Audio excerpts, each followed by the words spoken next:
Yo, yeah.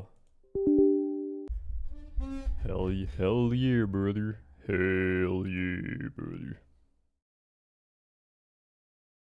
Going up that.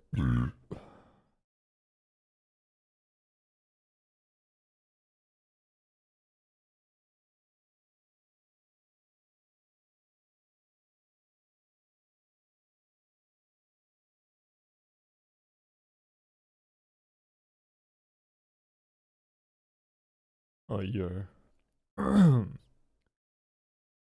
Oh yeah, we got the fucking winter shit now. Holy shit.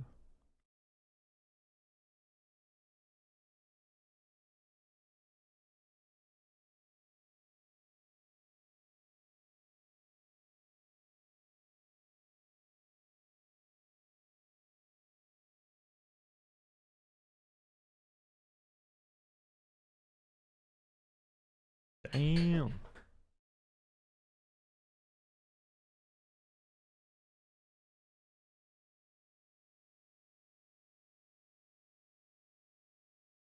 Yo, holy wait, what the fuck?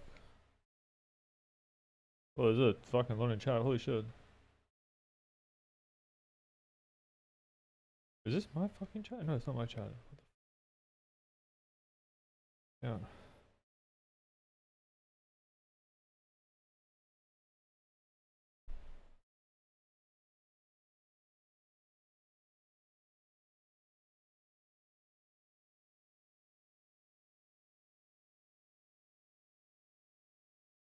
Cool. A quiet little stream.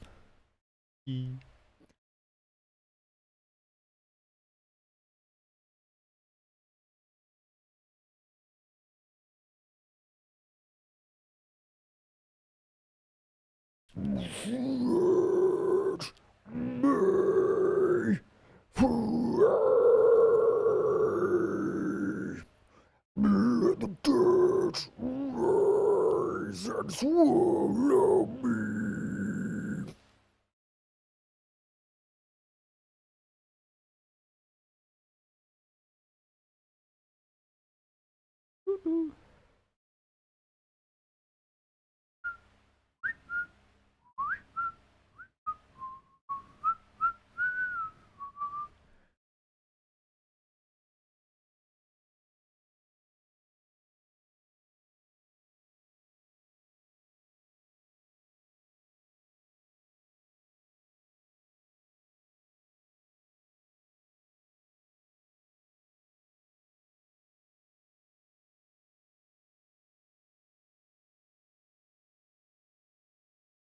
Yeah, yeah, yeah. Man. Oh, good. Accidentally showing my fucking nails.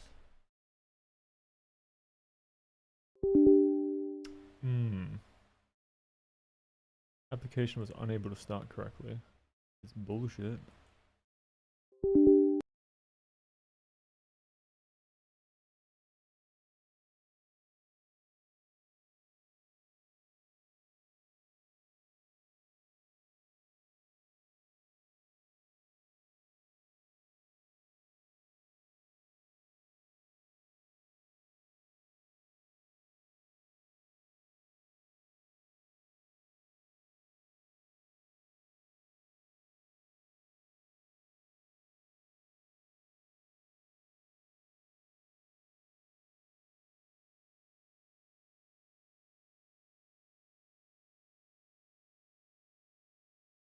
Oh wait, the game launched. Yeah. By the US president just a moment ago.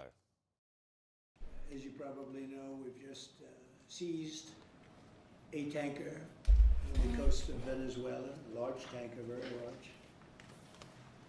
Largest one ever seized, actually.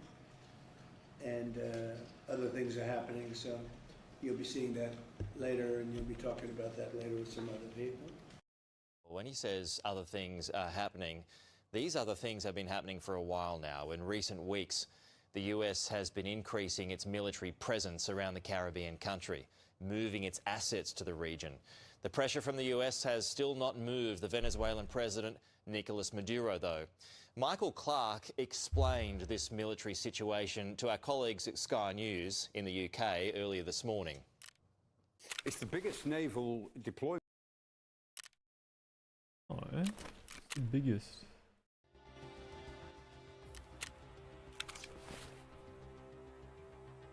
Biggest, apparently. Oh. Oh.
Found a rated fucking electronic components. Fucking what a load of bullshit that is. I'm not fucking finding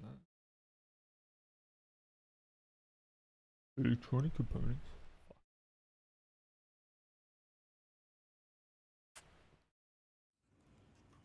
Fucking piss off.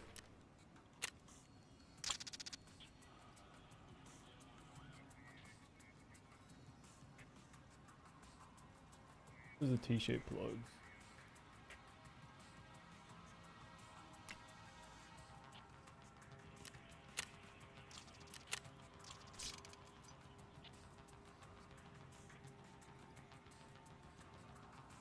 Fuck's no.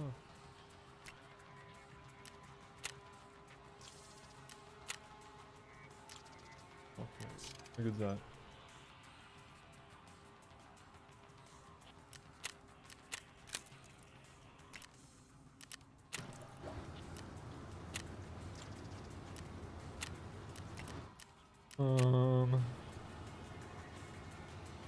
Gotta figure out what I'm doing with the super water.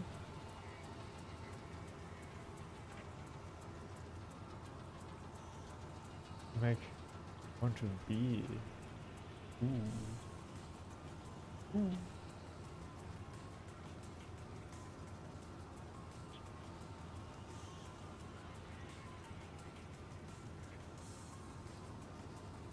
big 7-hour craft.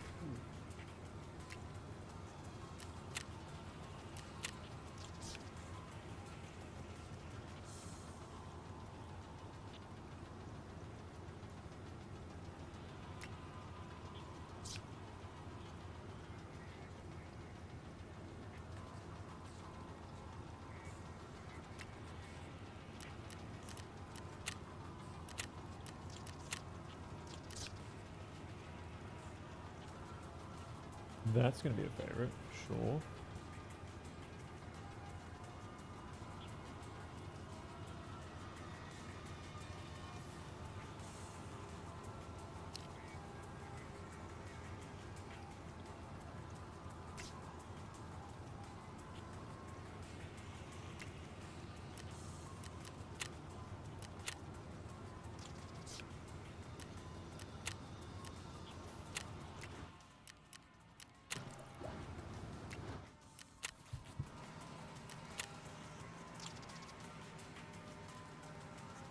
Nice keeping this going.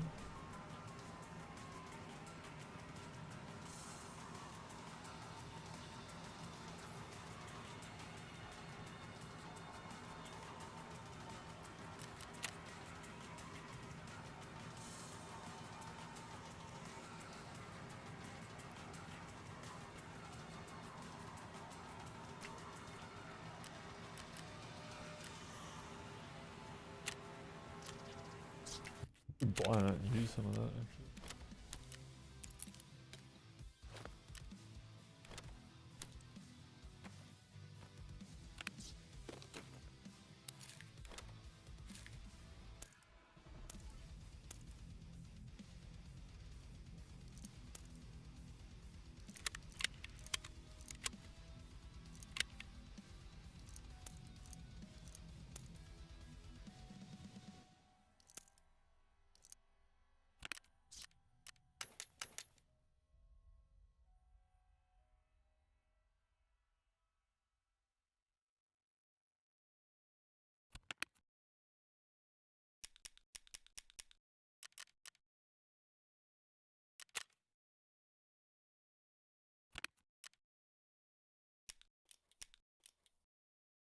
Should do the trick.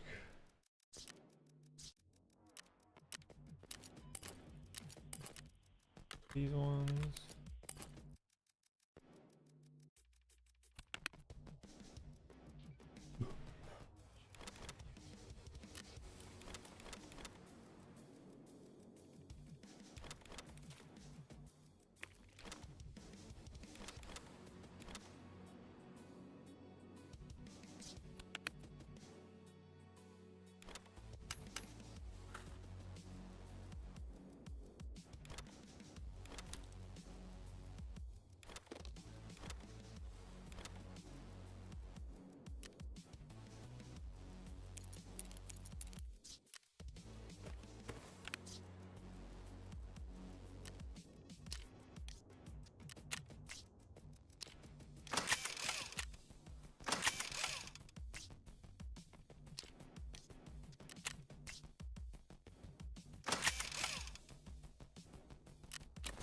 Do this.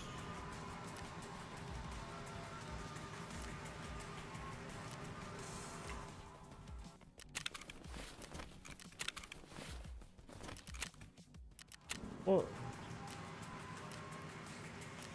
What the fuck? Son. Oh. Brother.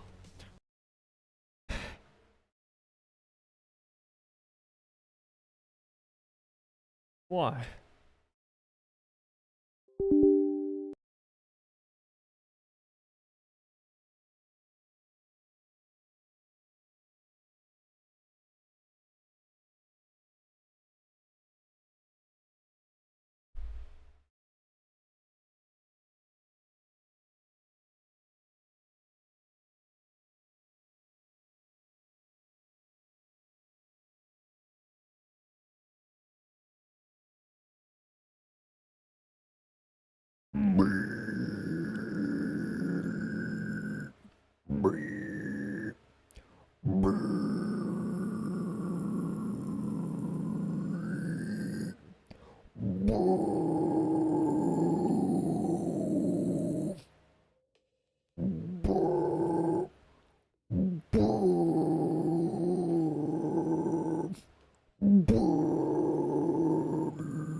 Oopsies. Oopsies. I went poopsies. Get in the pants. Oopsies. I went poopsies. Get in the pants.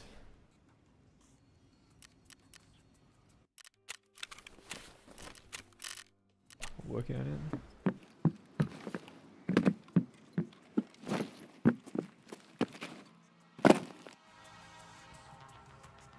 Bang.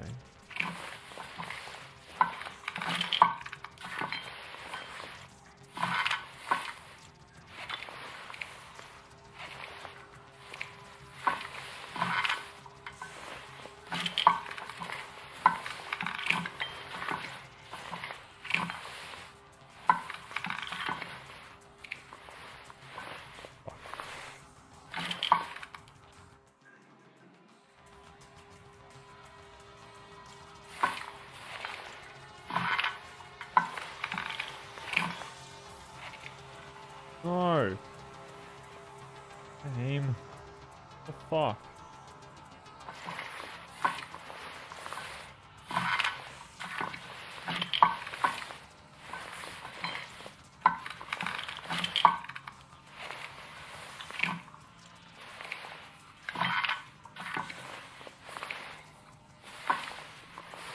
Oh, it's fucking screw me out.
Remember to eat with our first. And then drink. Eat and then drink. Idiot. Fuck, I'm dumb. Fucking retard. Holy fuck. So fuck. Fuck.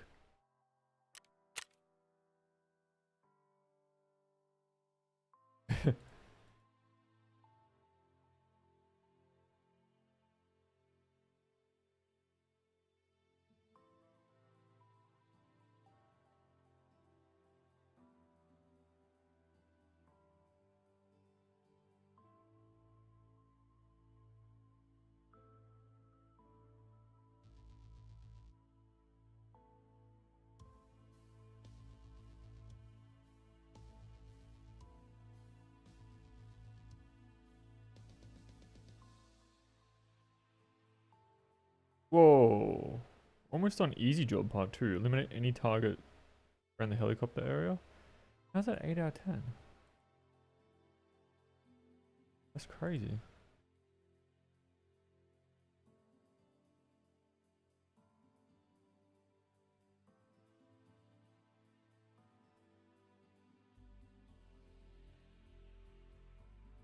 Damn.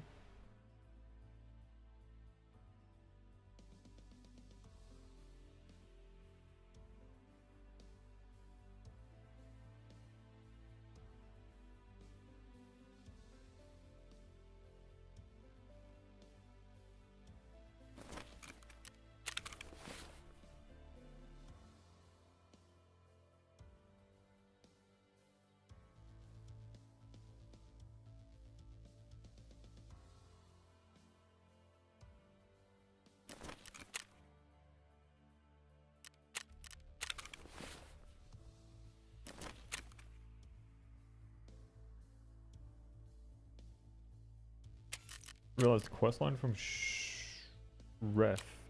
Just remembered it actually gives you a bunch of shit. Maybe I should play some fucking arena.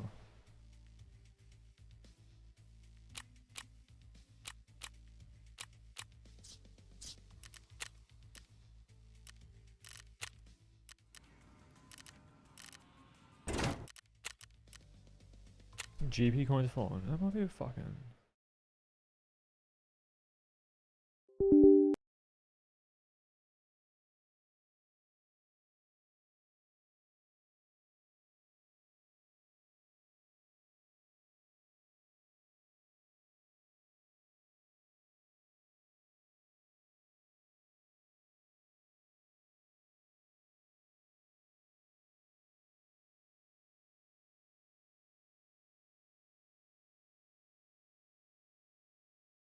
Piss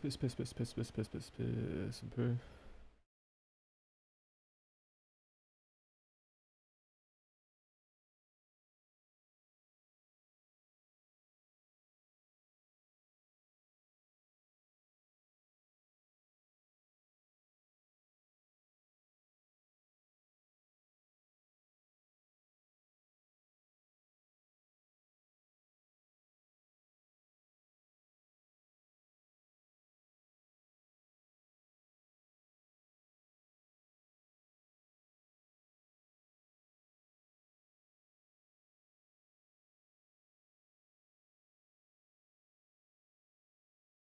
Spazzed on a crowd member for having a beach ball Go with your big fucking beach ball. at a show.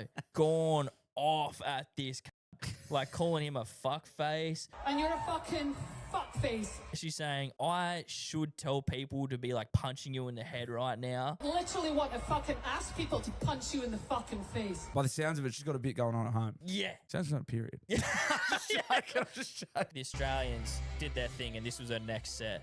Brilliant. Just beach balls fucking everywhere. Brilliant. That made me so That's- happy. And that is the Australian way.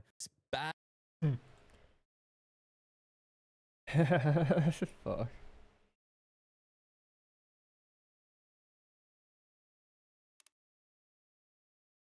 Only 12 hours left on the fucking weekly. In rubles. There's just a queue bunch of fucking checkpoint. A bunch of fucking checkpoint. I'm gonna grind the shit out of this for a moment, and then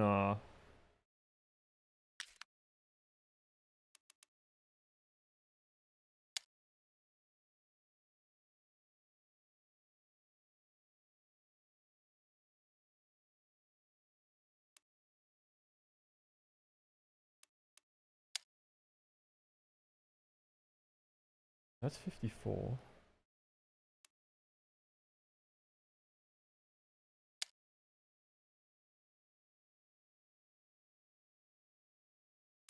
None of my keybinds are gonna be the fucking same. I think I raised this even, 0.175.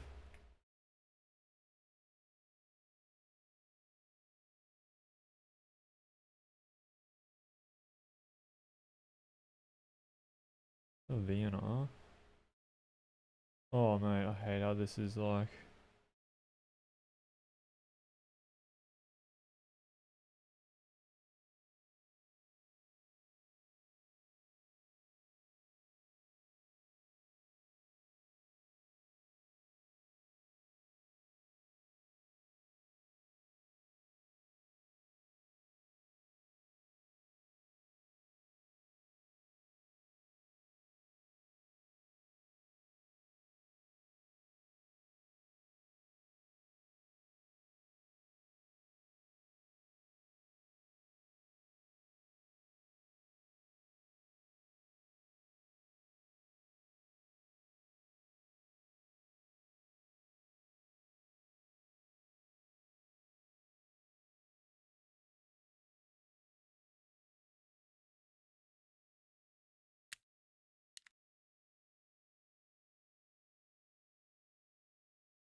Let's see. I'll wear that.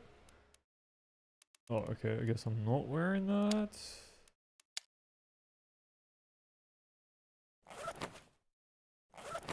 There we go. What the fuck is going on here?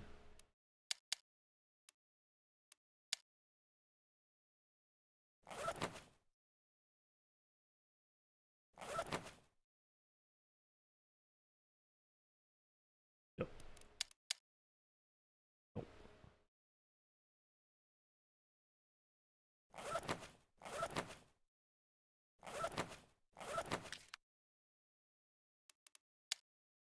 Whatever.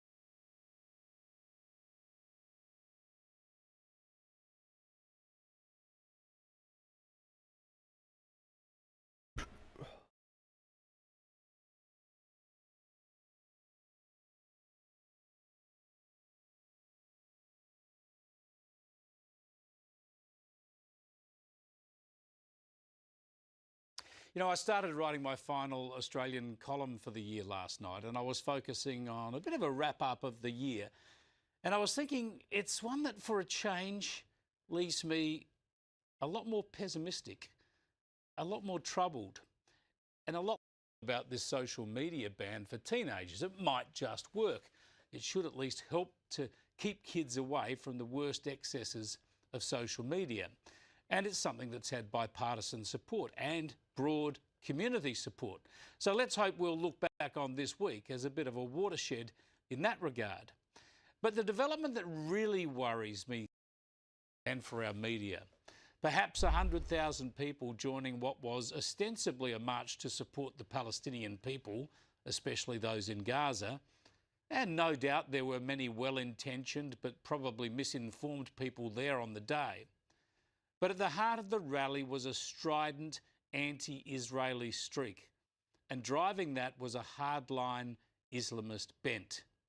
We saw terrorist banners flown, and there was at least one poster of the supreme leader of Iran, the Ayatollah, a figurehead for global terrorism and for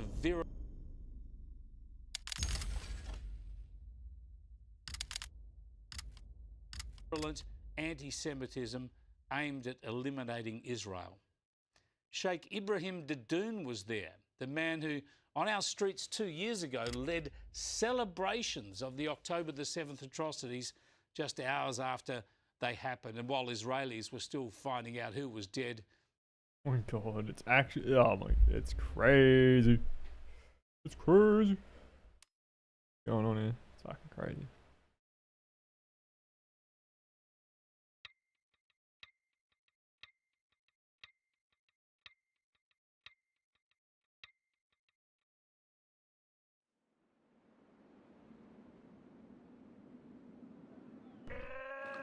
Is this your warfare? You should try better! You guys piss your pants yet? You guys piss your pants yet?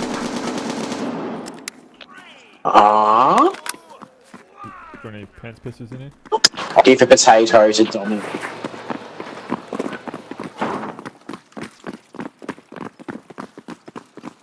He's gone. And I'm dog shit. Oh, he's channeled it. Oh,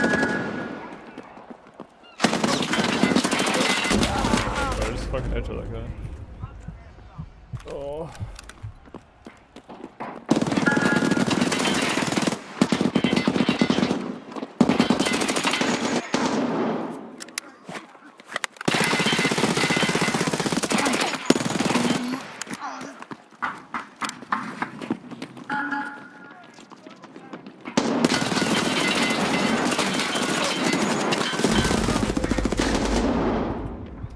Holy fuck, this game is loud.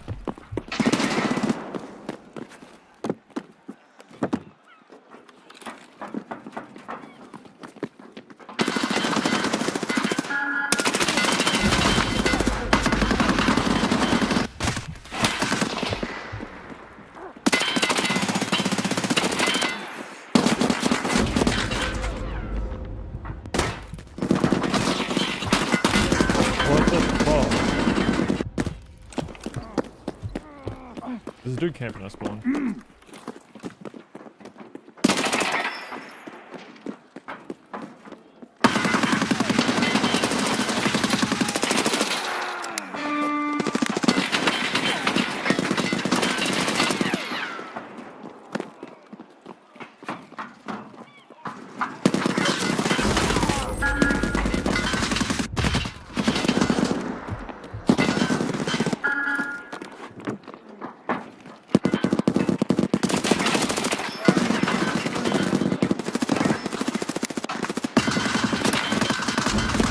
Why is my team so low?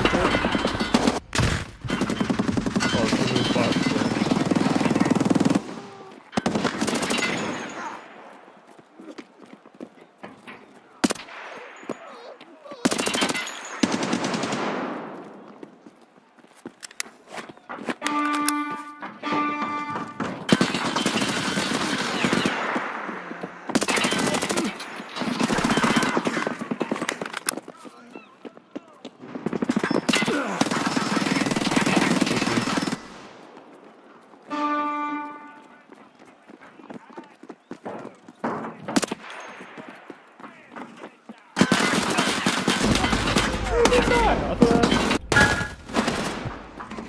How am I getting shit on this hard or the top dragon?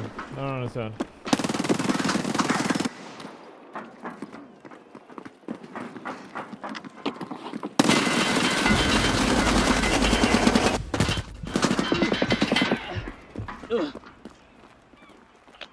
Talk about being murky.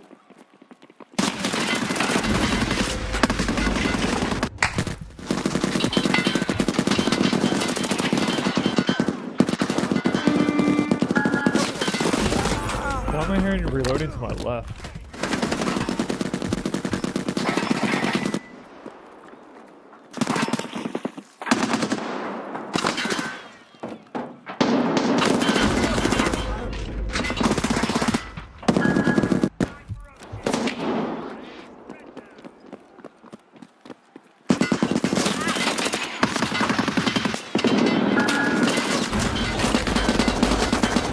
This is ridiculous, bro.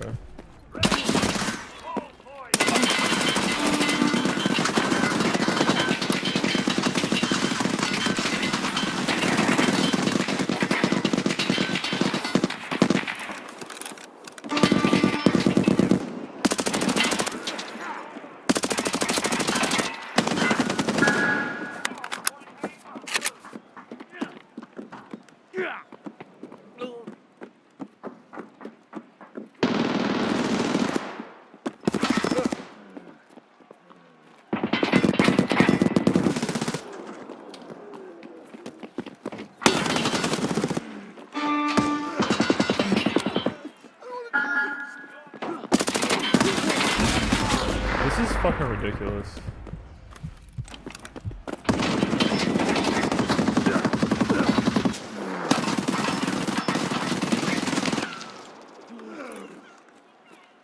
Finally back.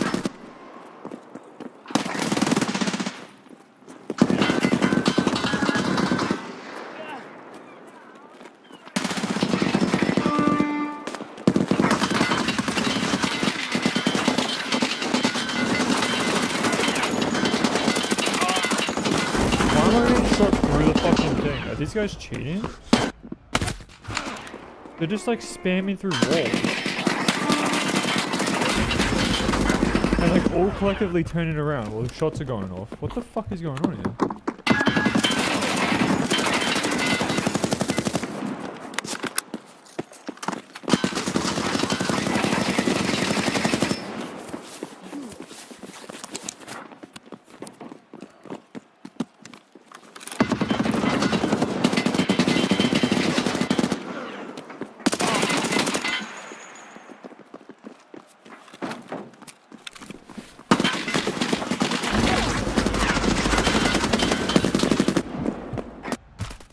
What the fuck is this?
I just one-tapped him. Did you see that?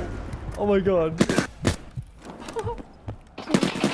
Go boys, we can win this shit. Who's back? Get on C, get on C.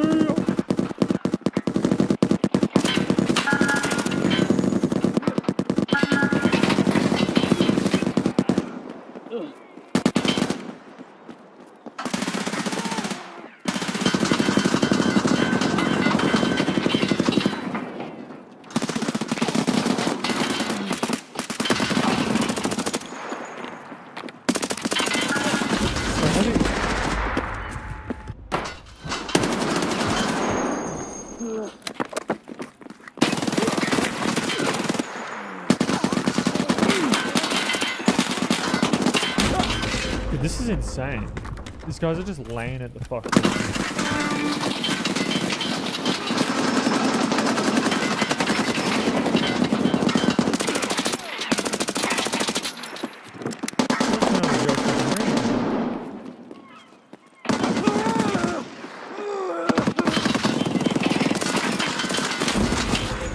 Fuck.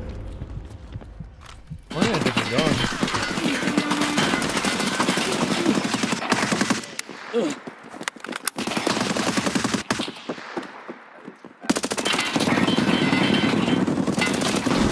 How's he not dead?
Bro, then I just got shot through the fucking building. Alright, that's it. I'm convinced the fucking Rizzle kicks guy's cheating. Rizzle and Kokoda Yoa and Helpline Potato. Bro, they're just spamming through yeah, fucking they're all doing it. They did it last game, so they're just spamming through every fucking wall, like imaginable, I swear. Unless like they're just doing yeah, Potato was aimbotting last game, but he's just using his walls today.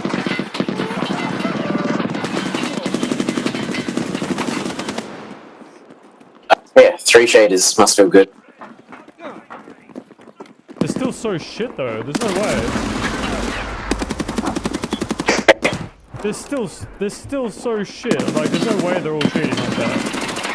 I thought like maybe it was just one waller?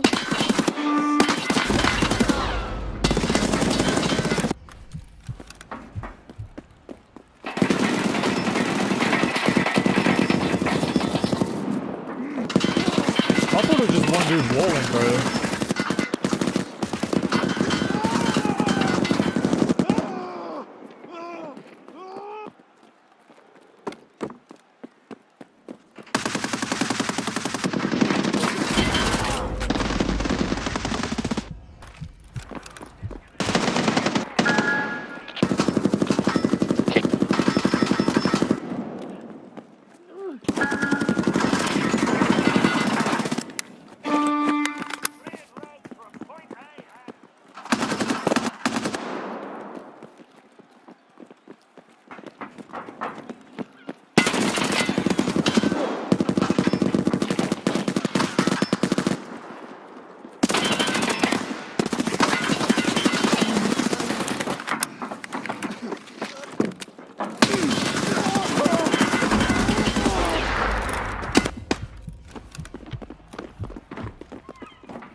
Couldn't see a fucking armband.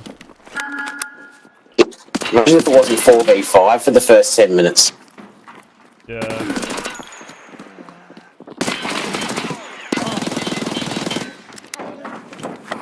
They're pretty solid, like. I think I'm pretty certain they actually are walling.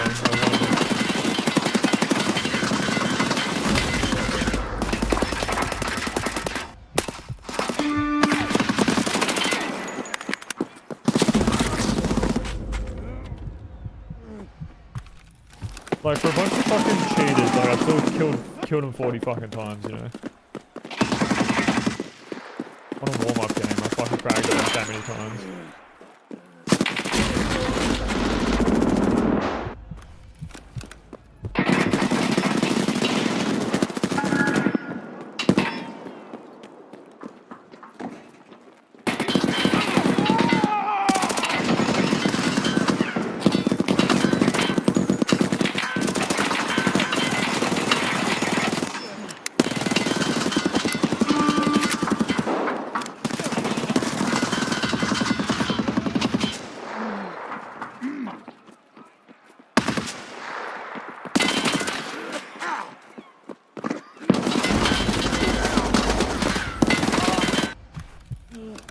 I'm pretty certain he is walling. He just like swung so wide to peek me, and there's so much more of that sight to clear.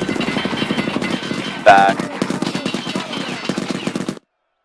Yeah, that's crazy.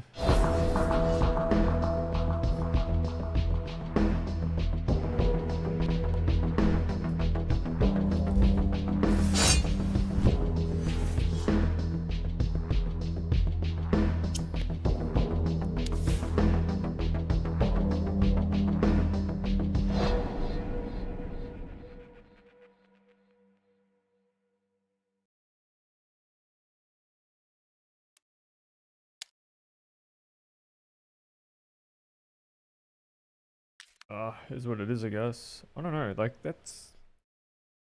See, that last kill there, where he just, like, swung super wide and just, like, went for me. There's a reason why that's, like, very just strange. Like, if this is the angle, like, which is what it was from, like, where he peaked, there was an alleyway down here, right? So, take that out of the equation. Like, and like, here's the other side of the place, and then there's like an alleyway down here. Here's B site. Oh, this is B. Right, and I'm standing like here. Like here-ish. Right? Like, in order for you to like see me, you're gonna be standing like at least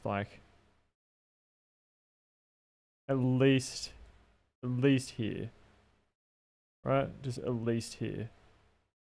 And that means like anyone who's like potentially along here can just see whoever's like here.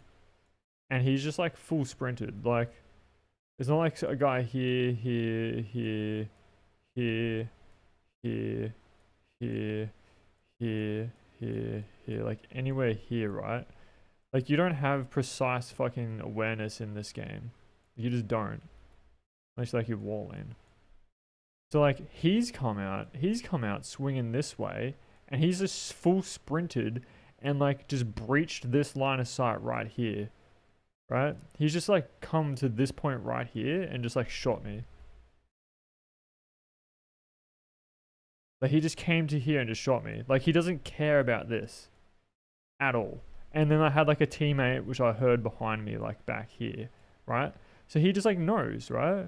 He can only just know. Like, you know, I mean, it's the end of the game. Like you might just like full swing it, but like you're just gonna walk. You're just gonna walk and just like clear it. Like you're not gonna full just like sprint out into the center and just like aim down here. Like there's still all this over here, you know? There's still all this over here. But he's checking here. It's like these people are so obvious. Like when you start like getting into like the geometry and like understanding how angles work, like as a good player, like this is just how you like sort of interpret like the game. Like any shooter you play, like this is what makes good players good in shooters. Like they actually understand this concept. So, you know, it's like really obvious when people just break it. And it's just like, why would you do that? That's just silly. And like, that's why I say, that's why they're shit. That's why I can shit on them. But like, at the end of the day, like, you can't really do much about what they're, can't really do much about it at the end of the day. I'm gonna change gun.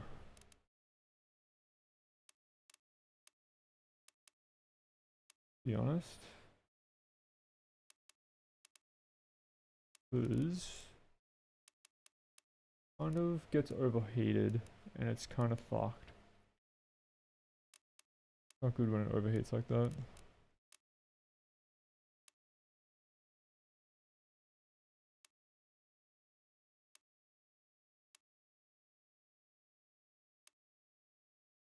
Oh, what's something with high fire rate? Like the AK-12 is actually decent. 58's decent.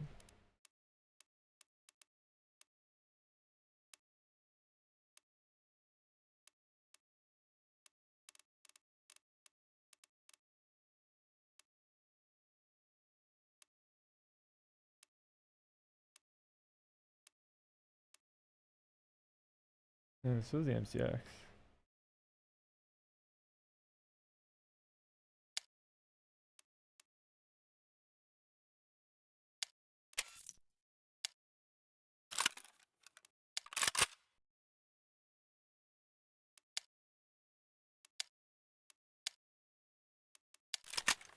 I'll actually swap helmets too, if I can.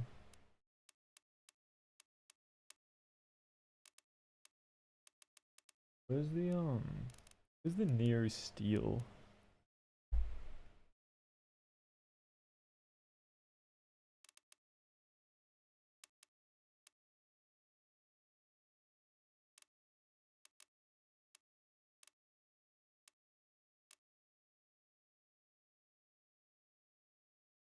I need the champion is what I need.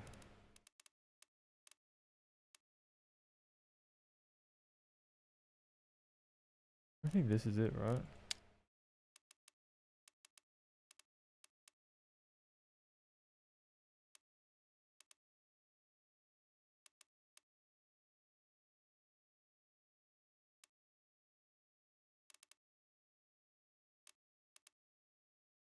You like is probably best, like in all honesty.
That's way better.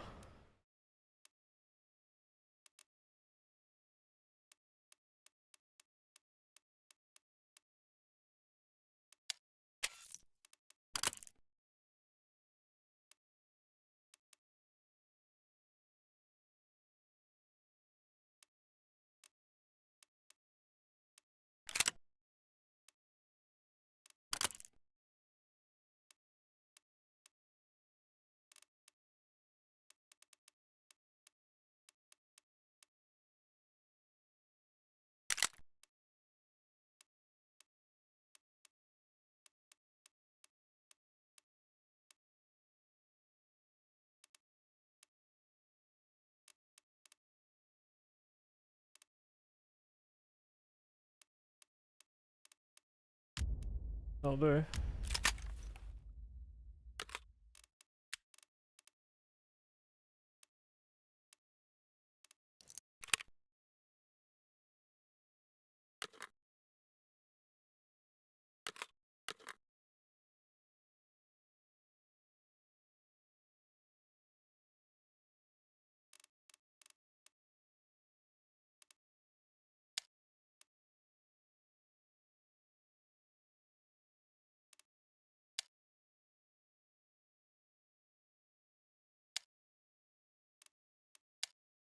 Oh, it's fucking tied to this. Actually retarded.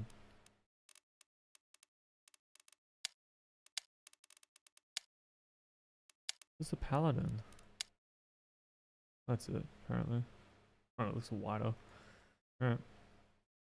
I'll do.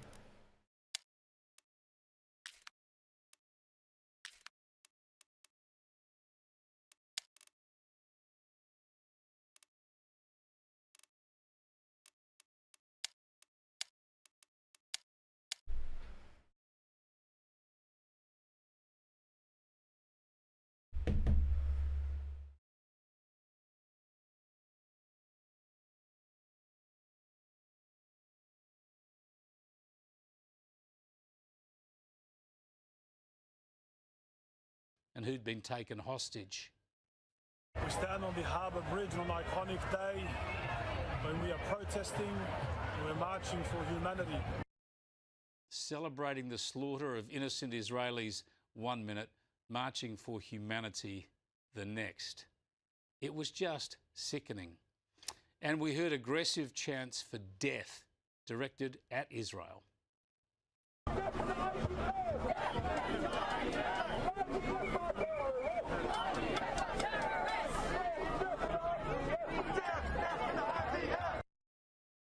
This was one of the most disturbing protests in our history. It's not often that protests chant. Capablanca was the only man in history who made chess look simple. He famously said, "I see only one move ahead, but it's always the correct one." And today we'll unpack that, and I'll show you the 5 particular rules of positional play that he formulated and followed in order to be so consistently great. Capablanca is playing white here against Tartakover, another famous player of the past, and black goes for the Dutch defense. Now, we can sort of already see Capablanca's simplicity in action. While there are different complex systems against the Dutch defense, Capablanca was known for being quite lazy, not willing to study opening theory. He's just developing pieces in a very simple way, not even trying to seize the initiative or advantage, just simply developing. Black goes queen e8. Also, you can see that black is a lot more sophisticated. He's pursuing certain ideas, wants to bring the queen right here, which together with the bishop pressure can cause some troubles, but Capablanca stays cool once again. And by the way, I would start right here, because think about this. What would you play here? There are so many moves to choose from. You can try to go forward and attack, you can bring one of the rooks into play, you can try to advance one of your pawns, etc, etc. But Capablanca was following a very simple idea. Activate everything, start with the least active piece. That is the first rule of play. The most important thing in chess is to keep all your pieces active. As Morphy, another genius, famously said, help your pieces so that they can help you. And here, the rule is follow the principle of the least active piece. Look at all the pieces you have. Some of them are already active, alright? But then you'll see some which are doing nothing. And then it means that you need to move one of them. And Capablanca played queen e2, just advancing the queen a little forward. Alright, black goes knight e4, opening up the attack to the bishop, and Capablanca trades it off. Instead of recapturing immediately, black played this in-between move, threatening white's queen, therefore white needs to recapture. Now queen takes e7. And that is another very interesting and instructive moment, which brings us to the second rule. Keep everything connected and nothing hanging. Think about this again. I'm pretty sure that a lot of players in this position will think, how can I attack? How can I checkmate this king? How can I move forward and make progress? Capablanca thinks different. He knows that in chess, it's most important to avoid making blunders. And in order to win, you don't even need to attack, to be aggressive, to calculate a lot of variations, to find tactics. No, it's actually much easier. Just blunder less. Of course, it's easier said than done. How do you achieve that? Well, here's the rule. Keep everything connected and nothing hanging. When your pawns and pieces are standing connected, close to each other, supporting each other, usually it is hard to blunder them because they're so tightly connected. Therefore, you need to get rid of those weaknesses, those hanging, loose pieces which are isolated. Pieces which stand far away from the rest of your army, they're in danger. Same thing with pawns. If you have an isolated pawn, the pawn which is not connected to any other pawn, sooner or later in the game, it will become a problem. And that is why, if you get rid of that problem right now, down the line. And Capablanca goes a4, just aiming to push the pawn forward and then decide what to do. Maybe trade it off just to eliminate the weakness, or maybe to push it forward and slightly oppress black's queen side. But either way, his idea is just, let's get rid of this weakness. Alright? He's not even willing to invest a lot of time or effort thinking about his plan. He just takes it very simply. Let's avoid weaknesses so that later on, I have no issues with them.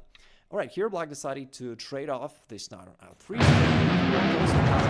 He quotes about that. He said that initially, when you begin playing chess, knights are more dangerous because they cause all these sudden tactical tricks.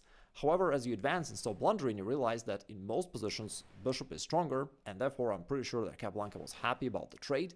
Objectively, bishop is stronger, and that move was a mistake by black. Anyways, now the rook is hanging, black goes knight to c6. And here, Capablanca played rook b1, which is quite a move in his style, I would say, which is interesting, because the move clearly is not the best one. Now, the rook doesn't really do much. This pawn on b6 is already obviously well protected. The rook does not support any particular plan right here, right? So why did Capablanca move it there? Again, it's very simple. It's the same thing, principle of the least active piece. You look at all the pieces you have and think which one is doing nothing. You've got queen and bishop, which are active.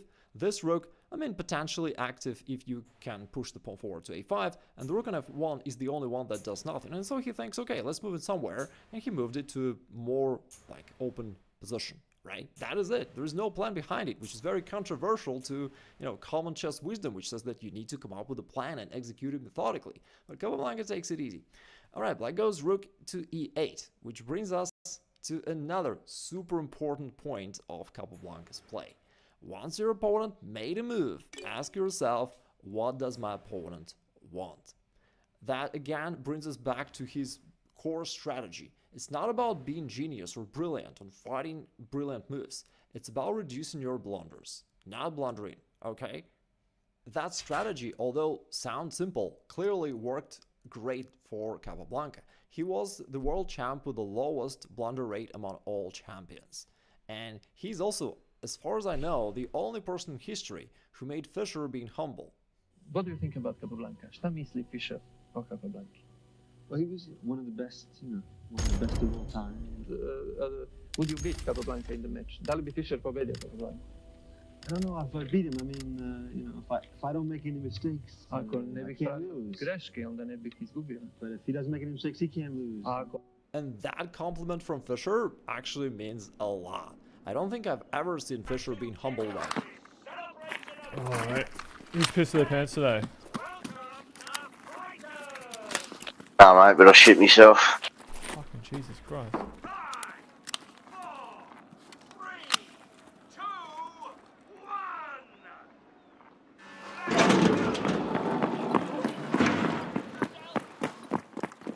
God, everyone has those days.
shotgun slaps, bro.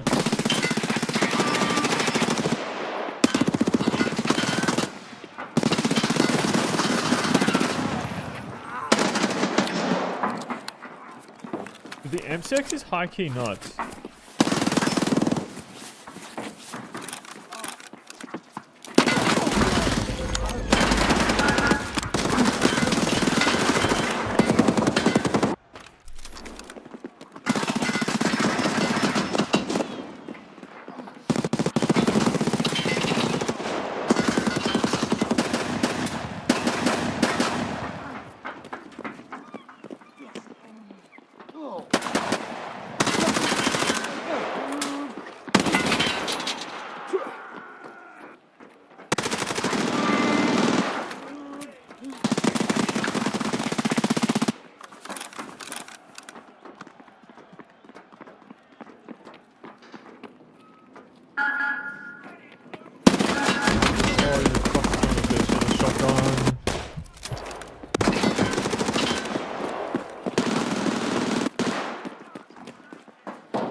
Fucking atrocious.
Face mask, probably.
There's lots of individuals around here. Please help.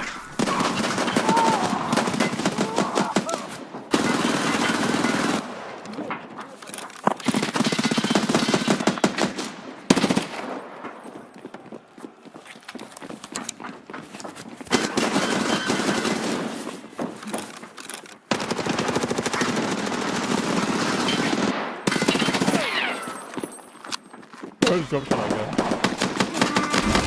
Fuck, dude.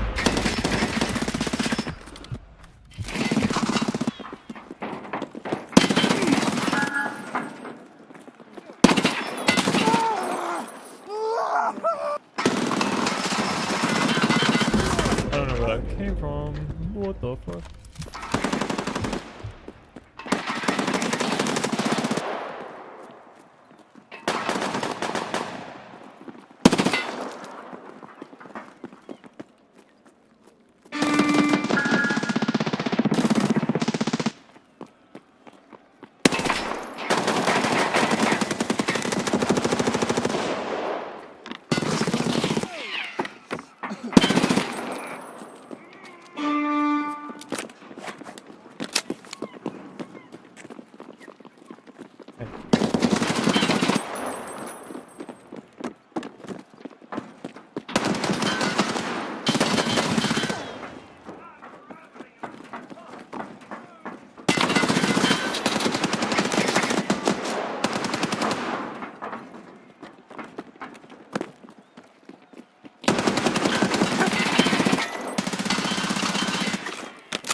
Holy fuck.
Snowballed.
capture something.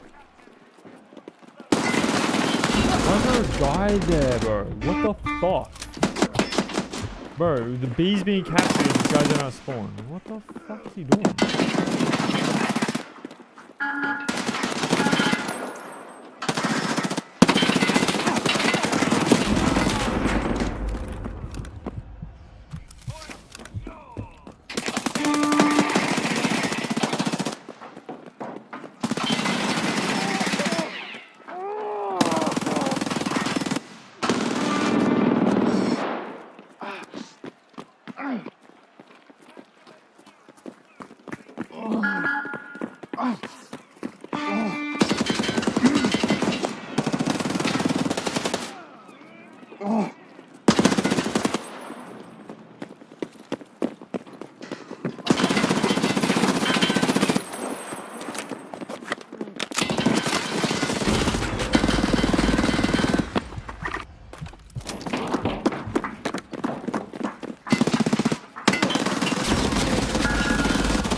I hate how the spawns work in this game.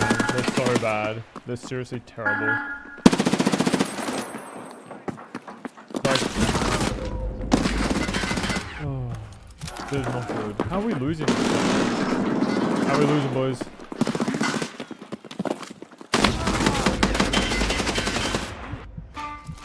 Crazy.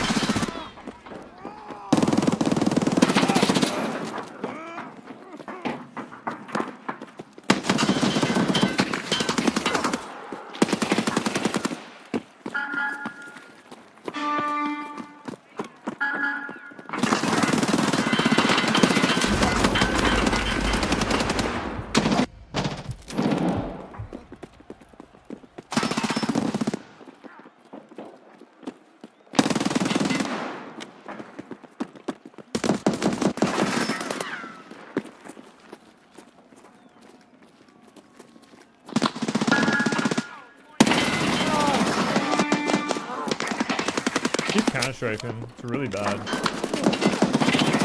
There's no real need to counter-strafe.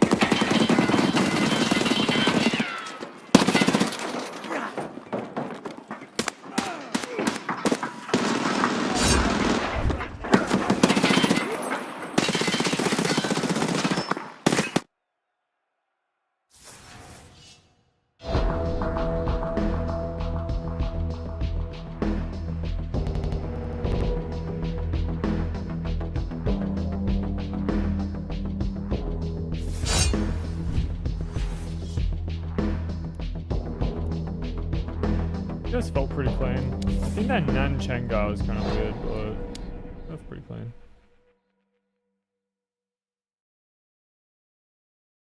It's nice to lose, honestly, for once.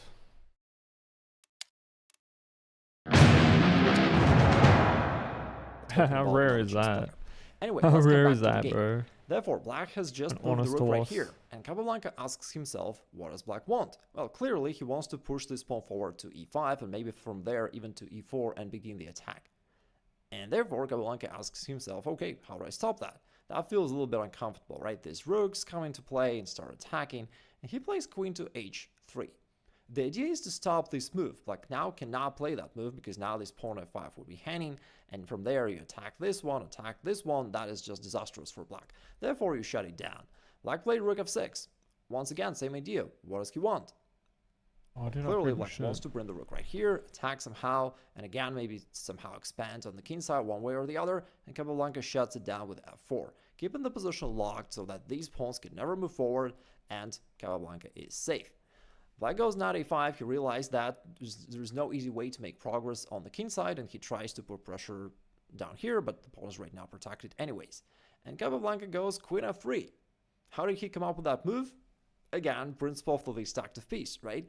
And, you know, his idea was to keep pieces connected, right? So that there are no pieces that stand outside of the army, so to say, right? That those which are isolated. And now this queen on h3 is clearly kind of off track, right? So he just brings it back so that, again, everything is close to each other, everything is connected, everything is defended, and you don't blunder anything. White goes pawn d6, and now white goes rook to e1. The idea is to try to finally bring his rooks into play, because now the queen and bishop are standing pretty pretty fine, right? They're not doing that much, but anyway, they're nicely placed. But the two rooks right here, which used to stand right here and here, are clearly doing nothing. And he's thinking, okay, I'm gonna need to do something about that. So he plays rook e1, potentially getting ready to play e4 so that the rook can become active along this file. Like goes queen d7, and now indeed pawn e4, potentially getting ready to advance forward, attack something like trades. Queen takes e4, now also attacking this pawn on h7. Black goes pawn g6, and here again, absolutely brilliant moment from Capablanca. What would like a guy like Kasparov do? He'd start thinking, how do I attack all these weaknesses? How do I come up with combinations, right? What does Capablanca do? He sees, well, this pawn on f4 looks a little bit loose. What if black ever, doubles up and starts attacking it?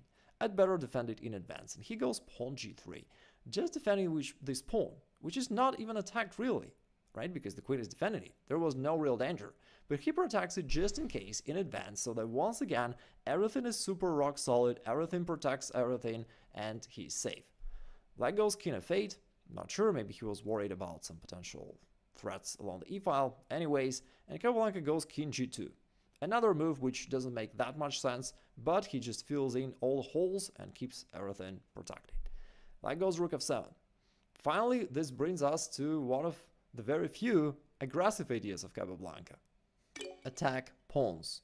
Not only Capablanca had a cool sounding name, he was also a real pawn star. He understood that in order to attack your opponent's king, you have to sacrifice material, take risks, and maybe you're gonna lose sometimes, which is something Capablanca did not like. Therefore, he wanted to use a simpler approach, to attack the weakest target, which is a pawn.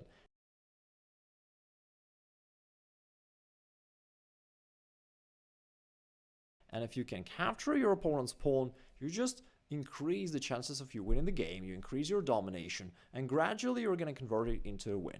Therefore, he played pawn to h4. The idea in the long run is potentially to play h5 at some point and hit this pawn on g6.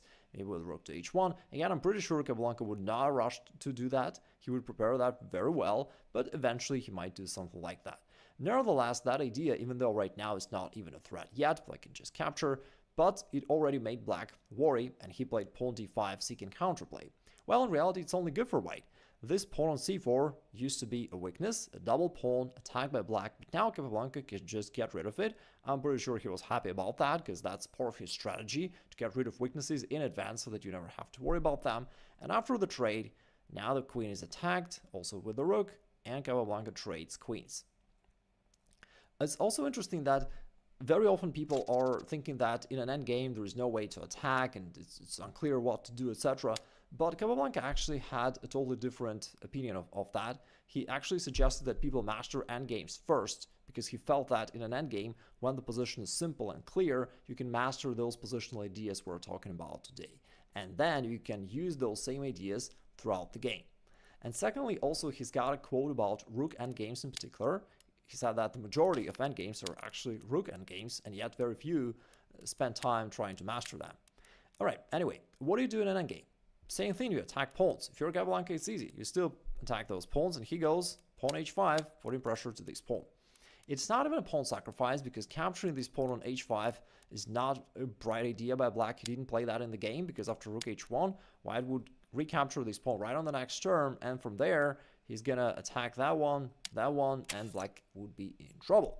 Therefore, instead, Black decided to just protect this pawn by going rook f6, but now after the exchange, this pawn is also weak, and Capablanca can finally bring his rook from a1 into play with great success. Now this rook is ready to invade and attack something in Black's position.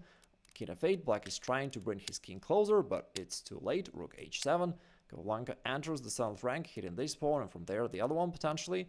Black goes rook c6, which still poses quite an interesting challenge for White. Rook c6 is actually really well placed. It guards this one, also this one, but at the same time it counterattacks the one on c3. Now what do? This brings us to the 5th rule: endgames are won by passed pawns. There is a particular quote of Capablanca where he said, "A passed pawn increases in strength as the number of pieces on the board diminishes." In simple terms, it means that in an endgame you cannot checkmate your opponent's king anymore. You simply don't have enough pieces to create a powerful checkmating attack. Therefore, you have to rely on your passed pawns. Now, how do you decide which passed pawns to move forward? Well, here you can see that you've got 2 versus 1 on the king side. You outnumber black, and therefore you have a realistic potential to create a passed pawn here, and Capablanca just goes pawn g4. His idea is, okay, black can capture this pawn, but then white will be able to grab that one on g6, and from there he'll be able to push his passed pawns forward. Black does not like that. He goes knight c4, makes sense, bringing the knight into play, and Capablanca just goes g5, pushing the pawn forward. And now it's still in white's disposal whether to try to attack this pawn down the line, because we already have pressure point putting pressure there, or maybe to play f5 and try to trade off the pawn and create a passer. But black goes knight a3, and after this check, reroutes the knight to f5, trying to blockade the position. Capablanca trades it off, and he achieved his goal. Now he's got a strong passed pawn on the g file. However, there's also a problem. This pawn on c3 is now hanging, and it's going to check the king and push it backward. Plus, there's no way to defend it anyway. So how do you do that? And Capablanca made a very interesting idea. He played king g3, which is a brilliant idea. Why is it brilliant? Because it sacrificed one pawn. Also, after rook f3, the other one, which is quite controversial, you know, to just give up 2 pawns for seemingly no reason. But he believed in his first rule, activate everything. He believed that activity of your pieces is the most important thing in general in chess. Plus, on top of that, he had a quote about a king in an endgame, which basically says that a king becomes an aggressive piece and you need to utilize it as much as possible when it's an endgame. And he's doing just that. He goes g6, allowing black to capture this pawn, but now the king comes forward. And now white gets this ideal activity. After rook e4, he even did not capture that one, but just moved forward to f6. And now his pieces are as active as they can possibly be, plus he's got this monstrous passer on the g-file. But right now, black's got to face this checkmate in one thread. And really, Capablanca was sort of Magna Carlos of the past, squeezing those endgames like modern-day Carlsen, when his opponents are not even understanding why they're going down in positions that seem sort of equal. But right now it's not really equal. Black is in trouble. King g8 to stop this threat. Now he goes rook g7 pushing the king, and after that goes rook takes c7. Picks up the pawn and renews the threat of the back rank checkmate basically.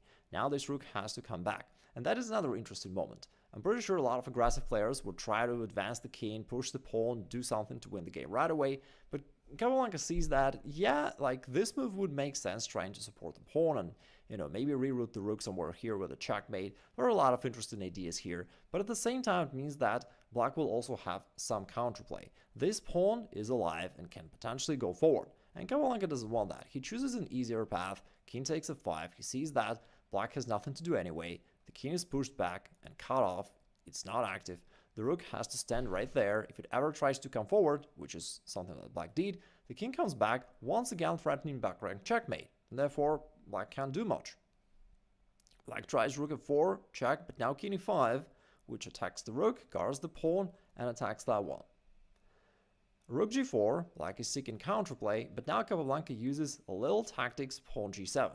Yeah, well, I was just thinking that g7, like sacrifice the pieces, variations, and then you could literally just gobble up the rest. You have to do that. Because here, for example, if white would be unable to calculate the consequences of this move, then the situation is more complex. You have to maybe come back, but then the rook will go down, start doing rook checks, and the situation is complex. But g7 is a very precise move. It allows white to keep this pawn into play. And black played king g8. Why didn't black simply capture the pawn? Trade off the pieces. Well, here, there's this little variation that you have to calculate. Here, the king comes somewhere, and then your king comes to c6, and the pawn comes forward, and black cannot stop this. It's a simple line, but still, white needs to calculate that in order to justify that move. Since capturing the pawn loses for black in the game, he moved the king away, but now Capablanca captures the other pawn on a7. This one is also hanging. Even if black tries to defend it, the king can go there for the other one on b6, and black cannot hold on to both of them. That's why black decided to give up one of them. Now the other one is in danger. He's trying to cut it off, but it's pretty simple. Now the pawn is just advancing forward. Capablanca keeps this rook out, and after a couple moves, black just resigned. Yo. Capablanca. Capablanca.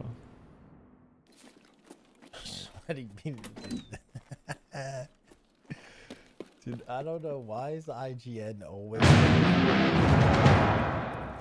I'm like every time they put out a review of a game, they just get absolutely clowned. Like at some point, I feel like it's intentional, no? Ashes.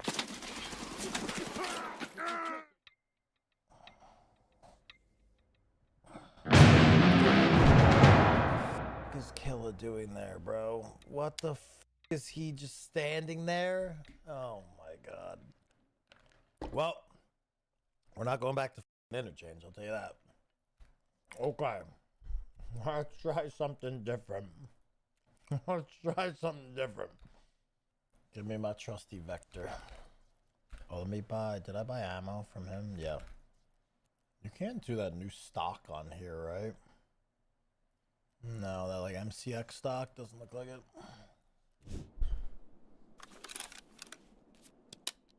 My buddy killed a scav on Lighthouse and it had an fit card in its pockets. Yup. Those aren't an issue anymore. We can buy those on the flea. There's no more grind for this. We just have to craft key cards. I have unlimited of them. It just takes time to craft them, and we go to terminal every couple hours until I beat it. That's it. That's all it is, man. That's all it is. Easy money. We do terminal the next couple days probably, because I'm sure it'll take me a few tries doing it blind.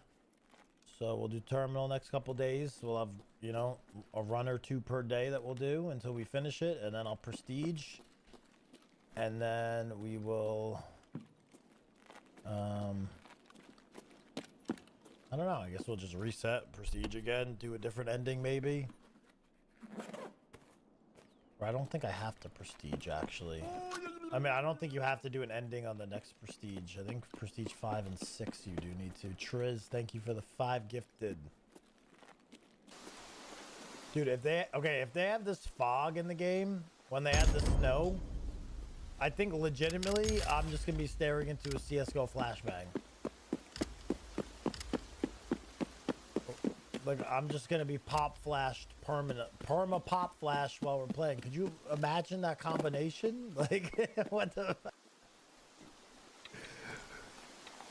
Could you imagine that, but with snow? Brother, I'm gonna be blind.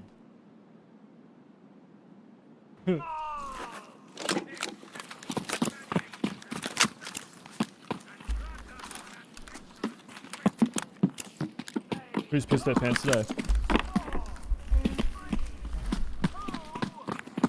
Impressive, impressive.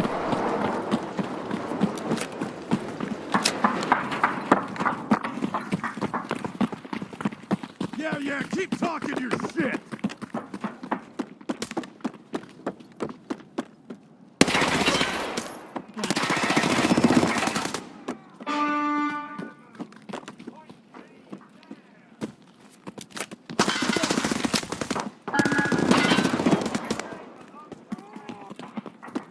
This Ergo's actually nasty, bro.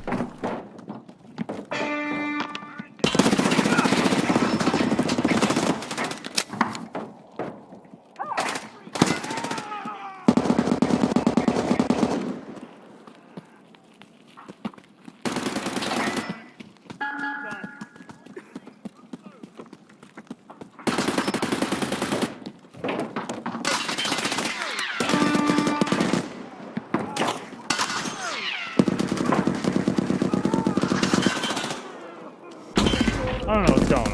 Dude, where the fuck is everyone? Why am I dead?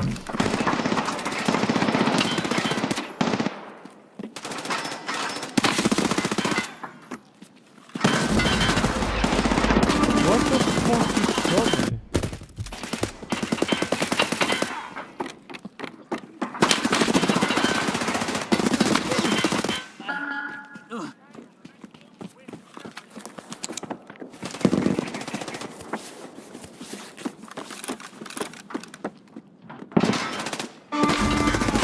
Nah, fuck me dead. What the hell?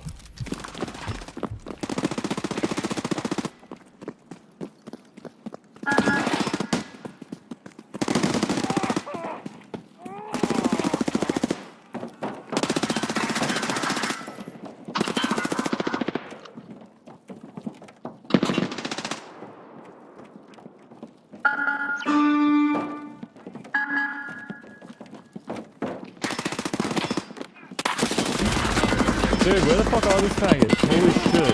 I fucking hate You this stop map. walking from gunman. Holy shit.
I fucking turn away from. My god.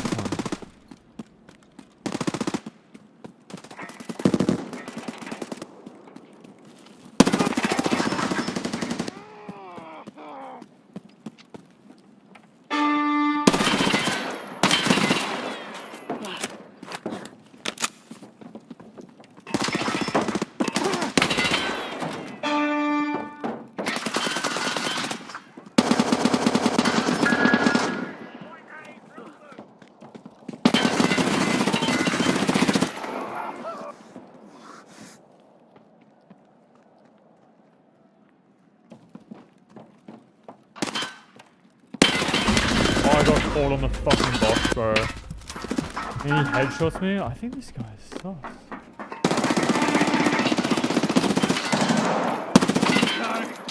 I'm done.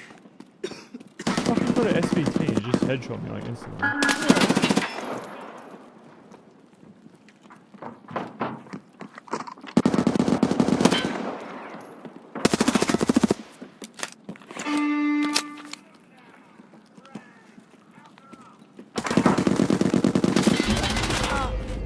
No, it's already a fucking fraud. I heard that guy to my right, not there.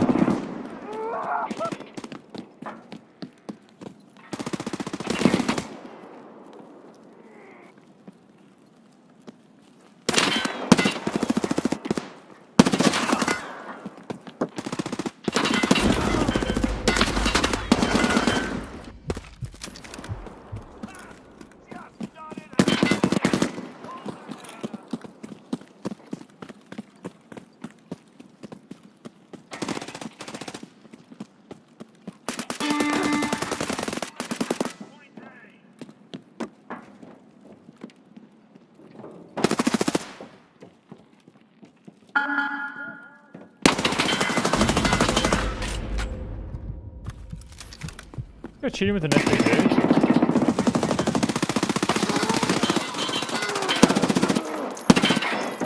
I don't care who you are, you're not controlling recoil like that with an SVT.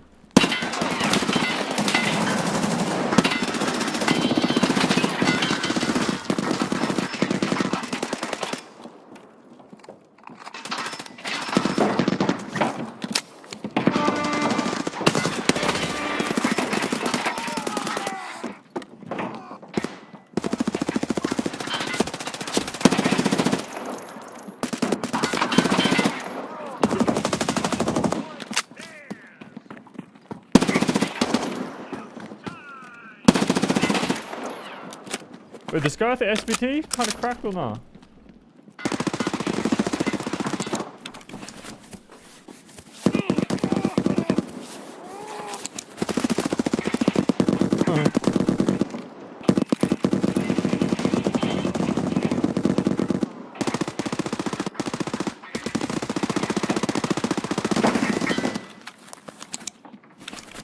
Dude, why is my shit not refilling, bro? Dude, fucking fix the thorax, you fucking retard! Why can't you set fucking priority for your fucking heals, man? No one wants to heal their fucking legs first.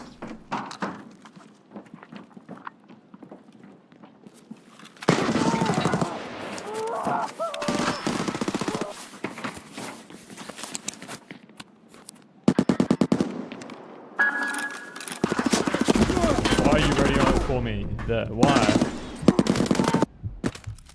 What the fuck?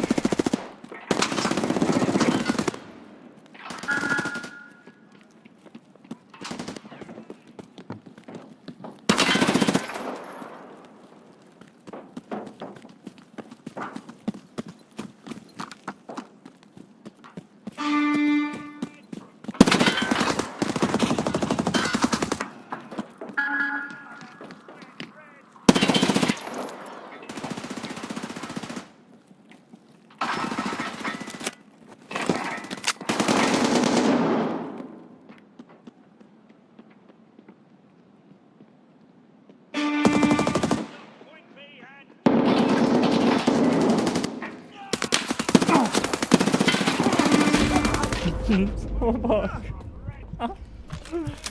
Oops.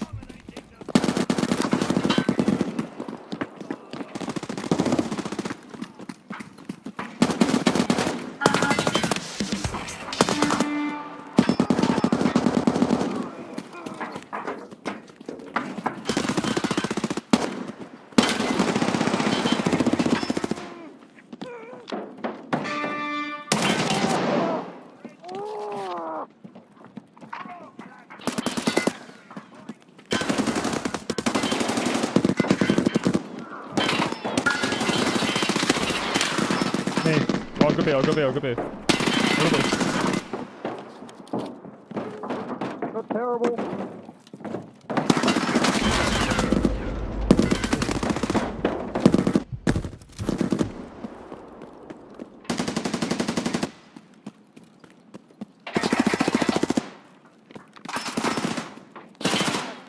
There's so many angles on this map, bro. Like, you step in one spot, you just get fucked.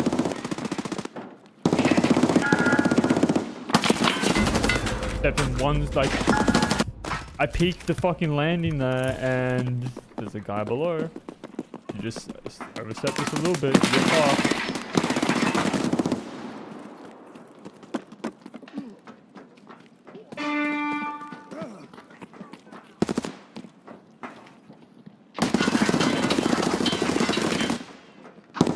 What? Oh my god, this game. It's fucking Volt, you retard!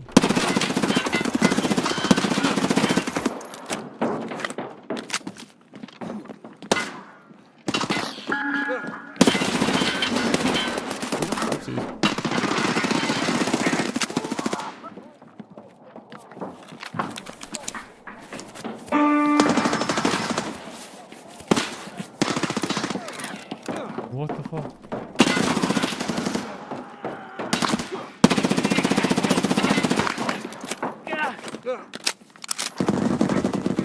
Objective gaining.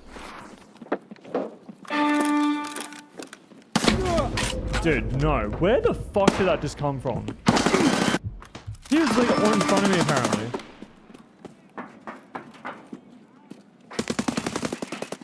Finally can't move.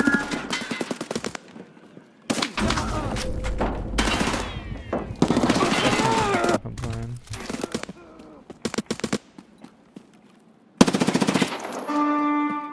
Oh, this gun's disgusting.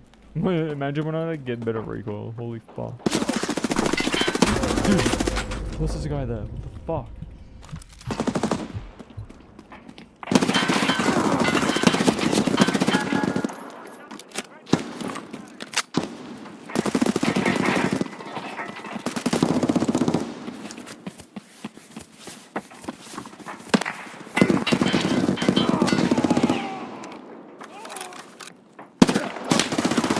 He's not dead, son.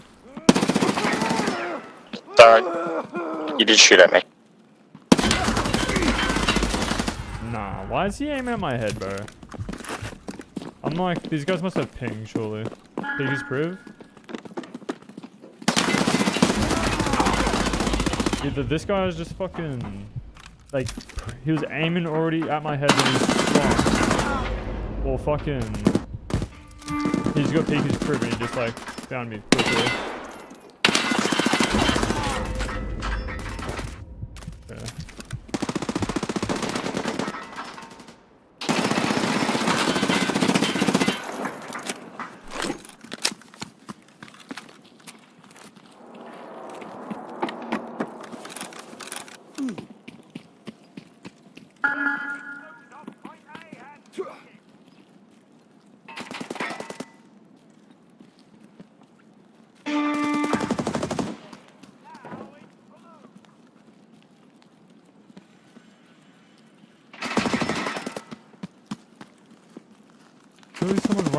here? Where the fuck is he?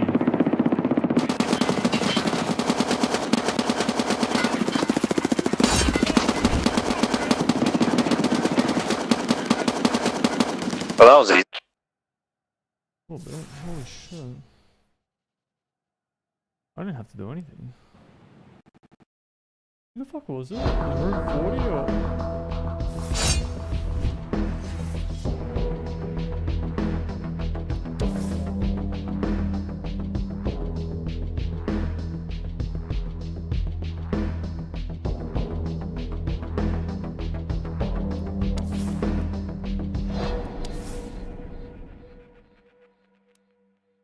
Fuck it.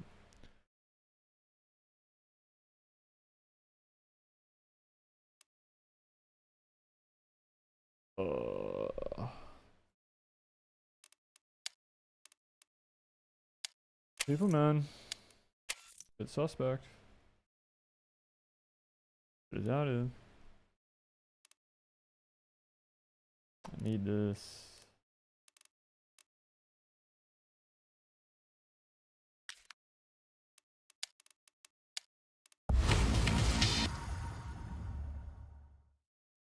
If I win 3 more games, I finish it. I'm just gonna do it.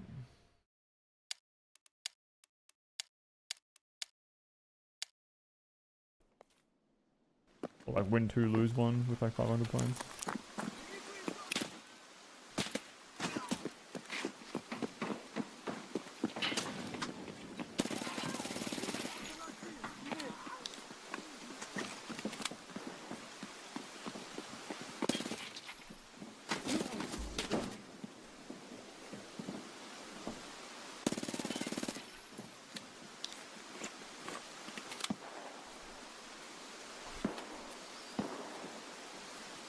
Oh, there go my legs. My life.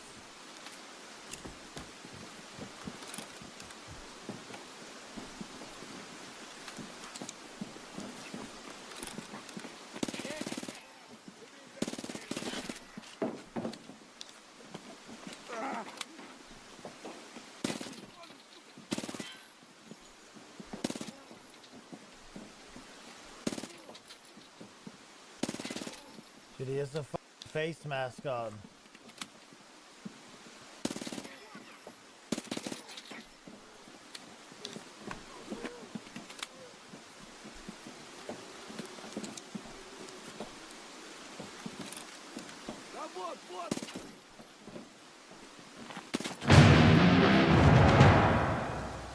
Holy shit. War zone in here. I can't hear anything, guys. I'm deaf. What?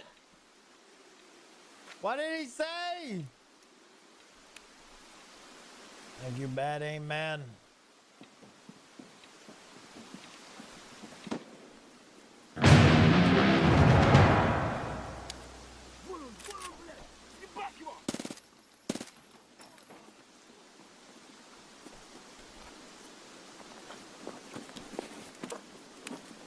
Dude, they're still another guard up.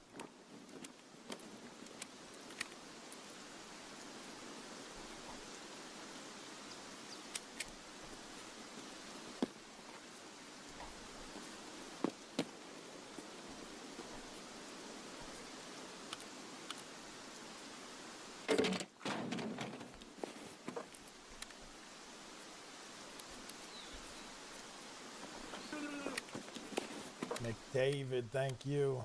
That was PP ammo, but I don't think I even really care about taking it, to be honest. What is that? What is that? I don't know, what is it? 27 months rice cooked the gamer.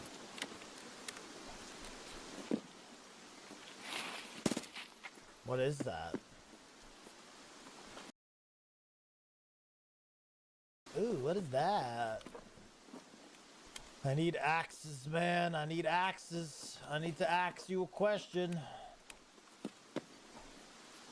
Oh, there it is!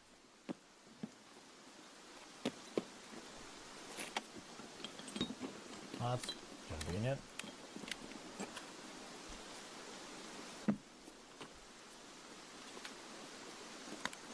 Pretty convenient. Let's get out of here.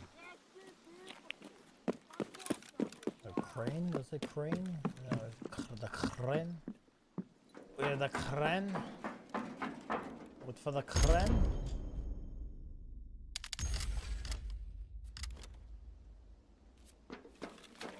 I asked him a question, and the question was, "Do you have an axe?" And he said, "Here you go. Here's my axe." And I said, "Oh wow, thank you." Oh. Well, that's crazy. Why did that not crouch me through the window? Fuck. Why did that happen? Usually that puts you through the... Why did it not put me... Oh, wow. Thank you. What? He's spamming crowd. Well, that's crazy. Look at he's spamming it. Do up, down, up, down, up, down. Well, that's crazy. Why did that not crouch me through the window? Working? What's going on? Fighters ready! In place! Back in place! Open the gate! 5, 4, Got him! No one's left behind? Yeah, sure.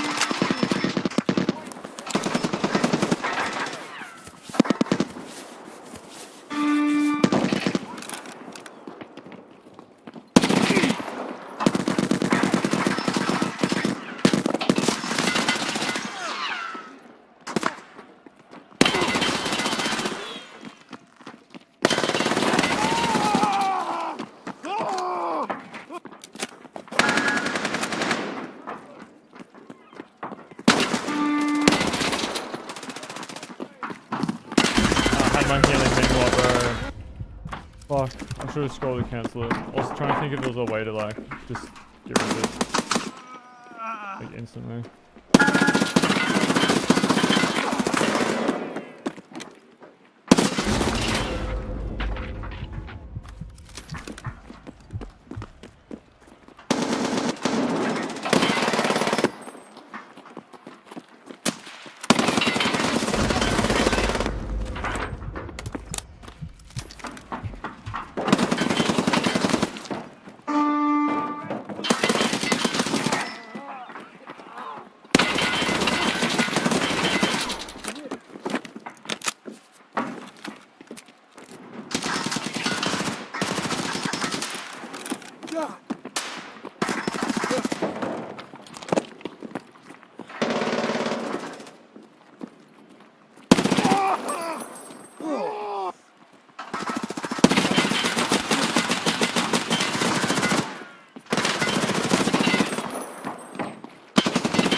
I'm so sorry.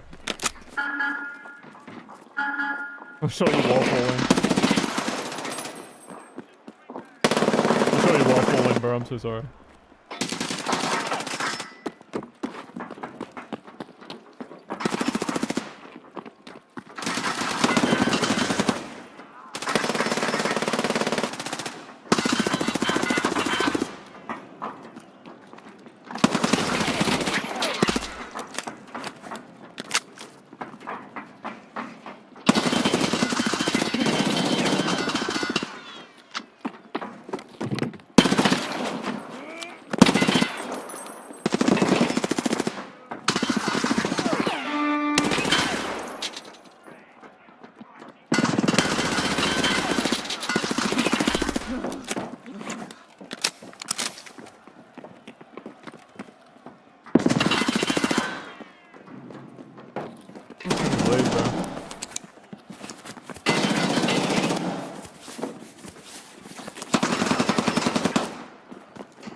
There's a guy there behind. What the fuck?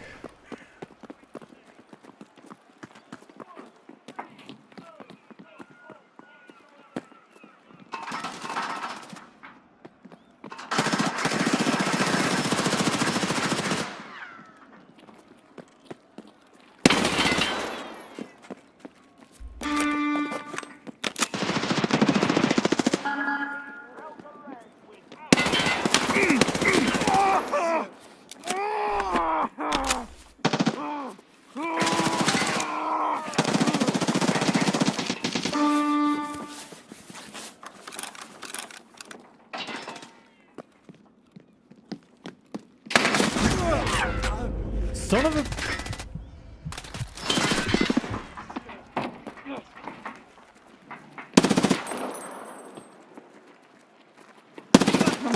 Oh my god, I'm fucked. Are we autistic? Like, I'm retarded, I'm sorry.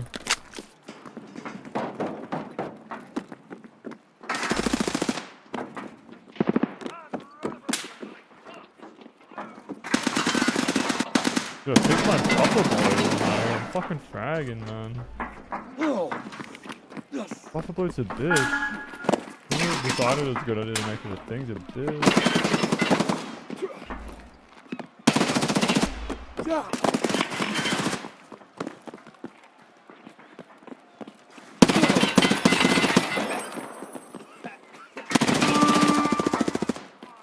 Nice. I'm holding mid again.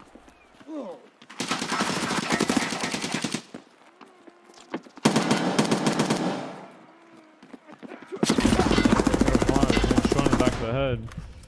That dude doesn't fucking exist.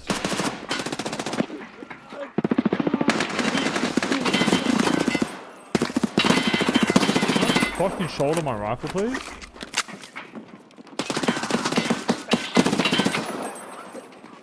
Oh, what's that?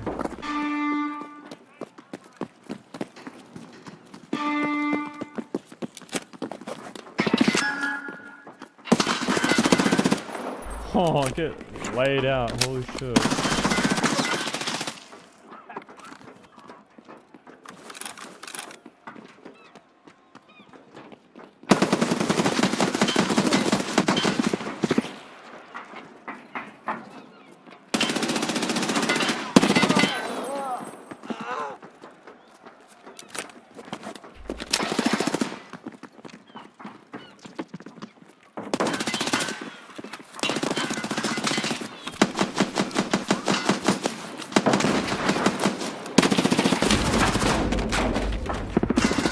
This guy's so mad at me about it. Dude, the M6 is insane. The fire rate is insane.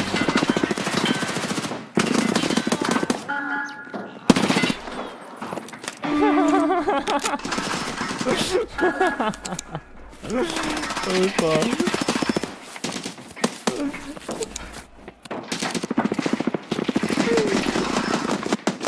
Oh shit. Fucker. Dude.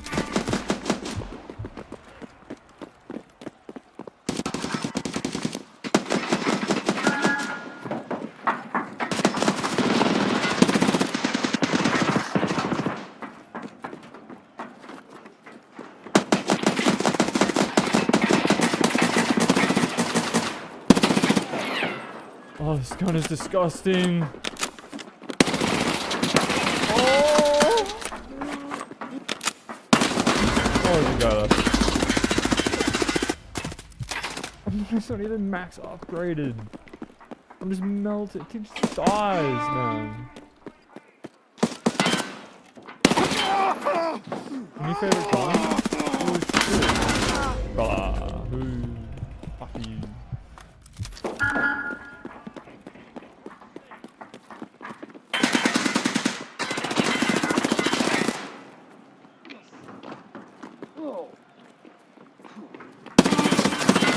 Fucking wall.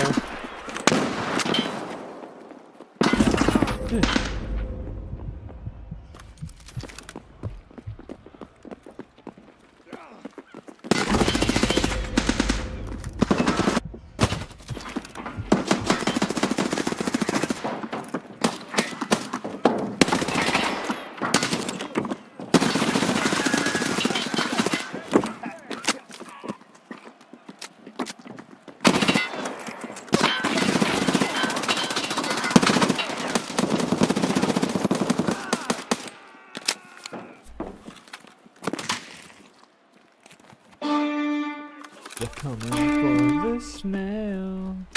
Whoa.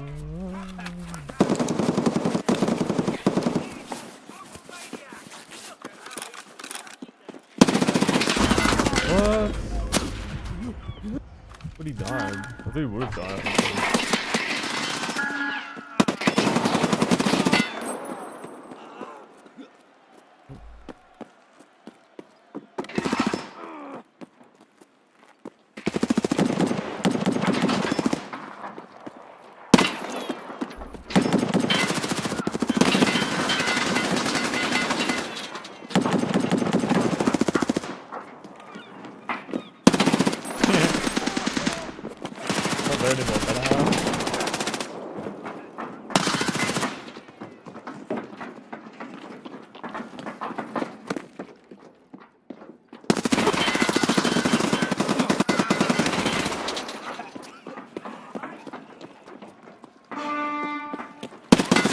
Oh, you son of a bitch.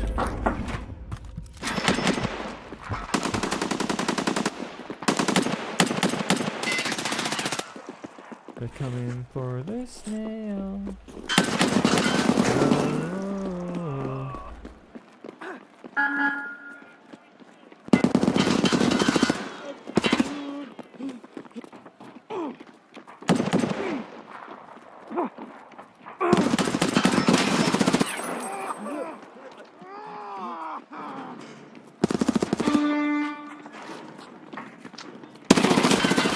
Oh, you did swing like that, you're insane.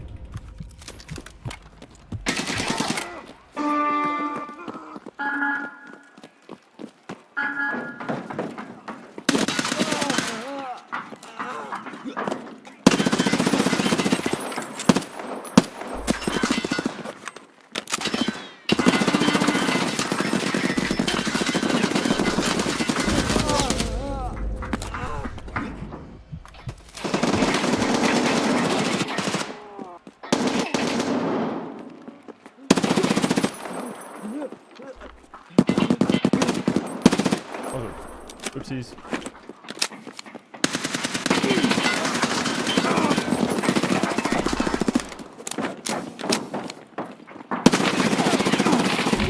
There's like, oh, there's so many right there, holy fuck.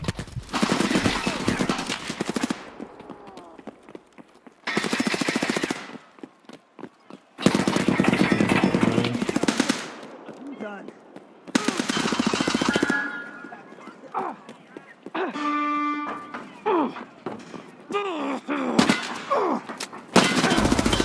of what a what a swing. Alright.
Oh, map.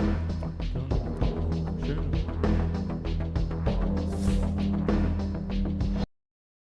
Need to level up my gun, so what, shooting shit's gonna be the best.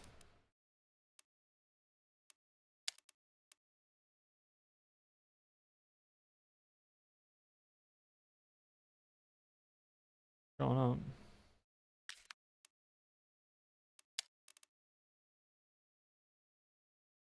They're coming for the snail. Whoa.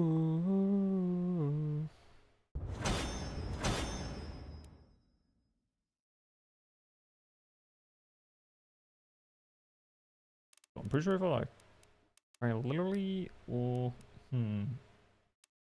actually I don't know. Ah, we gotta play 2 more games. No, I fucking got this shit.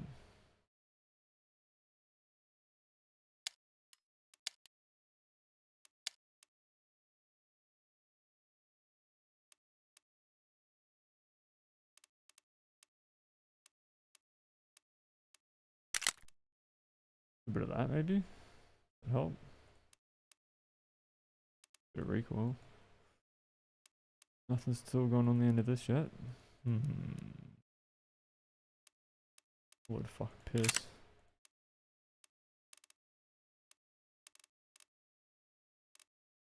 They're coming for the snail. Whoa.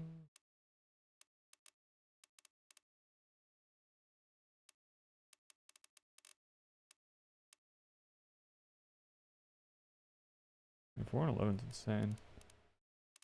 For that, not enough money is what I need. Oh, fuck. That's pretty good.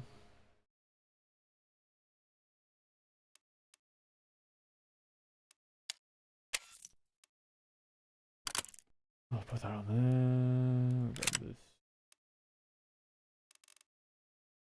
372.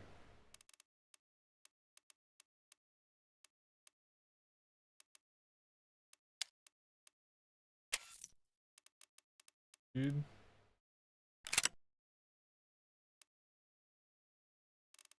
Don't wanna fucking mow.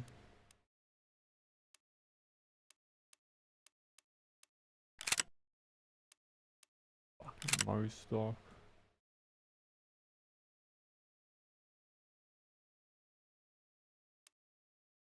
Fucking laser on it.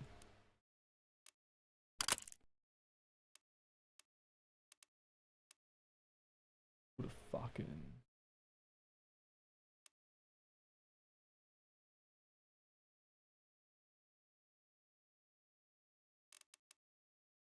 hollow on the dog. Fuck yeah.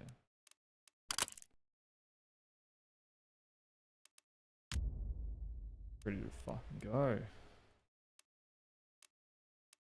What better mags too? That's insane.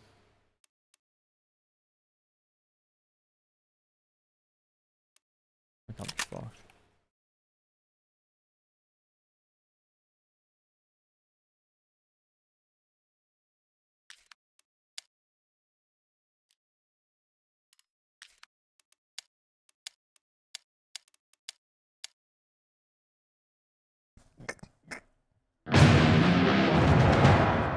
Usually that puts you through the. Why did it not put me through? I swear I crouched.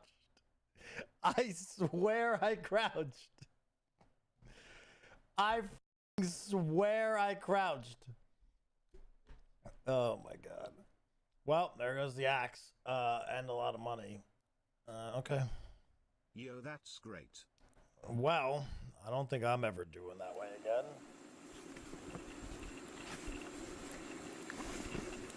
Dude, is this true that IGN reviewer was a level 3 with 2 raids in PvP? Average 2 raids, 2 killed in action, 13 minutes 45 second average lifespan, 52 hours and 27 minutes online, 1 kill. He did 2 raids, died both of them, and killed 1 scab.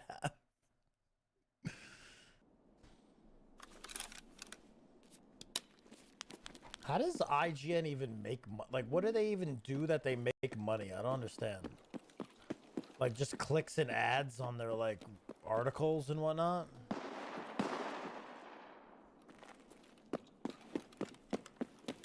Damn, the clicks must be down if these are the reviewers that they can afford, the clicks must be way down, bro.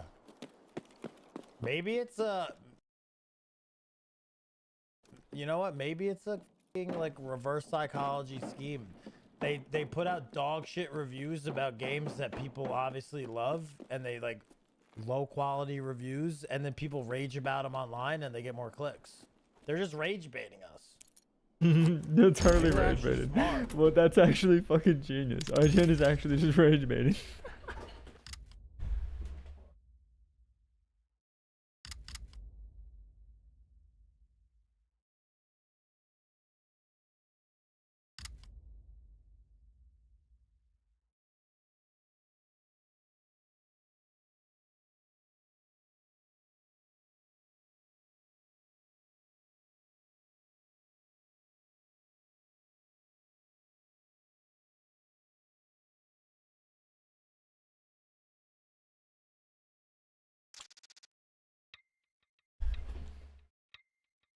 They're coming for their snail. Whoa. Could be tougher than the arena of our glorious city, Sparkle. Someone is definitely going to die here. Must have pissed his pants. 5, 4, 3, 2, 1. Can't hear ya.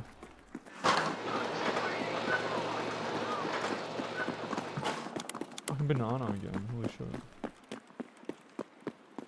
Did he accept the concede because he's fucking versus me, mate? Oh.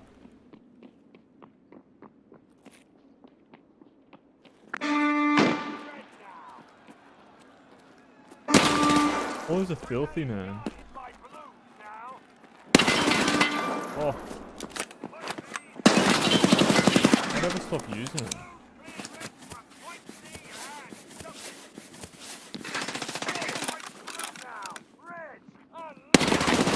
Oh, I fucking pulled.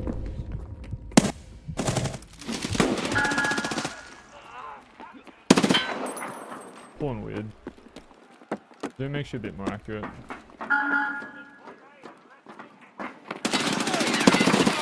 Amplifies the recoil changes. Easier to recognize. I went all the way around there, what the fuck?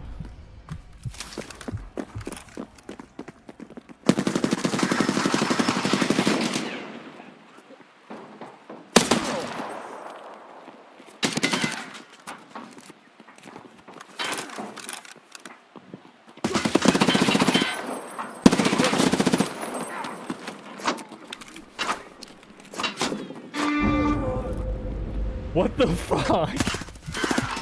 Where did he just come from? That's my spawn.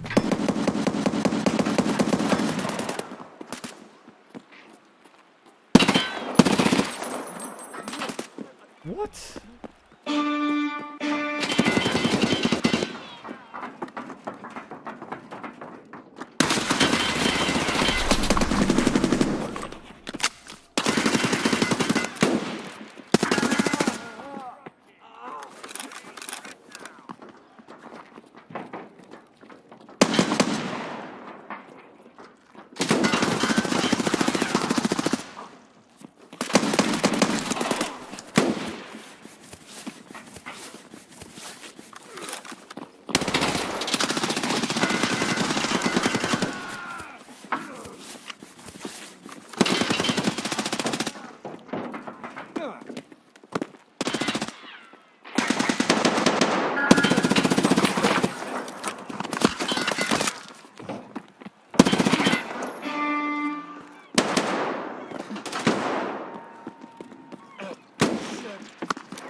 Bro, he just did that. Wait, get him. Get him. Get him.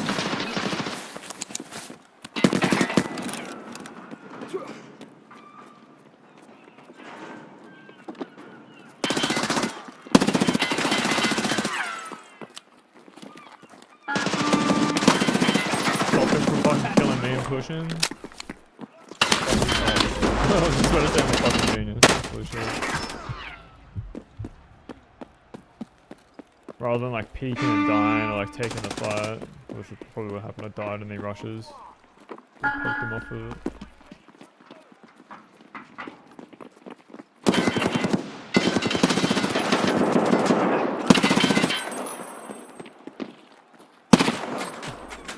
Sorry.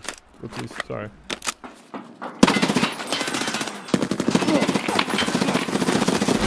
Oh!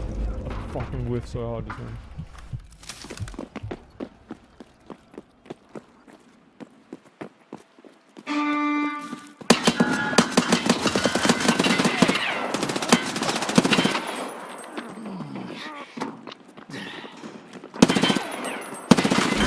Dude, I didn't headshot him? Are you fucking serious?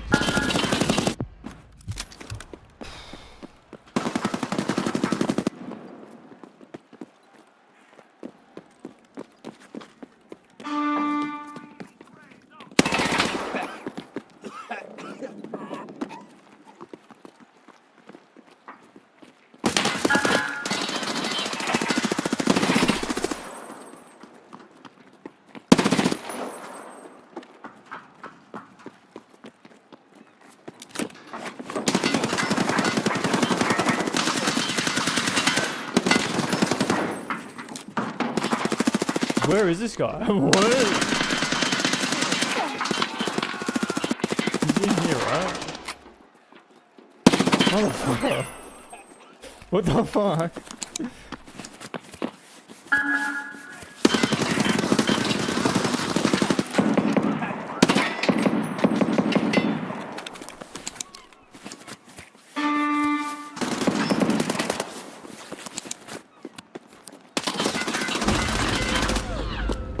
That's so sad. I thought it was a thing in there.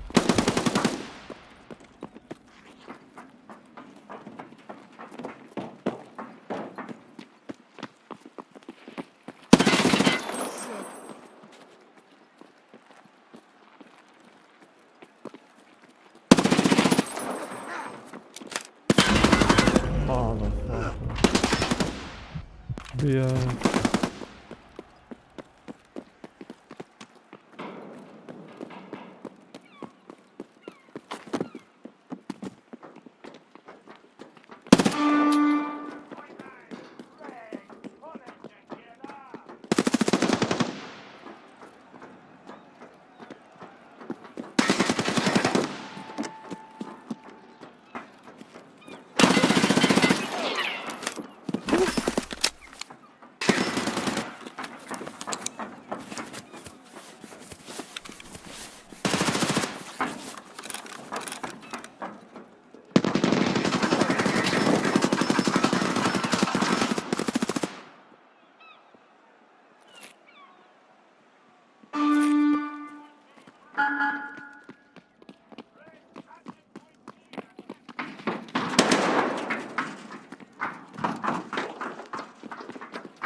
I guess he's talking about armor and oh.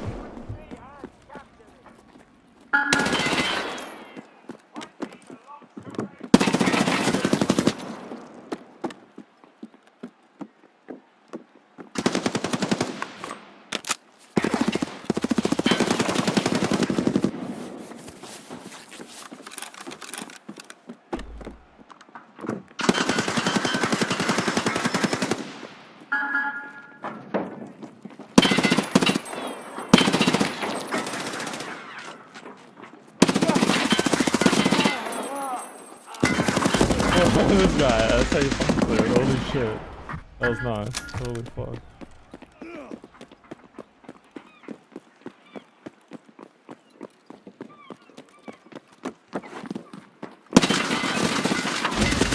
Motherfucker.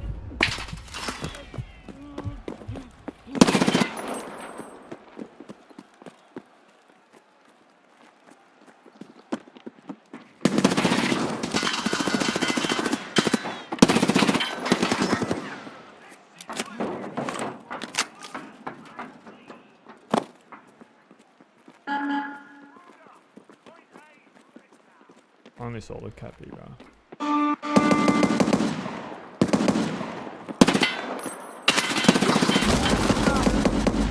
Why would you shoot the... These guys are fucking weird. They're like doing this shit, like what the fuck? I was under his bullets, he wasn't actually aiming at my head. Like I was actually full under his bullets.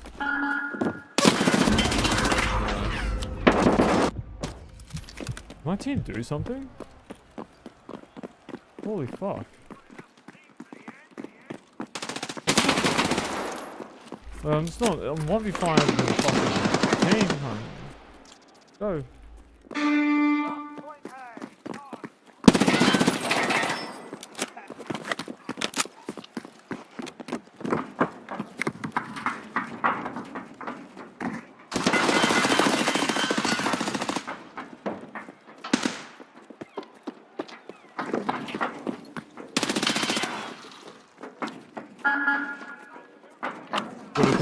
First losers. Oh, he pissed his head. Oh, he was second. Holy fuck.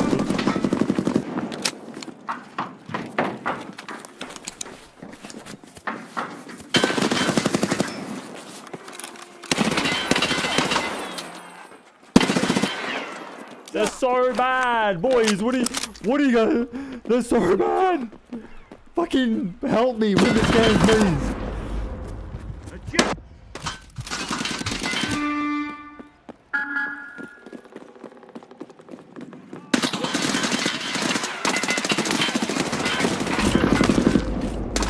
Yeah, hold it down A. Yeah, they got that. I gotta get B.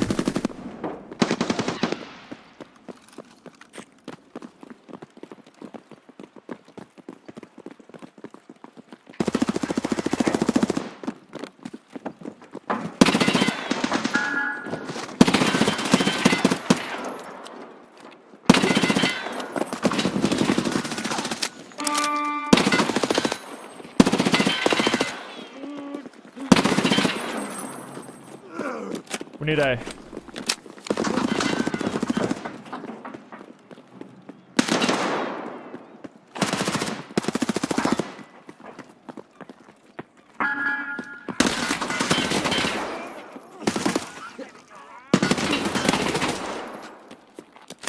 Oh,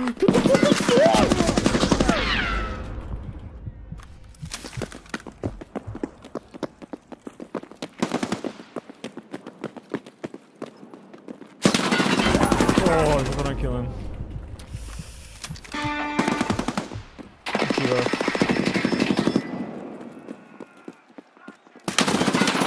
How are you not dead, cunt? He hit me for 79. I hit him for 239. How are you only hitting his fucking thorax, you rat? I don't know how to move. Come on, let me move. Dude, these guys are fucking... These guys are trying so hard to stop me. Holy fuck. They're so bad.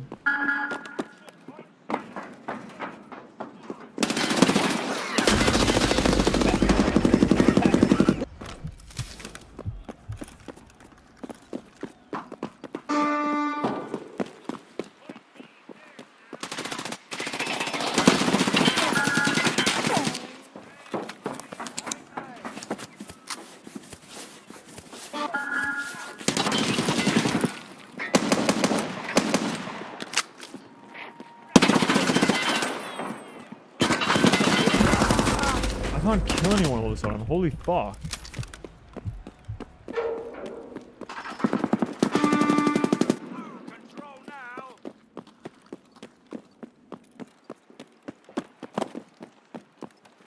You keep the pressure up when they're like...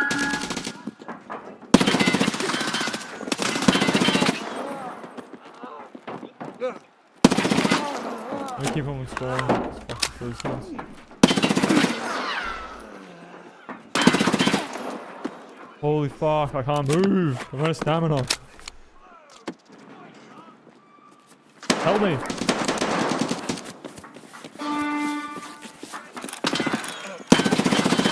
Alright now, mouse pad.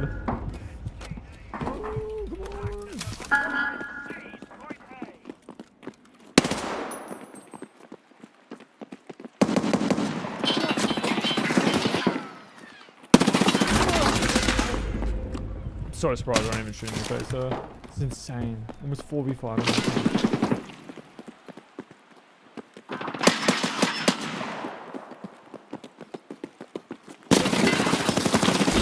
Dude, why?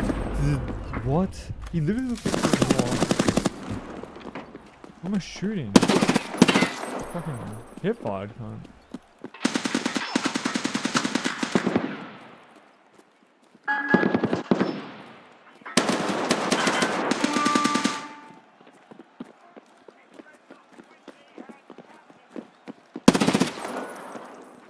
I'm losing my precision. Ah, that fucking helmet's insane. Are you serious?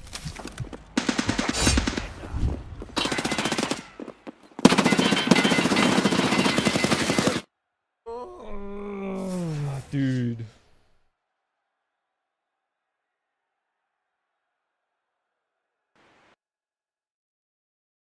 So close.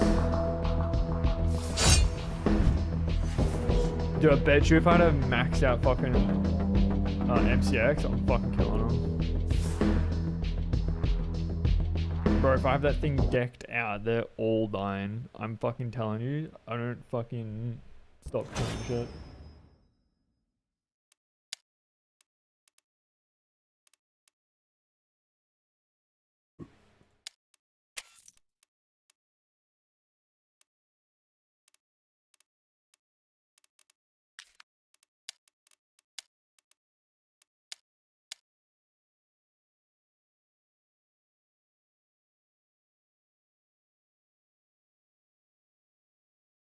I'm just like snowballed into this warm-up cunt. That game was insane.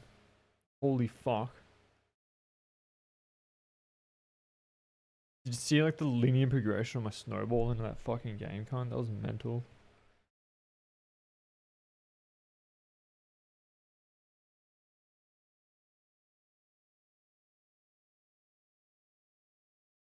It's almost as if every time I start killing more shit, my gun's getting upgraded.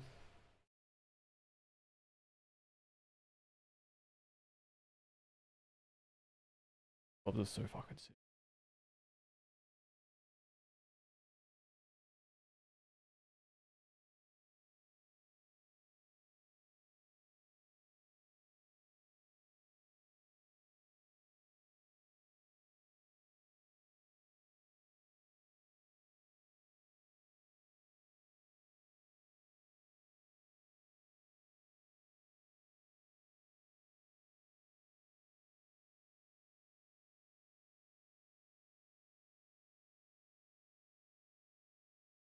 Wait, I said that sentence, but it's almost as if every time I upgrade my gun, more cunts are dying. What do we need? Oh yeah, one more game. One more game. Finished the weekly in like, what? 2 hours, 10 minutes? I had 12 hours left, pretty much, exactly. Pretty quick 2 hours. Can't lie. Oh, this marked room sucks. This marked room is gonna rage bait me, that's for sure. Yeah, they might just be rage baiting us.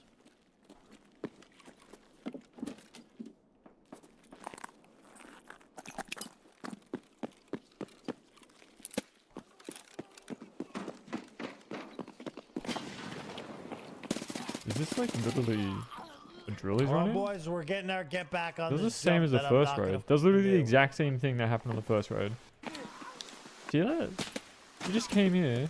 It's a different nade. You can tell it's a difference. Like, that guy's running across the gun. And he comes back.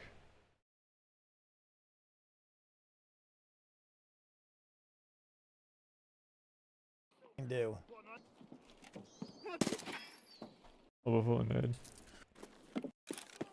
Rage baiting us.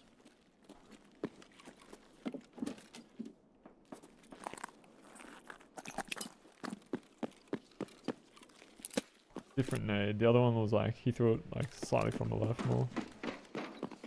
Exact same thing is happening. The exact same thing is happening. Well, boys, we're getting our get back on this jump that I'm not gonna do. I don't think I'm attempting the jump again, to be honest.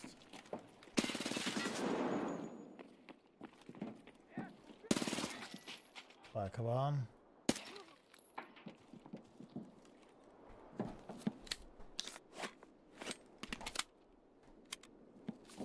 Oh, dude. I've been spoiled. I'm looking at mini games.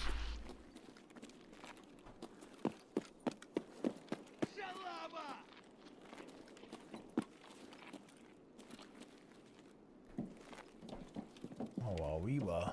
Oh, well, we were. Jeez. Very much so, indeed.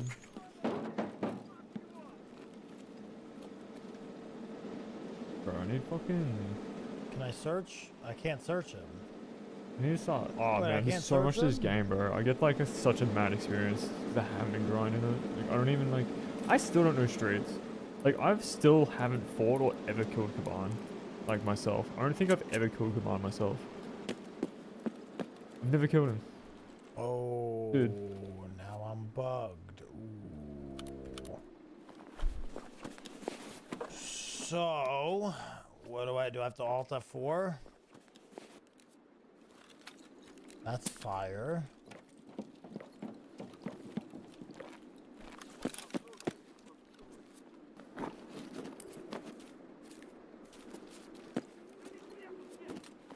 Jump out of the window? Dude, I don't want to jump out of the window. Bad things are gonna happen if I jump out of the window.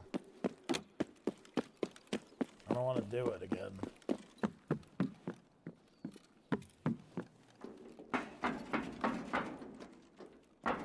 Could you imagine if I died a second time jumping out of the window? Could you imagine the tragedy? Fuck. I don't want to do it. No, I don't want to do it. No, no, no. Bad things. Bad things.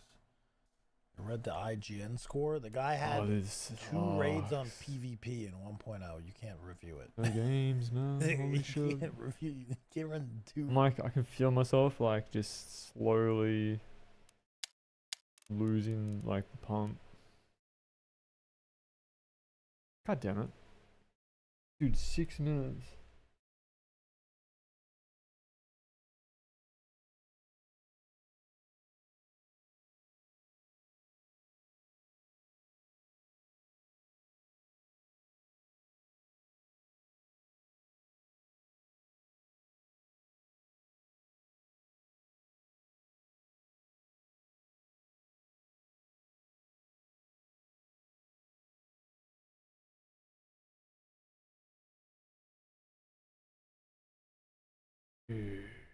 Rates in PvP.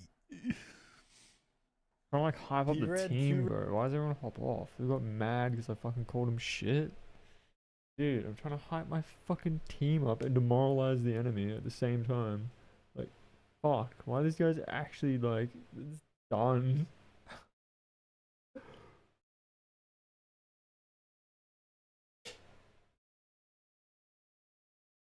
I'm fucking like dropping a 50 bomb, neck and neck game, running from one end of the map to the other, fucking slaughtering everything.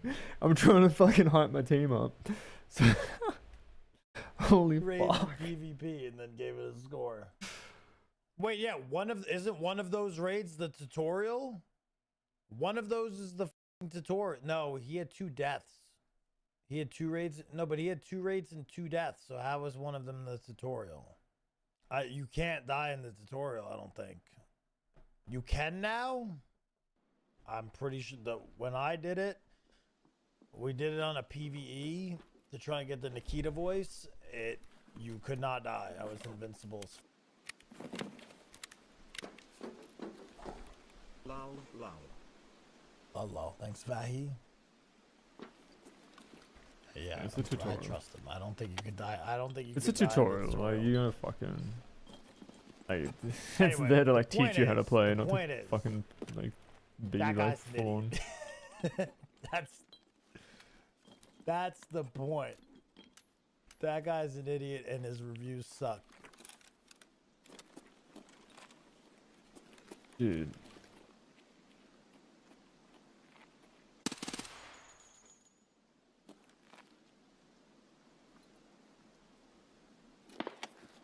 Maybe my aim sucks too.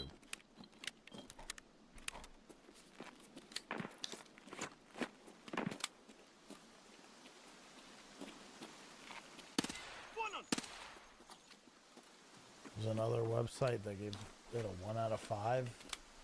I mean, a 1 out of 5 is more legit than a 6 out of 10, to be honest. I could actually understand a 1 out of 5 for this game because you might just fucking hate this game. Like, this is the kind of game that some people are just gonna fucking hate. And I'm okay with that.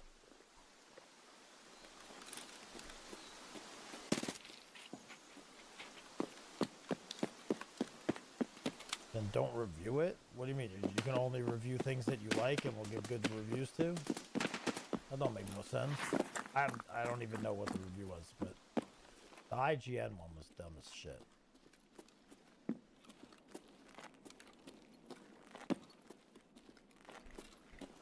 I'm a sweaty PvP, sweaty competitive player, and I ran 2 raids and quit to PvE.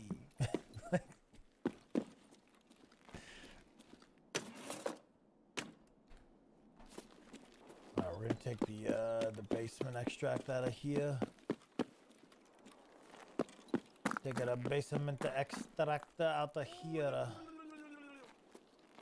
For Rosen, thank you for the 5 gifted subs. Betrayed and This game's so good. There's so many angles, bro. This is taking 10 minutes. This is insane. What?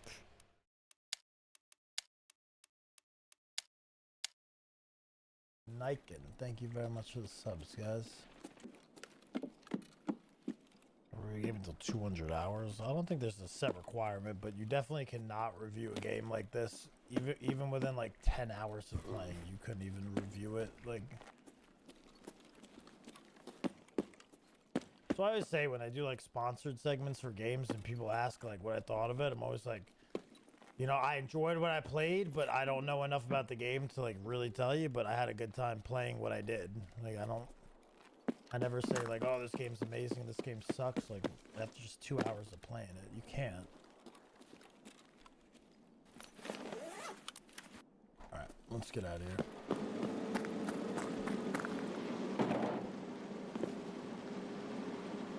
My first raid ever. Went into Nighttime Factory not knowing it was Nighttime Factory, said, oh my god, it's dark in here, and then proceeded to die. That was my first Tarkov raid. The American mind cannot comprehend that 3:28 on the clock is 3:28 a.m. Let's see if it'll extract me this time. I've been having issues with this lately where we get this black screen. Yo, That's I might just alt F4 the game, and then sometimes it makes you reconnect to deal with glass mouse mats. A lower friction surface, and they don't wear out like a typical mouse pad, but they do chew the out of mouse skates. Glass skates don't feel like a glass pad. They don't. I mean, I've always used glass, well, not always, but I was using glass skates for a long time on a cloth pad. It does not feel the same. Not even close. Here we go. Ooh, check their team spawn, potentially. Glass on glass. No, you can't use glass on glass. That shit will just stick to itself. Think about rubbing two pieces of glass together. That shit doesn't work.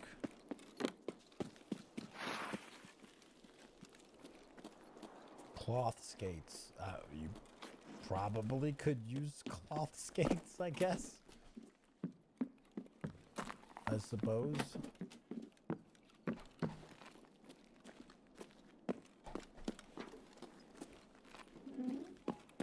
Two pieces of rubber doesn't work either? What do you mean? I do that all the time. No issues.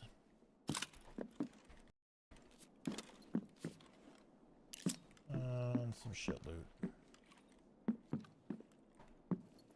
Some shit. Oh, wait, there's a tiger hiding there. Okay.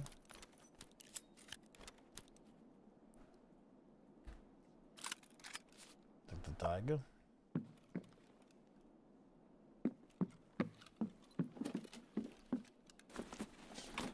Take the tiger. Why did I bring 200 spare bullets? Don't think we're gonna need 200 of those. I am not using smooth motion anymore because it was causing oddities with the stream, so I turned it off. I don't know if it's good now. That's the reason I turned it off, though. It might still be great. It might suck now. I couldn't tell you. It's been a while. Lex Sierra, thank you for the 5 gifted. Thank you very much, Lex.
Drilling to like just aim at punks.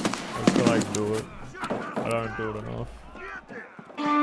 Like pull away and then I'd be sorry, just do better.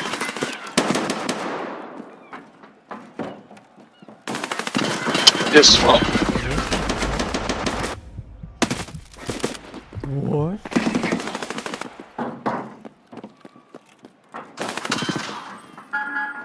How did you pump that direction?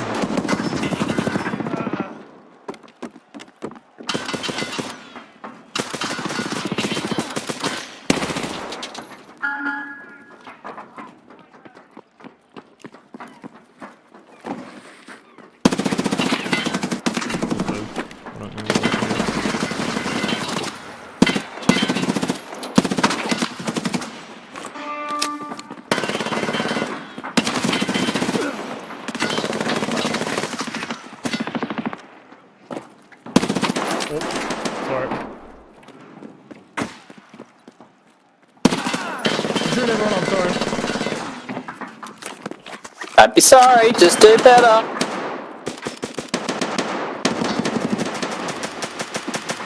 So far. Nice time.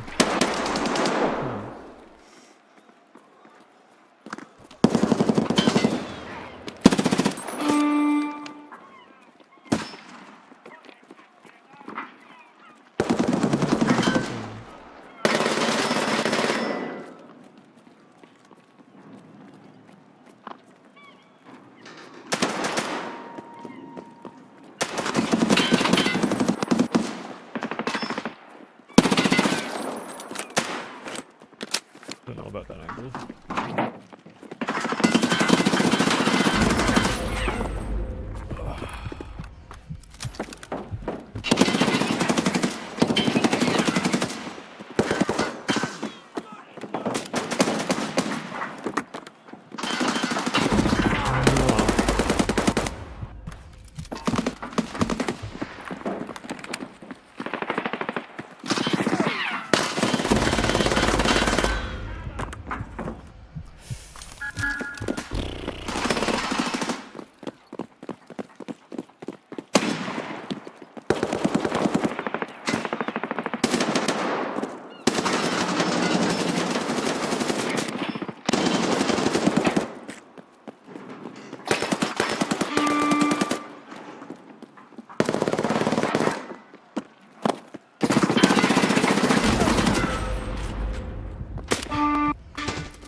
Oh my god.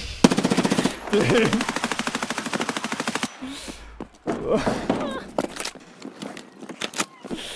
Bullets. What? I'm done.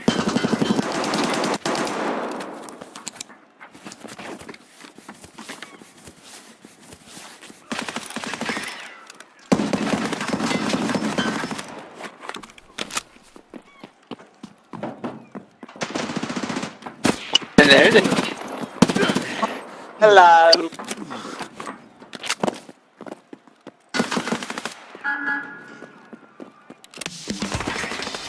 Man. What's the weekly? What's the weekly?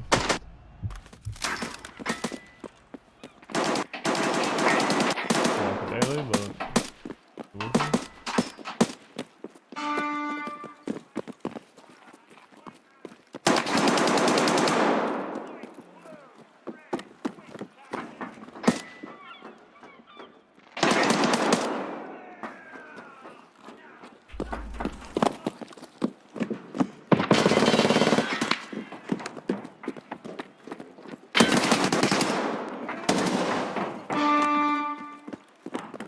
Oh, spawn here.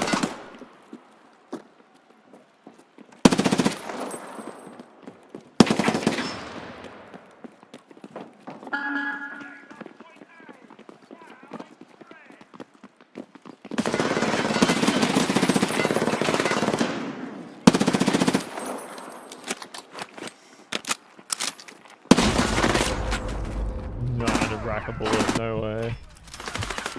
Holy shit.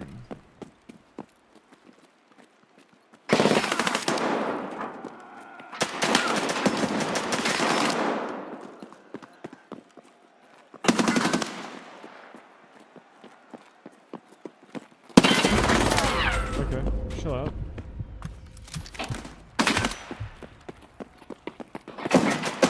Ducking you off, mate. Oh.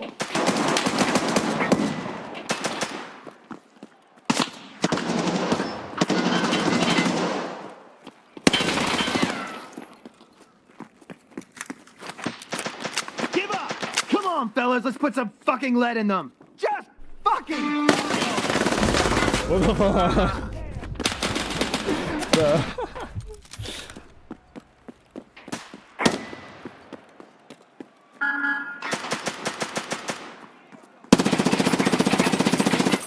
Fucking lit, I can't, yeah, I got him.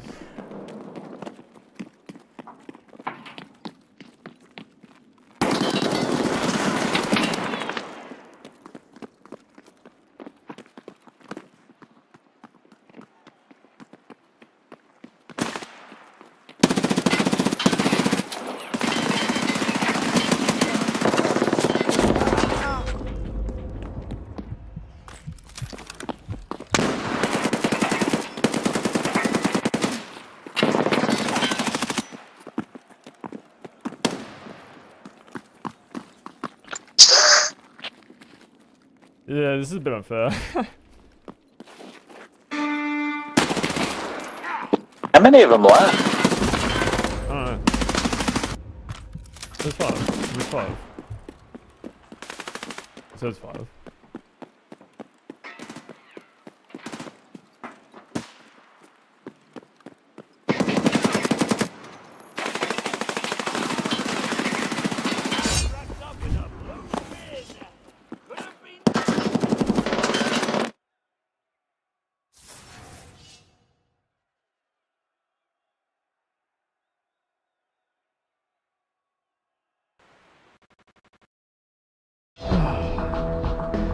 Finally.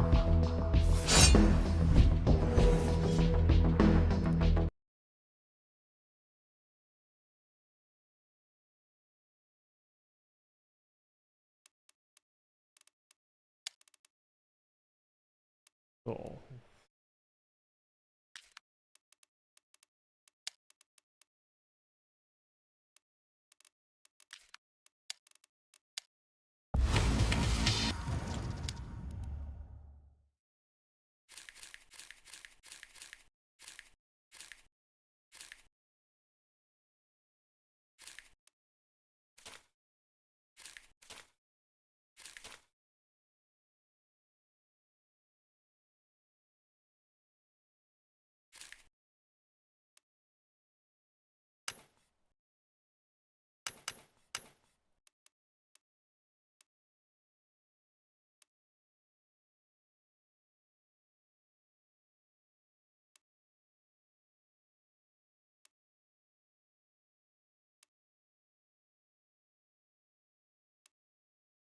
Fuck yeah.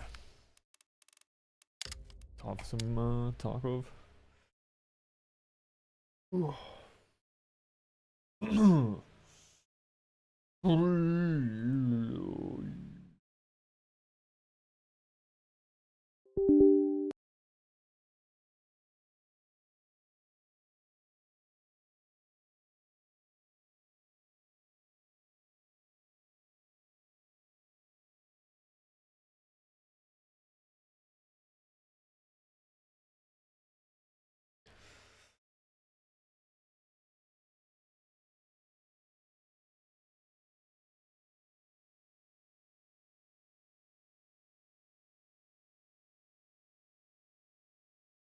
Holy fuck, that last game. Before that last game, second last game was fucking went off, holy shit. Finally get to like chill out and just play the game. Chill out to the extent that chilling out occurs. Like little journeys for little objects on the Mippy map.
Oh, it's snowing, that's right. Yeah, I forgot.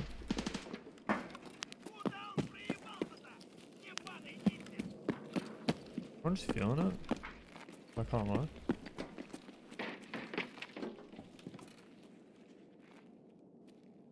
don't know what the fuck this guy is about.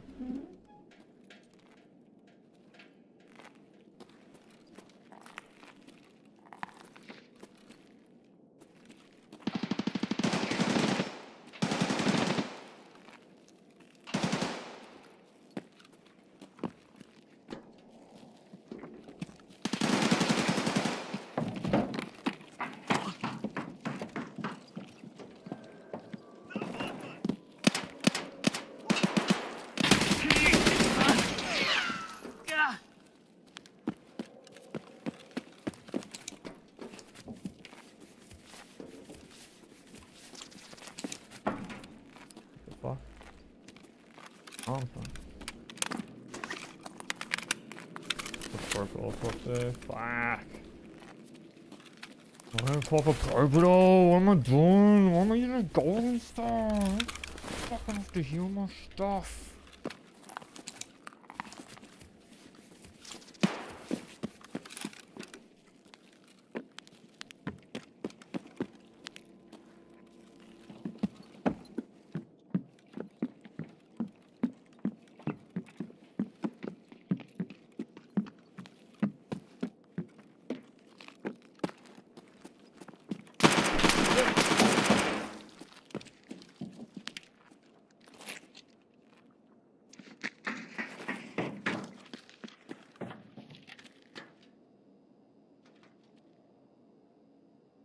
Let's go. Blade.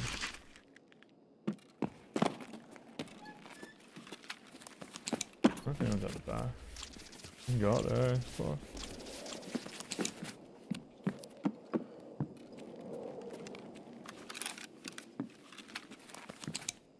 You got above. I don't like the idea of clearing the stairs there.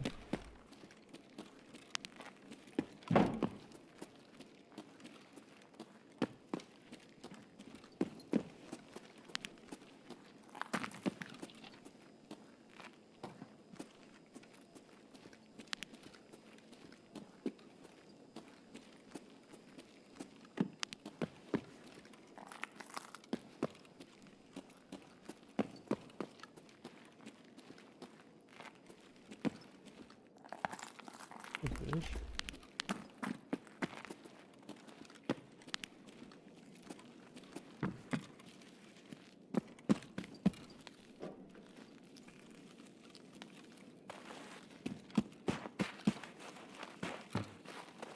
Fucking snow down here. What the hell?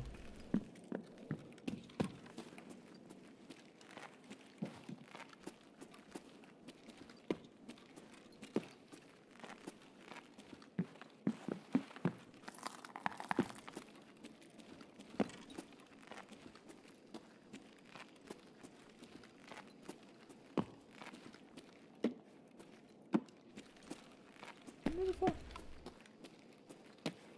There's no metal.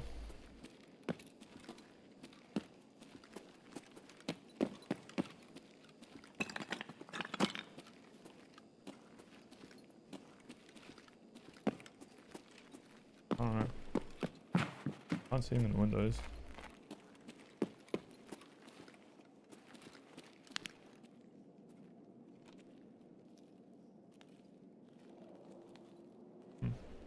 I'll fix my arm. I'm gonna be crazy. I'll chill the fuck out.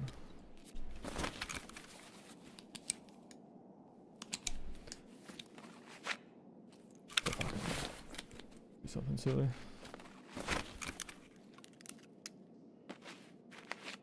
Probably could like try and check in the safe. Go in the top room up there, but bit of an effort.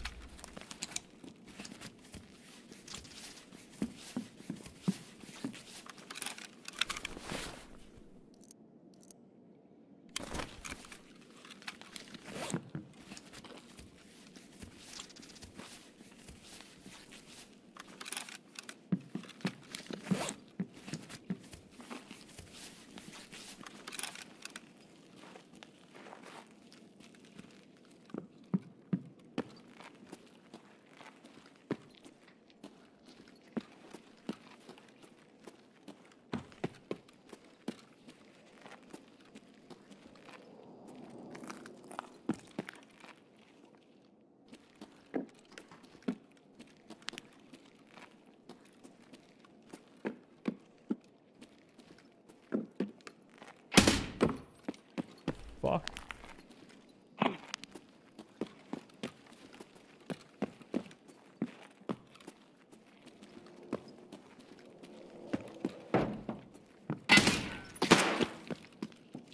Wait, are you cool? Are you trying to do a quest?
I'll do a fucking fat finger in there.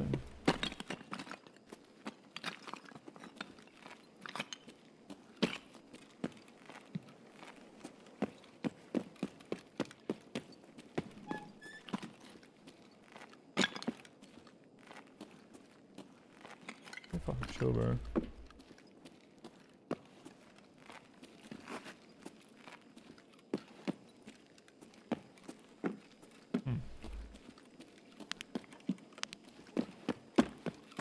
No idea what elbow over door is.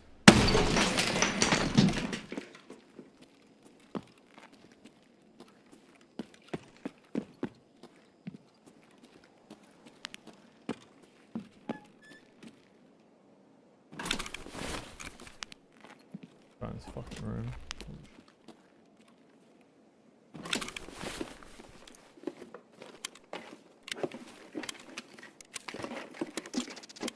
Worth it.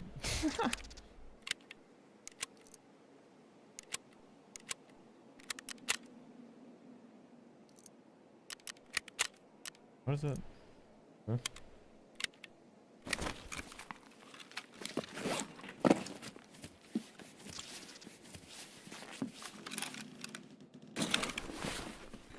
Get some fucking cheese, mate. What's good cheese doing? Man, oh my god. How much noise?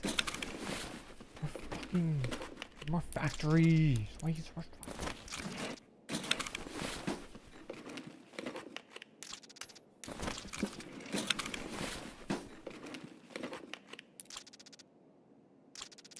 Fuck is this?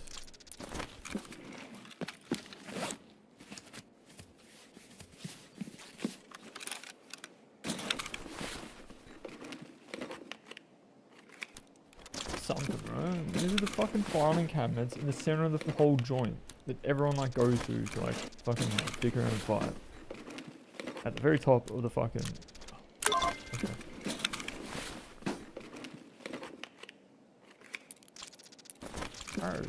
What? Oh, do we have a few fucking.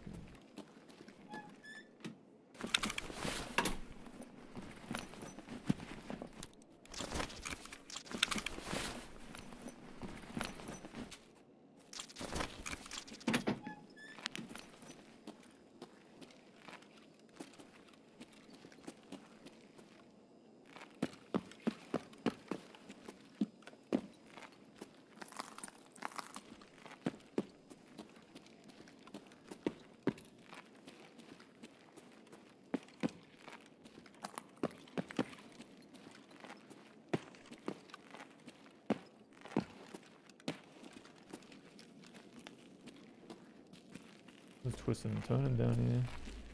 Where the fuck is it? Ты куда пошел? Помоги!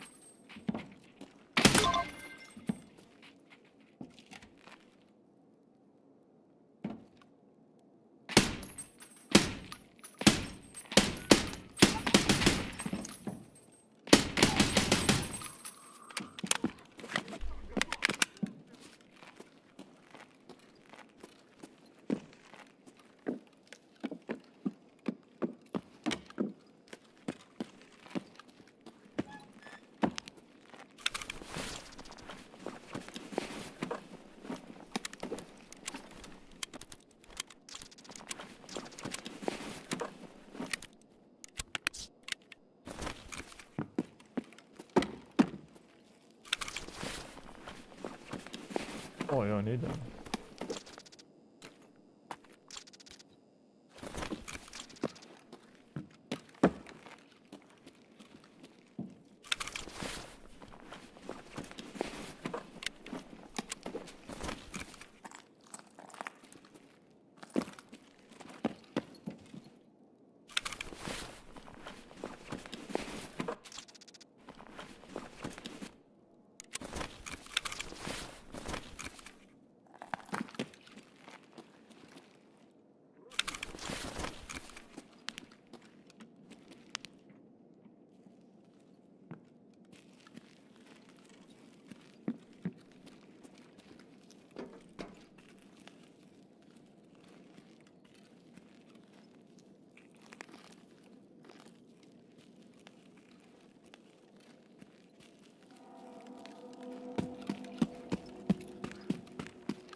Only one ago.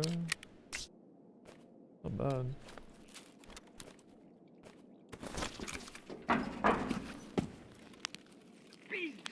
Izu.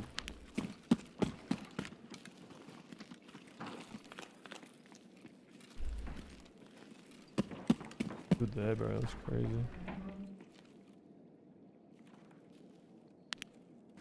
What is this? I wonder if it's that ARFID code.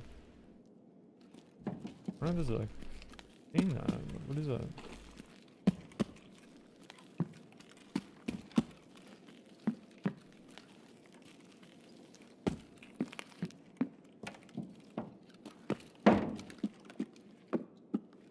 It's a bad time to sprint. Someone could have easily picked me just then.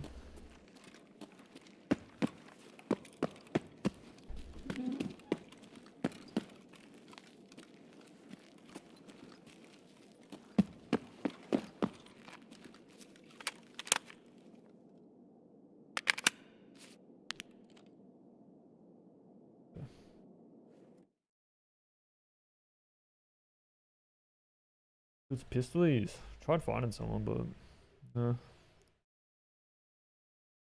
Still hesitant. I'm not like too familiar with the new area. Starting to like understand it. Starting to understand it. That's why I'm like running around a little bit more because I'm feeling it. That's why I was like, fuck it, we'll play some arena. Yeah, this goes, but yeah, not too bad. Like there are ways to get around without like being exposed to like too many things. Like at first it's like holy fuck, like everywhere I step, like the whole fucking map can see me. But then like eventually find like the little ways to like weave around. Good.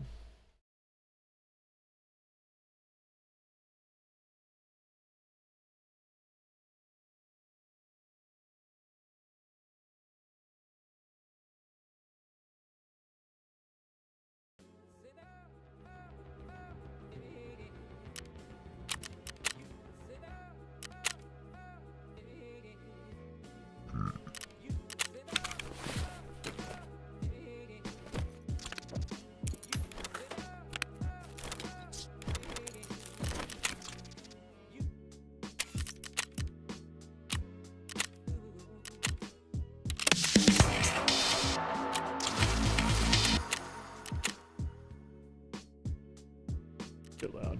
Bit loud, I reckon. It's a bit quiet even. Shit.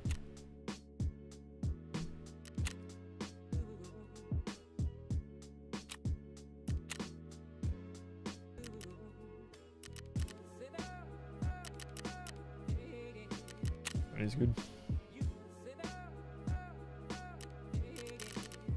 Still got the snap of the interface, like sounds. And get like that tactile feedback.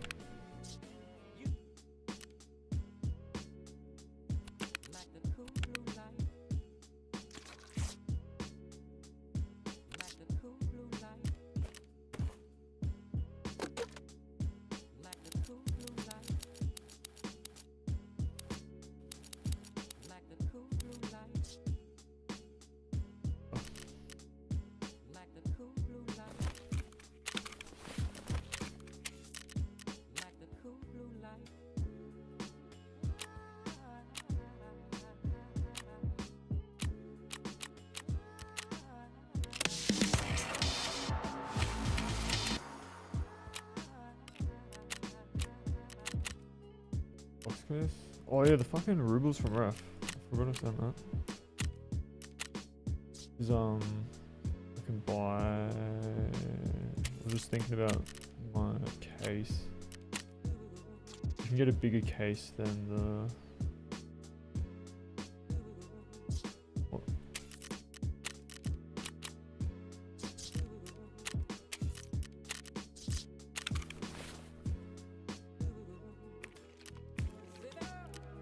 Just give him $1 million and just. Okay. Had to force the bug. Are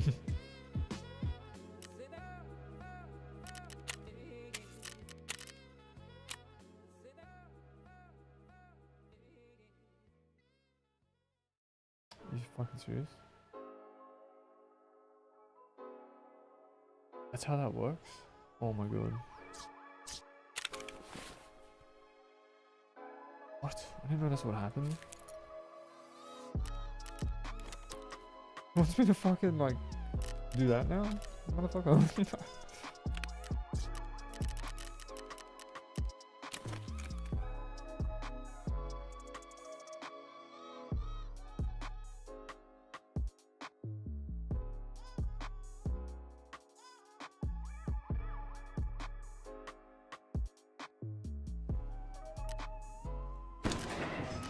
I didn't turn this on.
Bada bing, bada boom.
that guy not dead?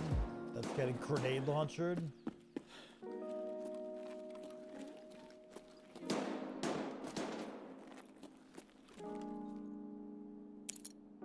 don't know if that guy got blown up even. I think we just heard him shoot.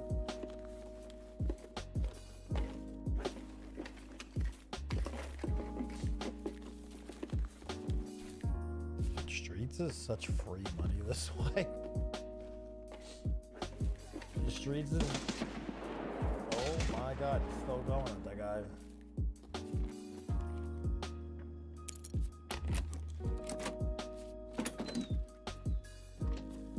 Hopefully that guy's dead.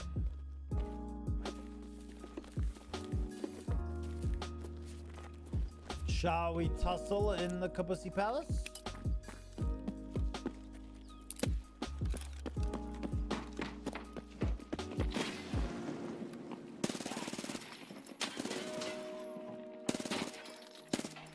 Oh, that guy got blown up by a grenade.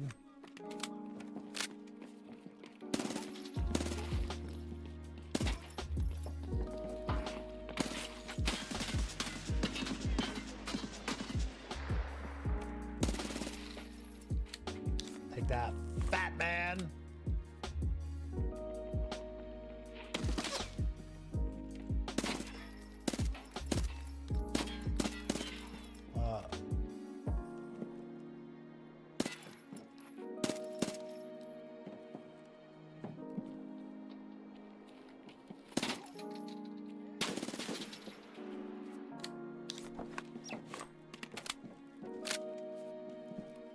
Easy. Easy. Shit, dude. Shit, man, that's so easy. That's how you clear out Kaban right there. That's how you do it. Kaban seems easy this wipe because he aggroes on you and he'll just walk towards you and you could kill him, where normally he just stays still and you have to peek him and then he destroys you. Like, you can just hold an angle and know exactly where he is and hit the easy headshot. You don't have to like search for him at all.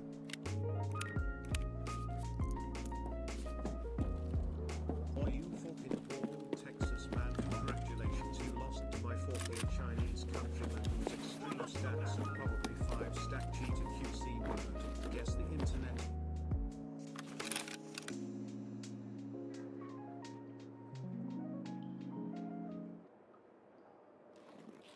Where am I? Oh, I went to reserve. Sure, that's right. Shit. It's snowing.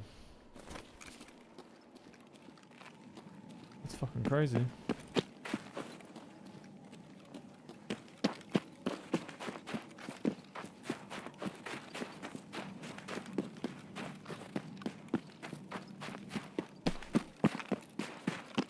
What am I doing there? Where's like the goal here?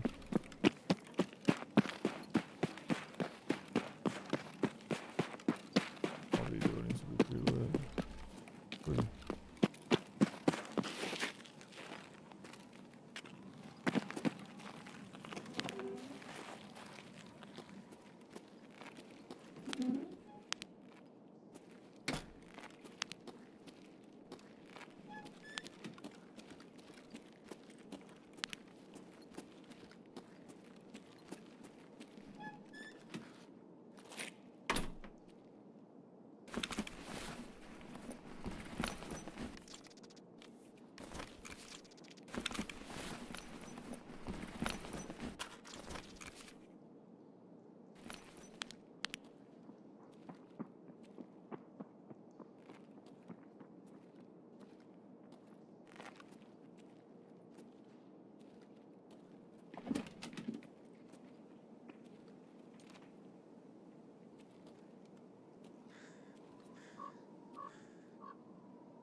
Cool.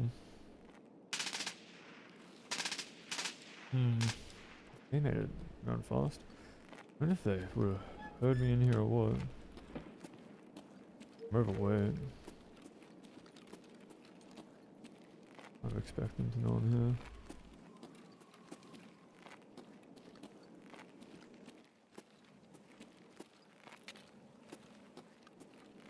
guy? Broken box. That full blacked out shape just looks like a dude kneeling.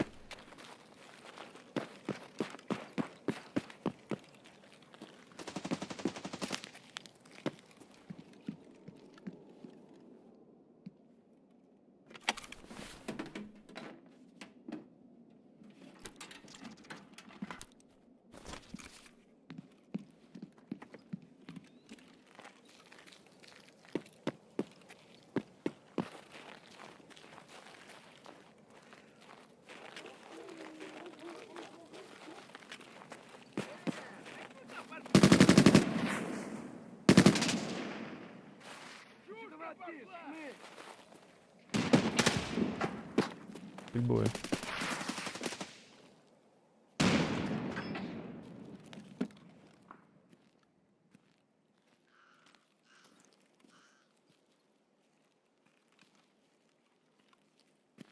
Fuck. Cool. I wonder if we're doing what I wanted to do.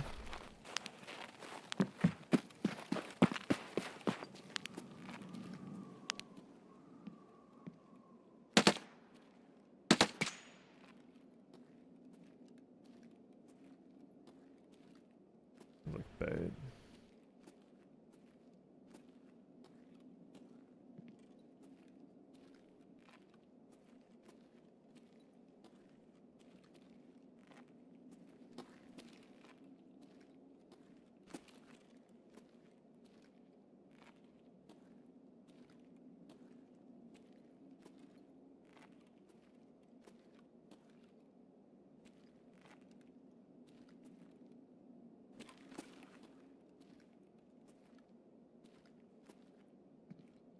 Very difficult situation.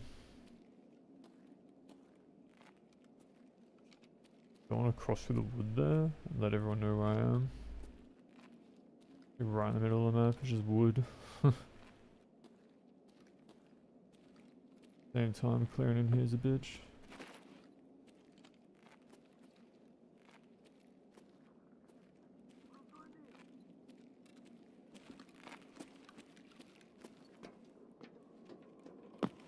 Be kind of good loot in here, to be honest.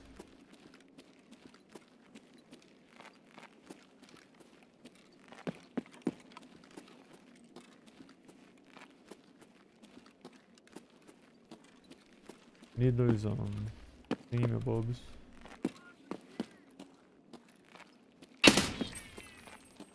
Light bulb. Ooh, speaking of light bulbs. Literally nothing. Fair enough.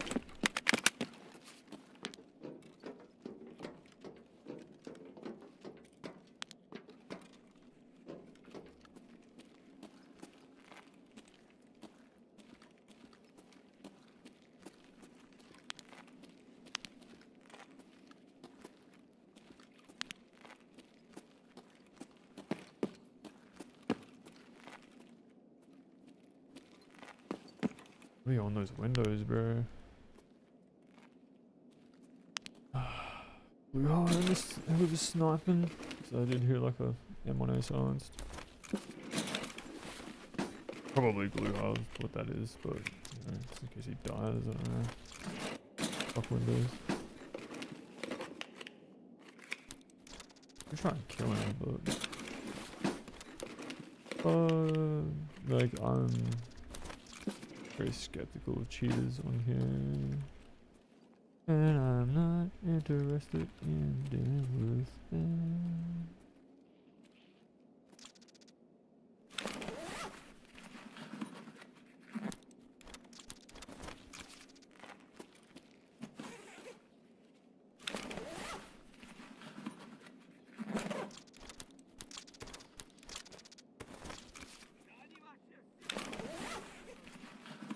There's just like a red grenade in here. Can you fucking imagine?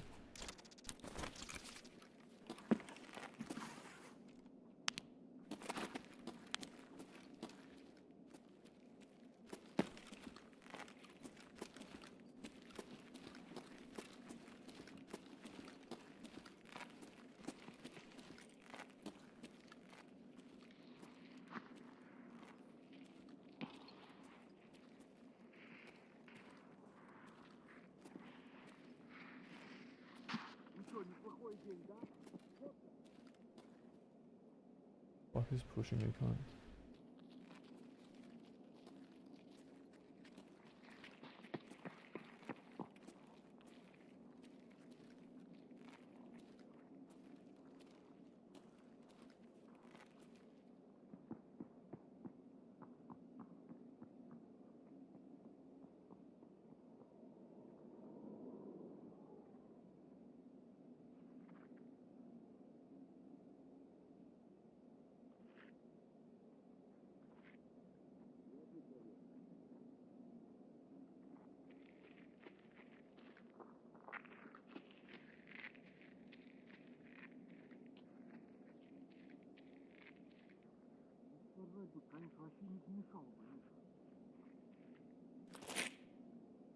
Alright, I think it's just them. Something's walking up and down here. They're not pissing him off. I think it's probably... They're just walking around down there.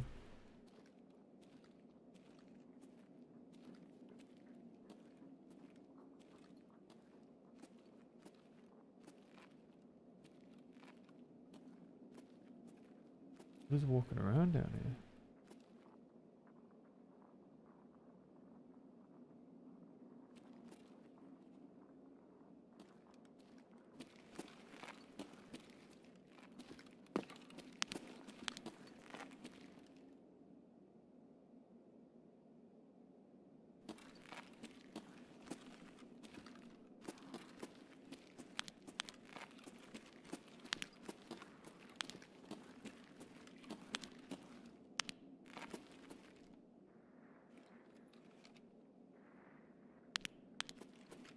Oh, this is so spooky.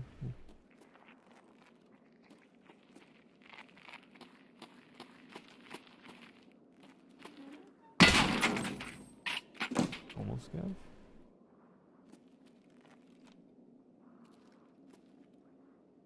Interesting.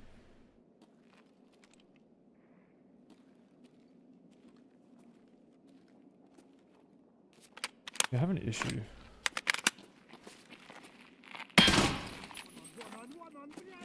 It's normal scav.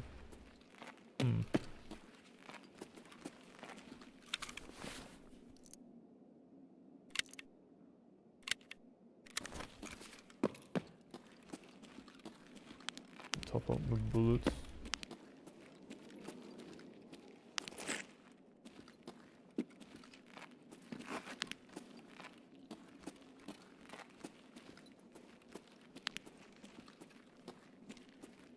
Rat spray.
What's down here? Something's down here.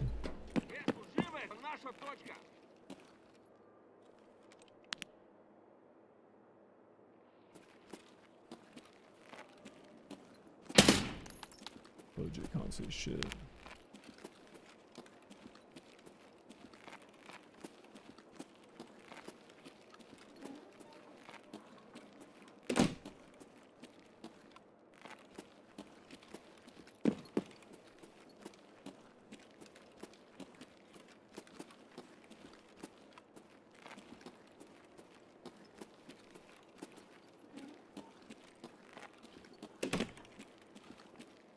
I hear water.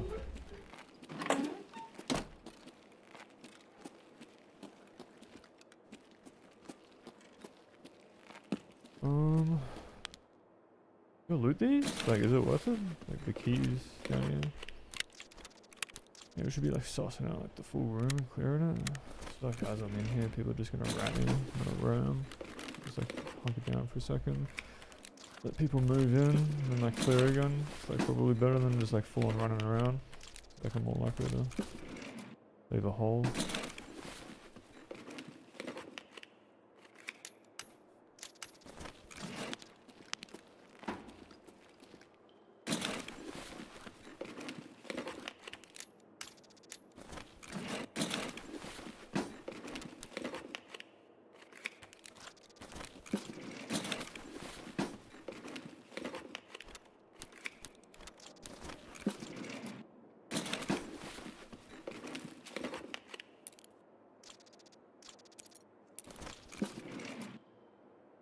Hell yeah.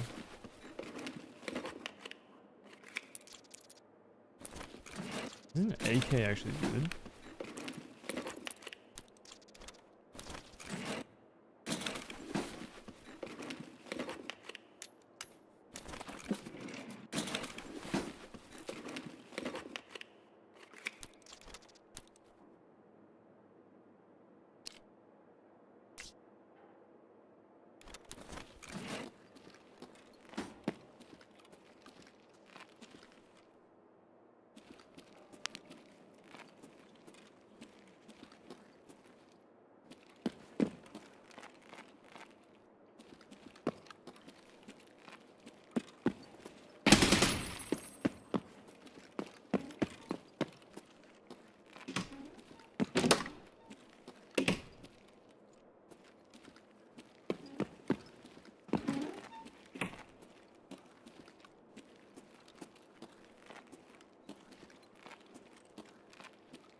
Oh shit.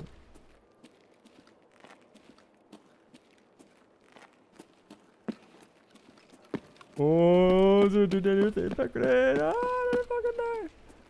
Holy shit. Alright, we're in this deep. Vibing. Doors. Who knows who the fuck is on it? I don't know what the fuck's going on. I saw like 2 dudes. I think they might have died to blue hole. That could be everyone for all I fucking know. AU gaming.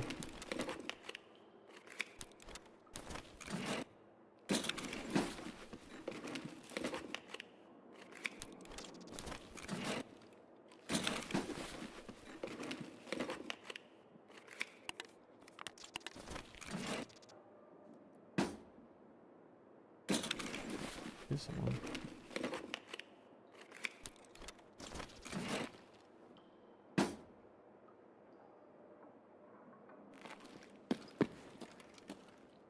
I ain't hearing shit.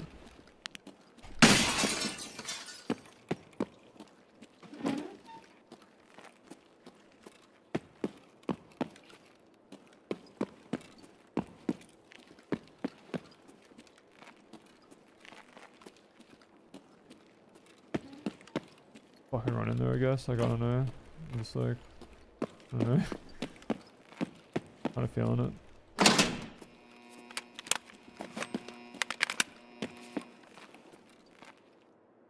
Hey, Raiders. Damn. Oh.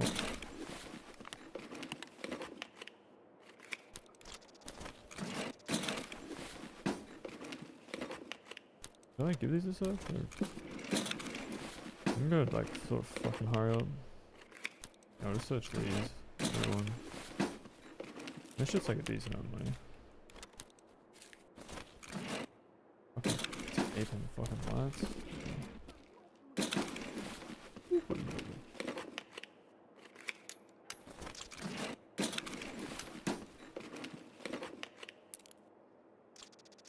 Arrow.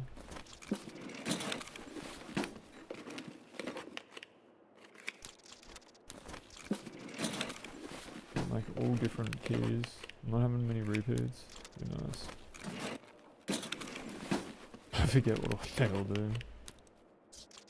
Easy for me to keep them all and then decide what I want to throw away.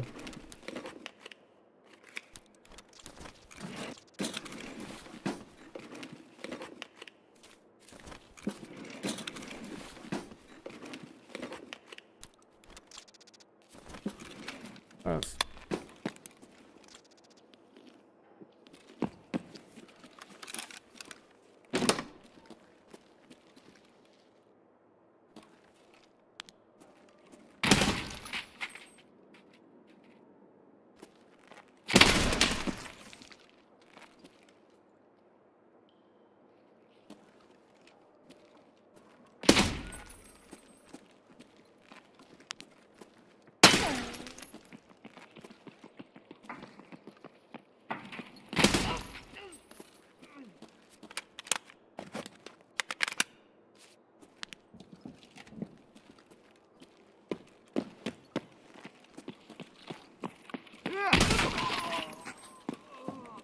Those are pack of raiders. Oh, they're quiet, I see. Oh, damn.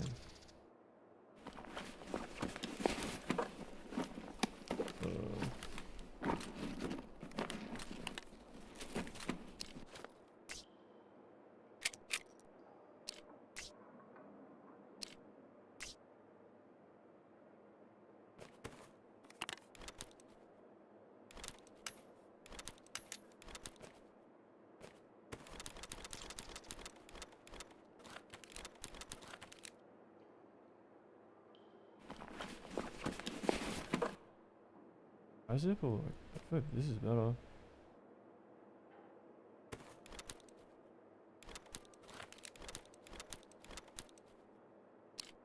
$35, $35 less, but more armor. What the fuck?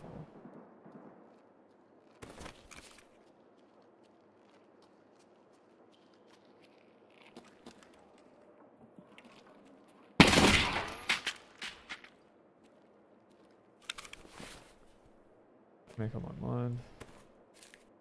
I mean, what am I doing? Oh, I'm just gonna fucking loot everything. Go from there.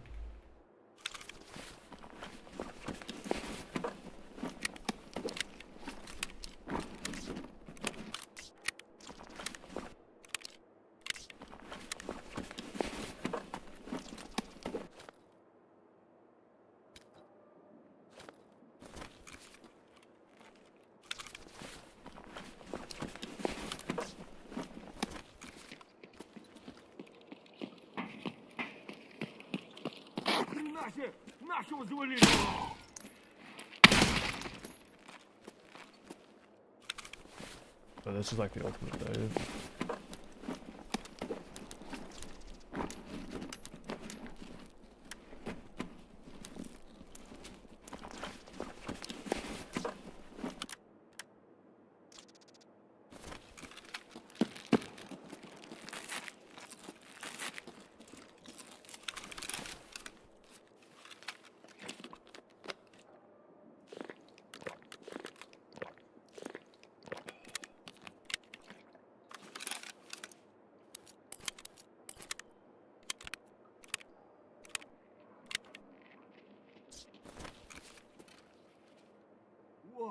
Пацан готов!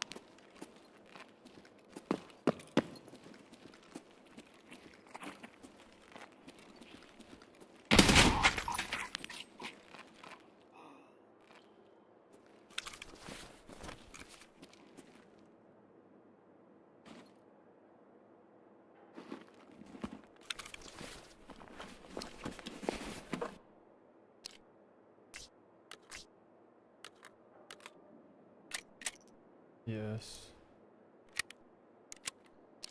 Hmm. There's a fucking...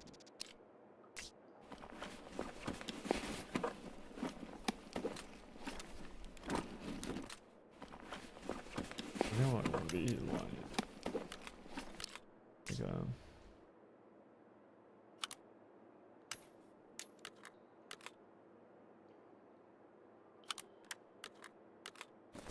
Those bullets right now.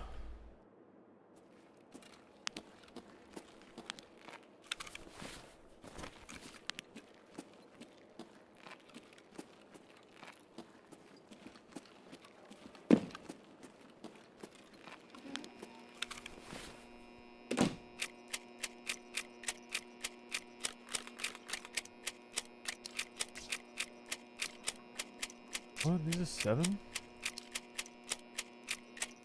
Better.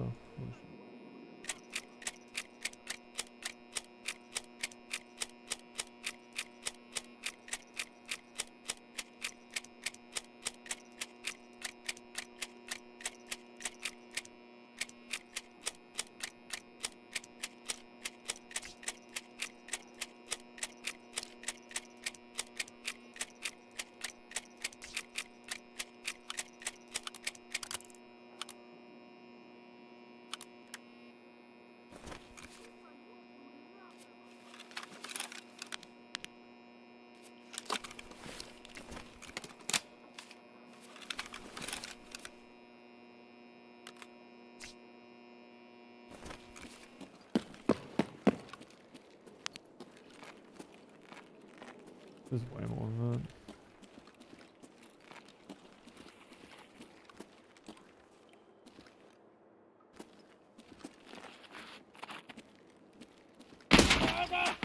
Сука, ёбаный нахуй!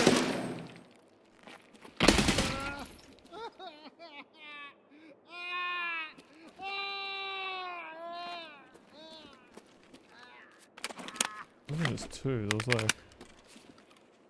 Yeah, 3. Guess that was it. Kinda need to move on from this, can't I?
Эй, земляк, мы стрелять не хотим, мы так наблюдаем.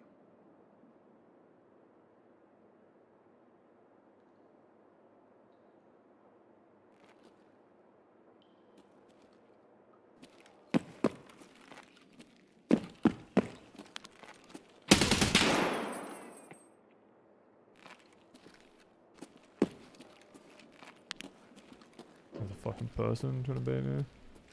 You know, this player scout will come eventually.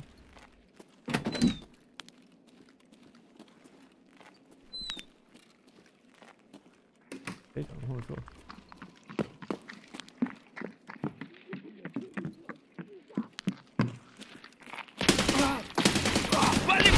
Oh, dude. Oh, you motherfucker.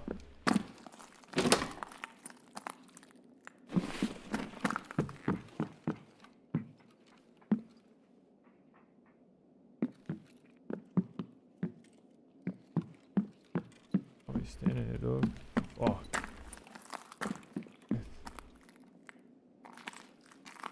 Boys and other coming. Holy shit.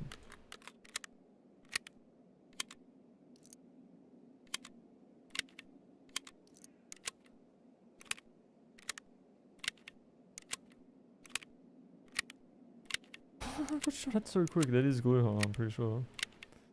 No, this is like fucking around on that side.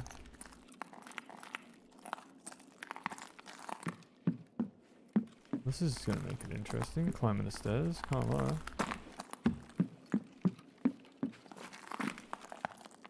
Backpack. How the fuck am I gonna do this? Even just to run through these windows is fucking cooked those.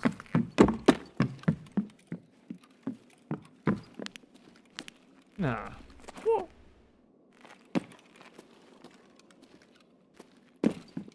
What?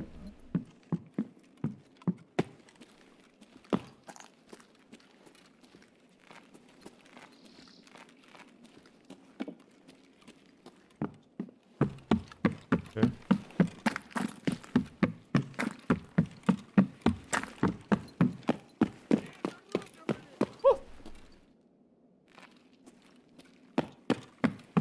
Oh. These windows make it hard. For that. Please don't shoot me through the door, motherfucker.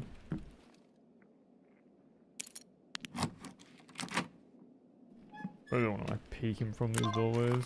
He could be anywhere and they're really awkward. Deterrent, but.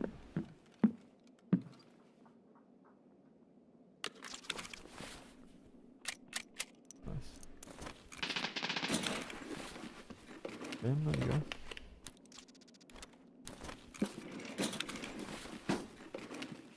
I don't know, like 2 phases really hard. I'm gonna give much of a shit. Too much risk for like not enough reward. Like it's really out of my way. Because it's gonna be killing Gluha, not dying to Gluha, and making it worth it by looting Gluha. And he's in the middle, so if I kill him out there in the middle, I'm not fucking touching him.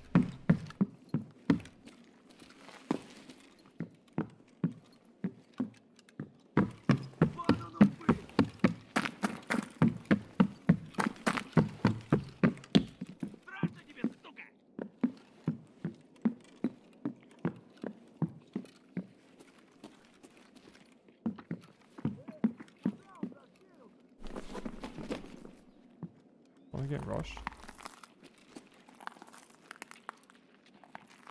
Okay.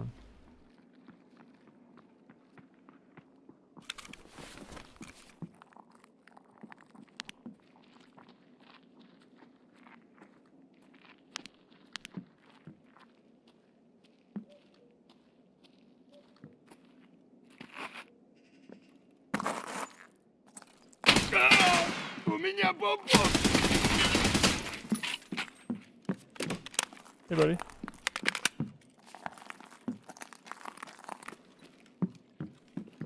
Yeah, huh? Okay. Come say hi. So Pappy.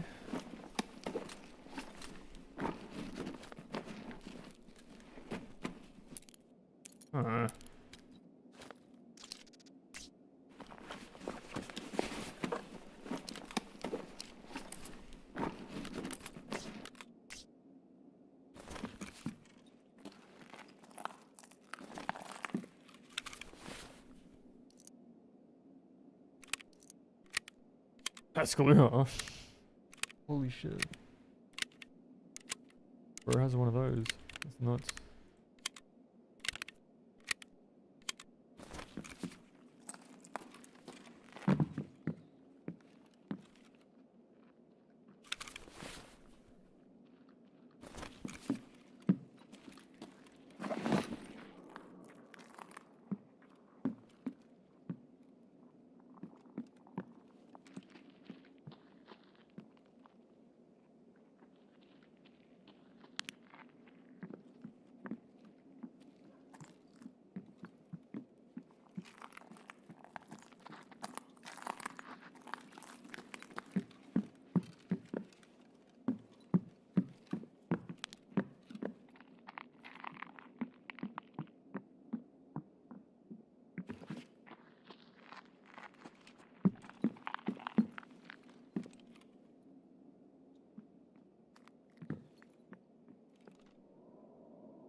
don't know if this is guards. I really don't want to be fighting them on stairs.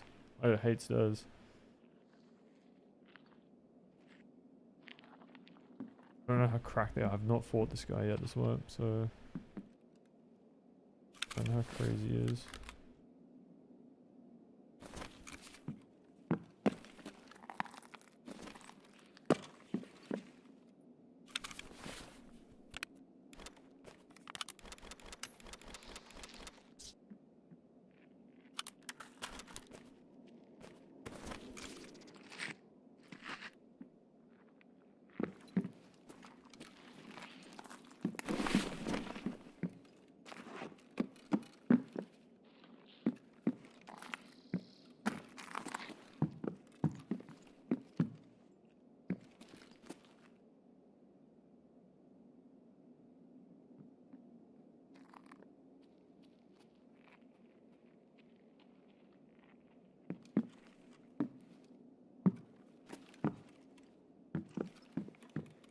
This is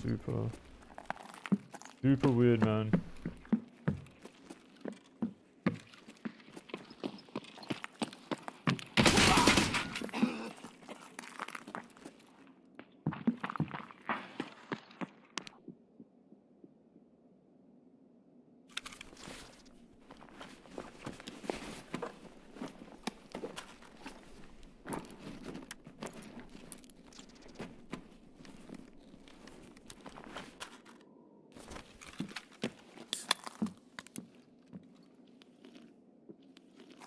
He just ran outside, dead off. Yeah, fucking.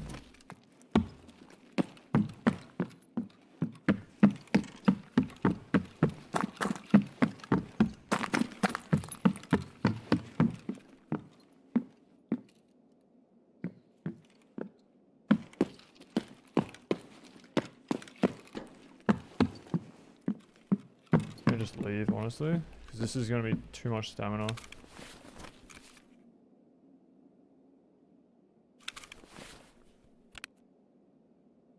I think this is worth it. I think this is worth it. That on this.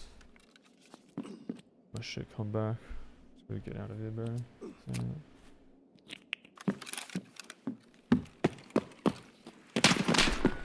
Yup.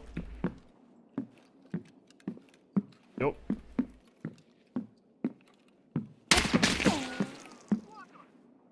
What?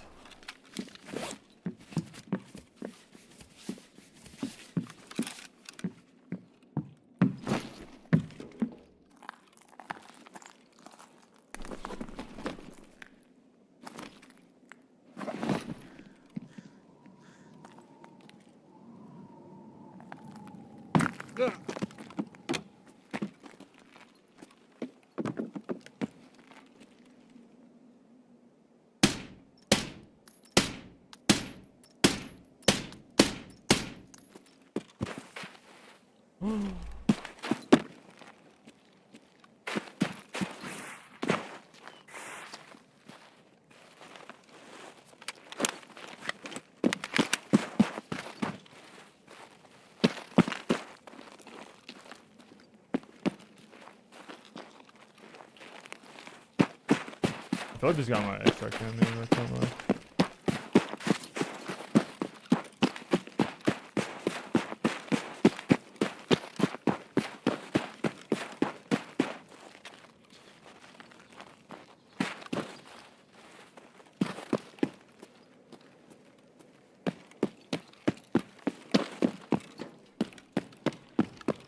They might think I'm gonna go up there, can't lie. I ain't going up there. Going up there, Sunny Jim.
I have to come back for the other buildings. I didn't have enough time.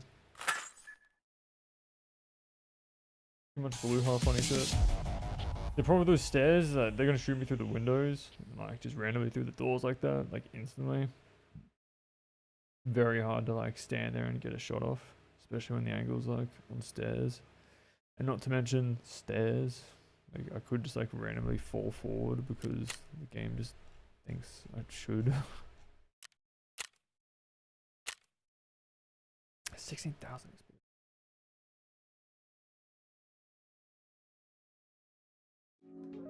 Like I'm gonna like walk down the stairs and it's just like gonna magically, instead of it being like a diagonal from like top right to bottom left, like walking down, it's just gonna have like a random 90-degree. It's just gonna think there's an actual step and just like send me fucking silly. Not good. Yeah, so not to mention that, and then like all the facts that like he did fuck me like that. Took me a minute.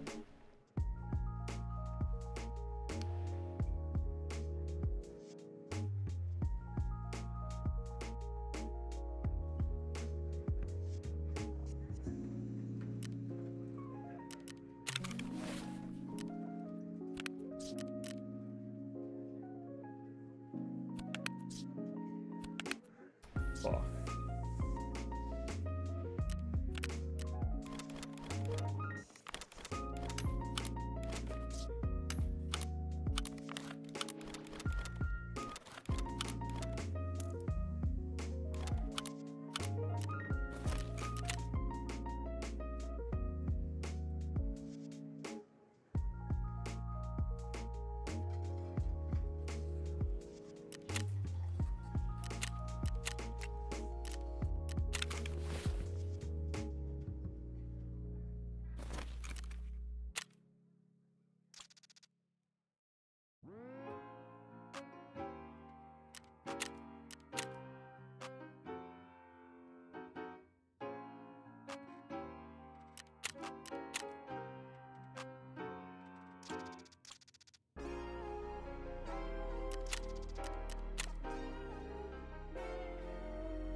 Holy fuck.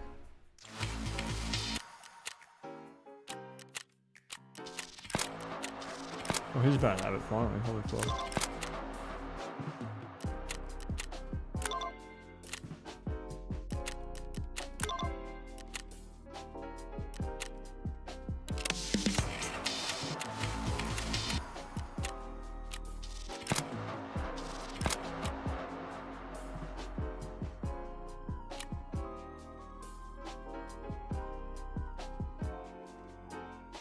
Go to these ones.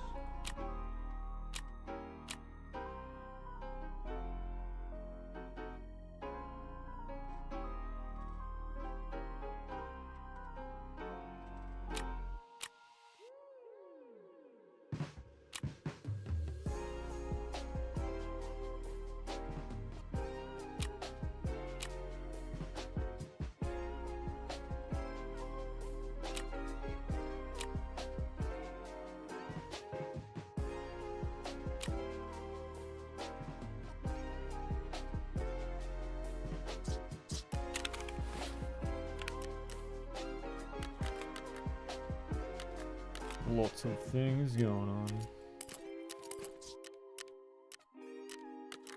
I never grabbed his gun. I'm a fucking idiot. That thing is so good. What? What am I doing? I just like completely forgot about it. I was like, oh, gotta go. Whoops.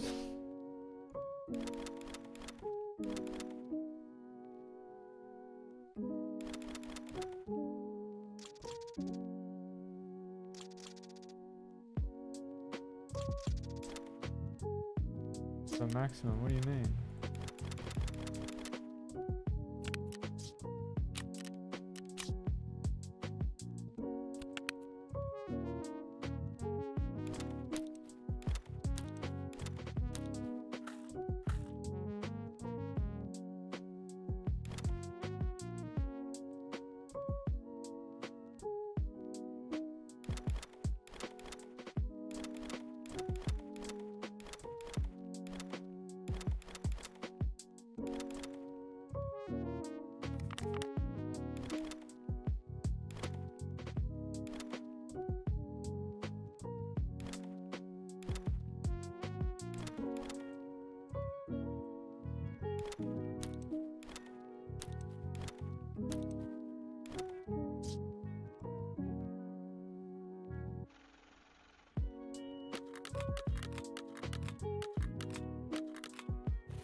Alright, space.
Oh, not that much. Holy shit.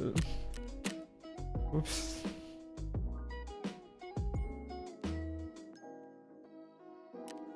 Read it on. Shit. The rest can just get vended. I think get a lot more, yeah. Four.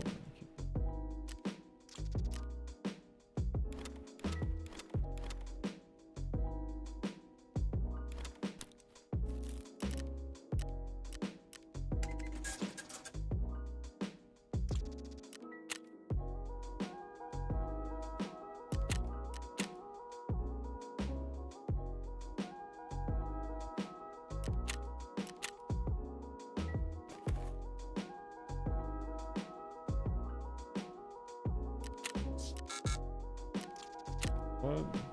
Max offers.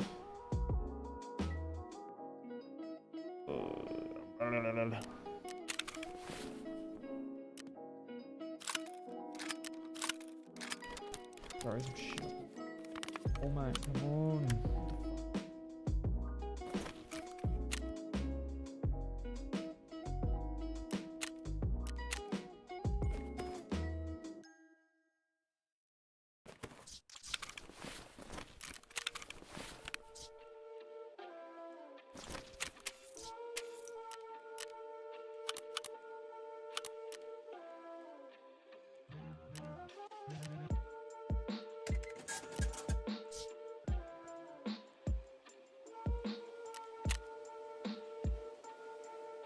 People actually fuck with this site? What the hell?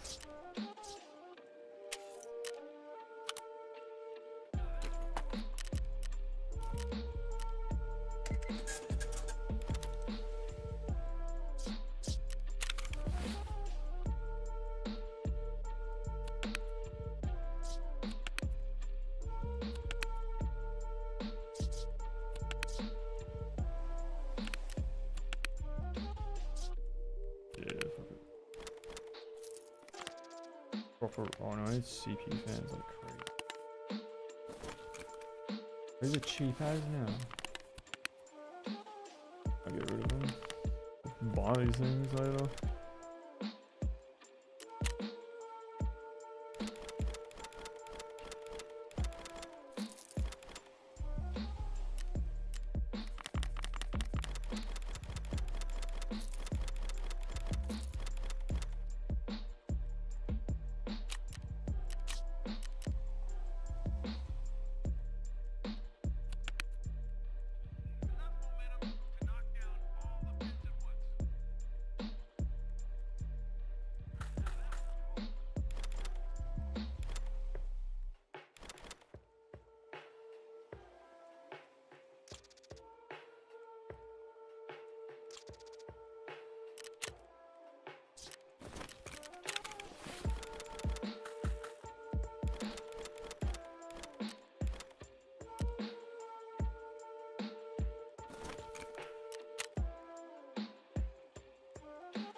Prime offers. Thank you. What? These things are fucking this cheap.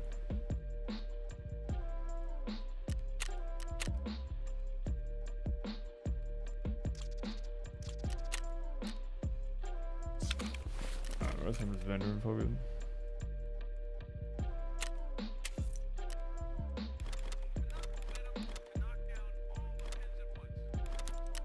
People like undercut lower than what therapists would buy shit for.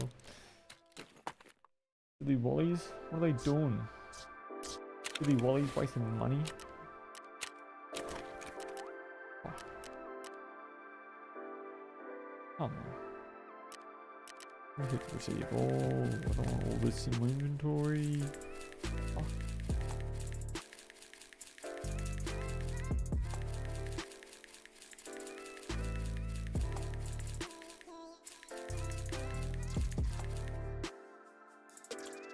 Shit.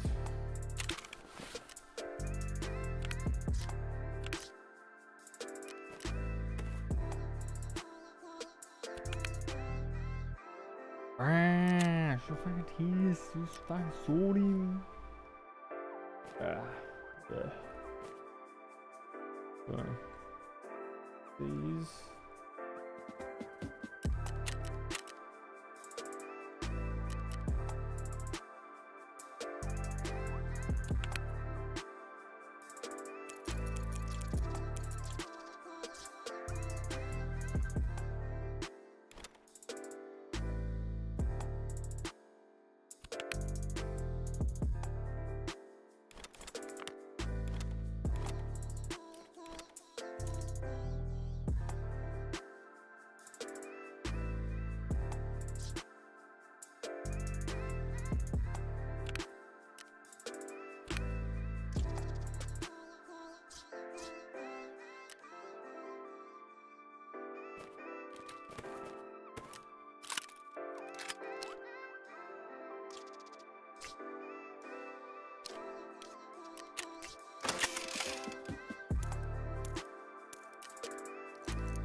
that you used to go up on Mulholland Drive and park every night. and visualize seeing yourself as. Yeah, I would visualize. This is when you were broke and poor.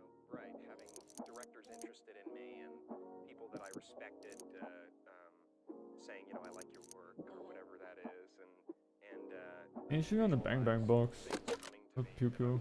wanted or whatever. Drive home and think, No, these are bang bang. they're out there. Bang bang bullets. Have a hold of them yet, but they're out there. I wrote myself a check for $10 million for acting services rendered, and I gave myself These are more 5 fucking. years. These are also bang bang. Bullets. I probably put some ups. Actually. We're fucking shorty mouse, but we needed the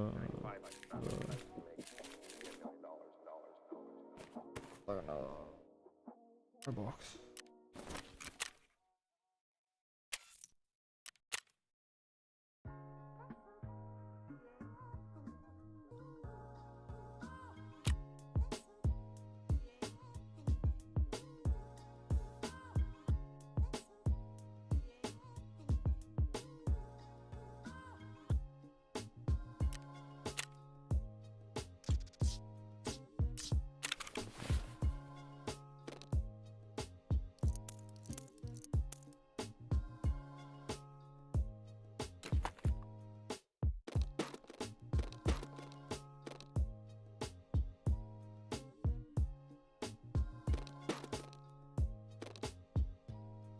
Brother.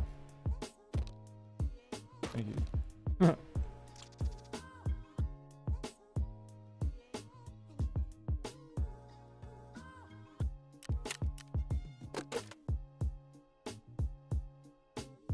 Should it be a bang bang box or no? This needs to be another. This is a giant. Oh no, wait. Oh, bang bang extended now. Fuck.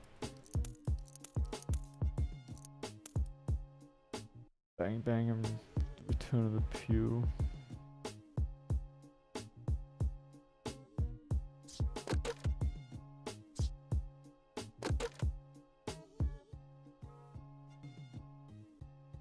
It's a junk box.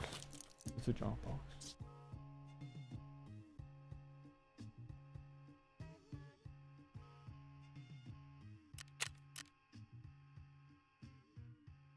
That's helpful.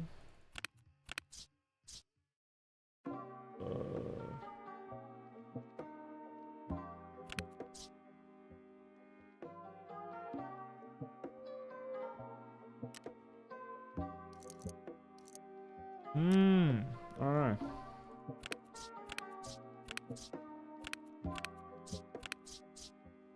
I don't know what I'm doing. I'm gonna figure out what I'm gonna do. Might as well do some highlight shit, I guess.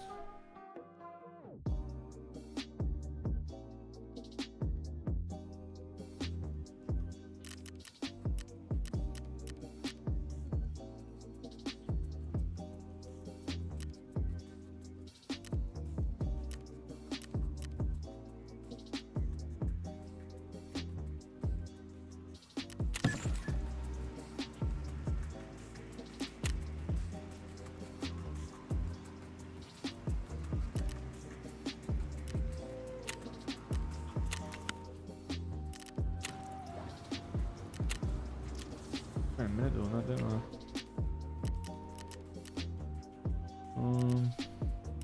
Like, what is the goal? I think highlight's cranking. I'm gonna figure out what I'm doing. Oh, it's not even. No, it's not fine. This one. There we go.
Ooh, what?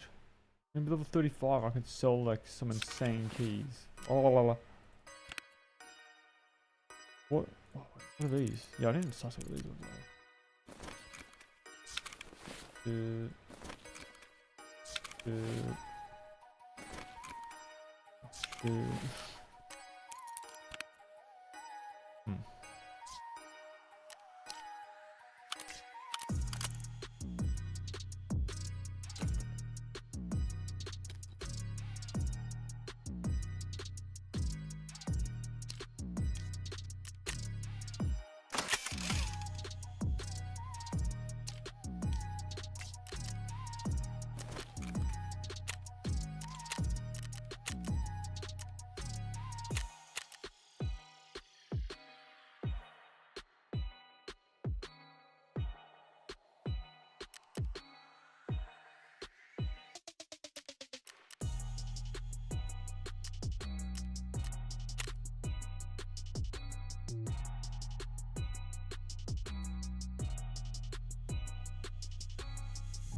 Hmm.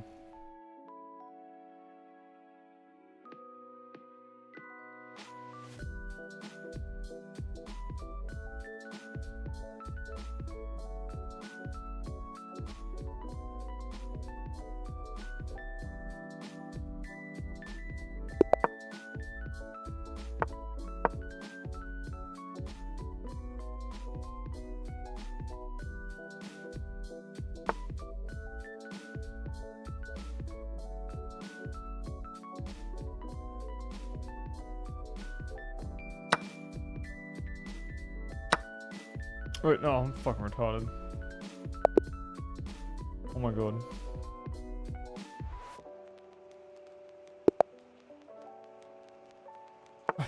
Bro.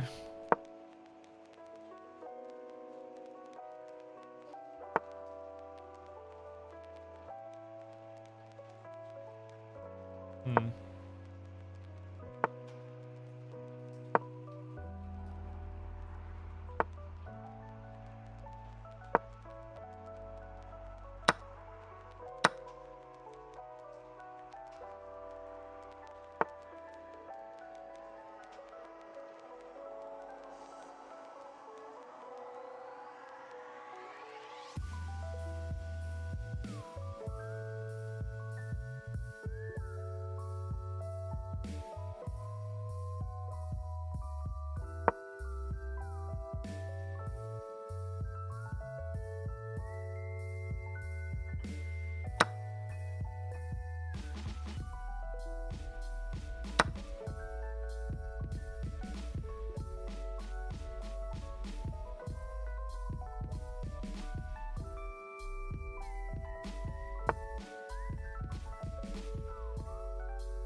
Alright.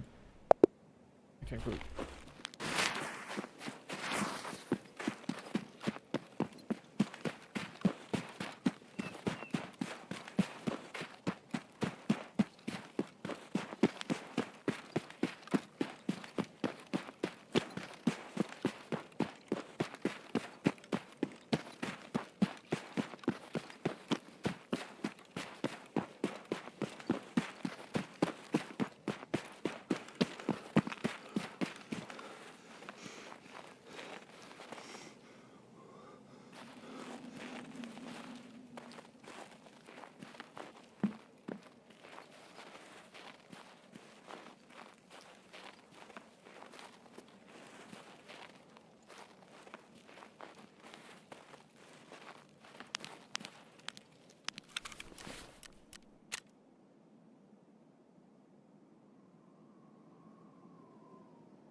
Oh, I see what room that is.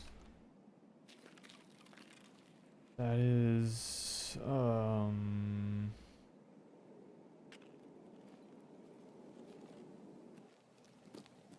this end of, no, yeah, that's it right there, actually.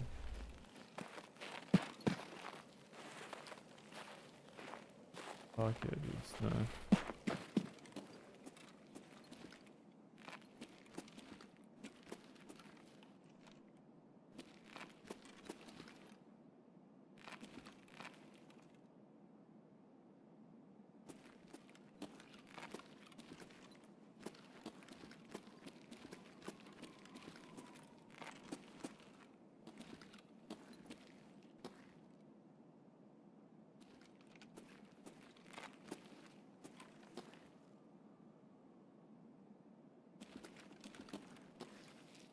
The shit.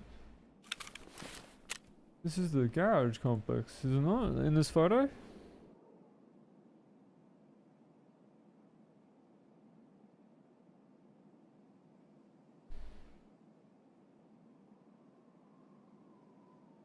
Tools will Luke can obtain the customized tool set. I have to jump on some shit. Oh, that did. Okay. Oh, there's stuff on the other side.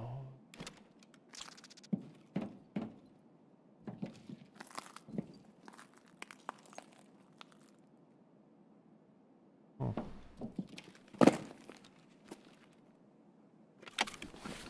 That goes pretty poo, can't lie.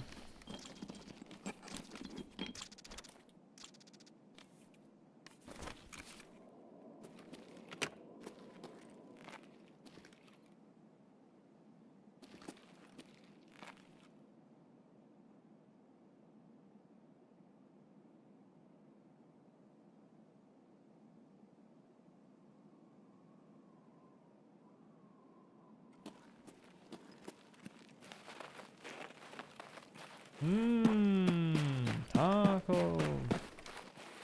And the snow is nice and crunchy.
Surely no one's ran it this time.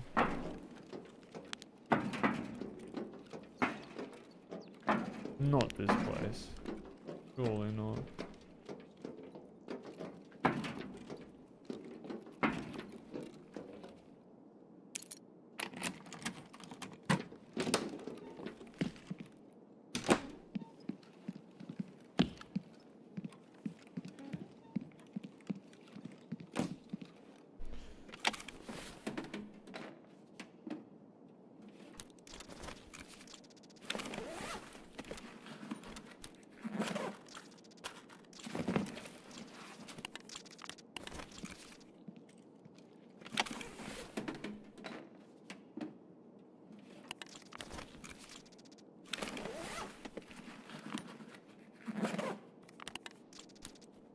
I really do want one of those.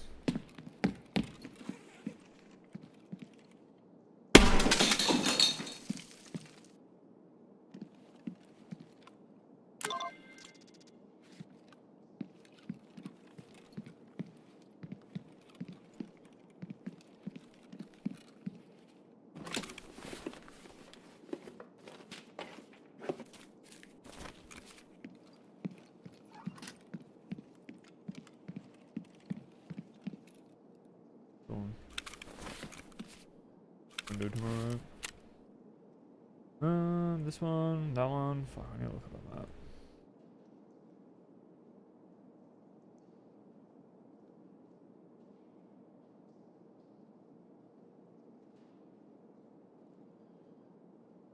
Don't tell me it's all like an individual fucking. Tell me what the cargo looks like and where it is. Oh, it's in particular areas. Oh, I see. Okay, this is a building. So one and there's two. Alright. There I go. I'm dying.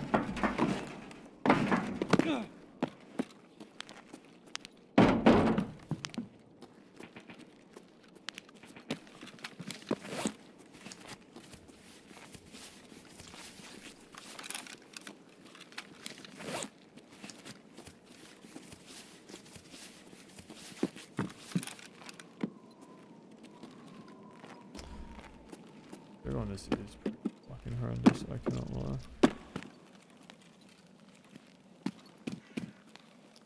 This is a goop.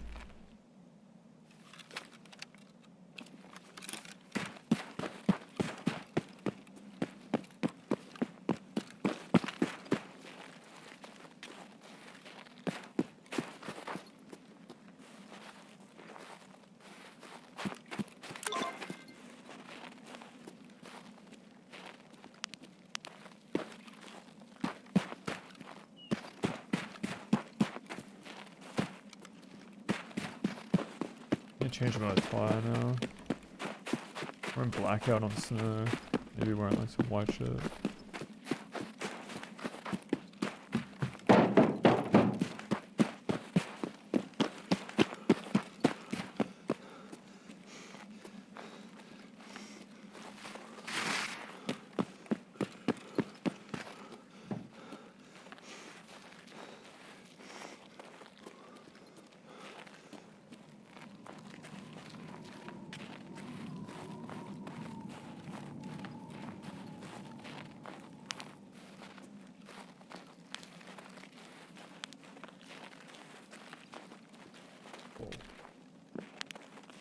Put the fucking corner of the building there, mate. We did it. Fess up.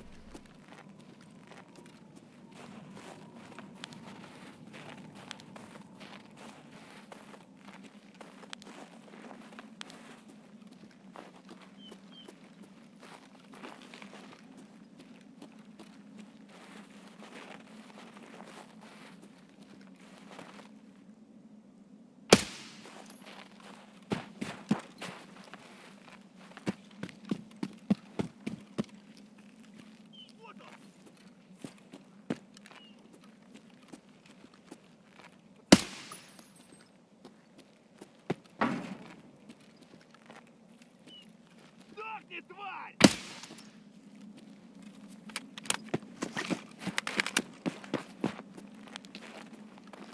sus, but that's what it is.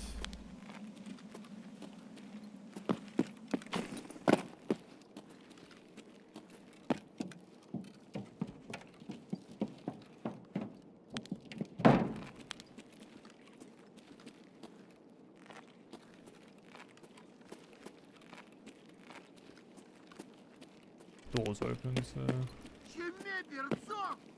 I'll see.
You got little friends left? Yeah, probably.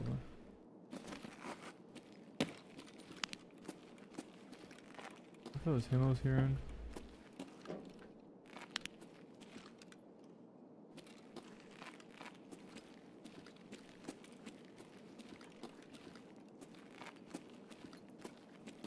Look at that scabbers in the bush. Hanging out like that. It's so fucking like...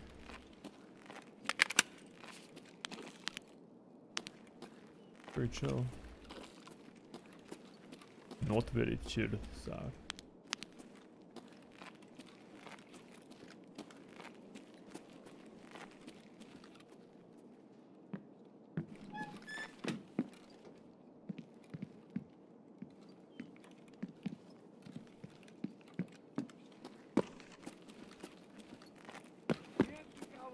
Alright, next building is lower the one right across.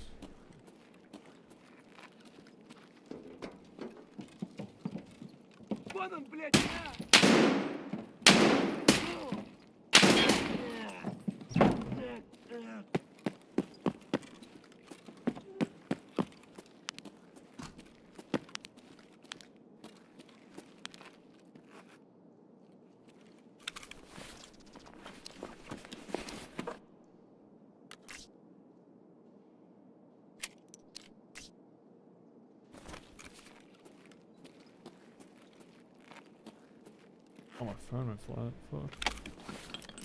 Well, I cannot see chat.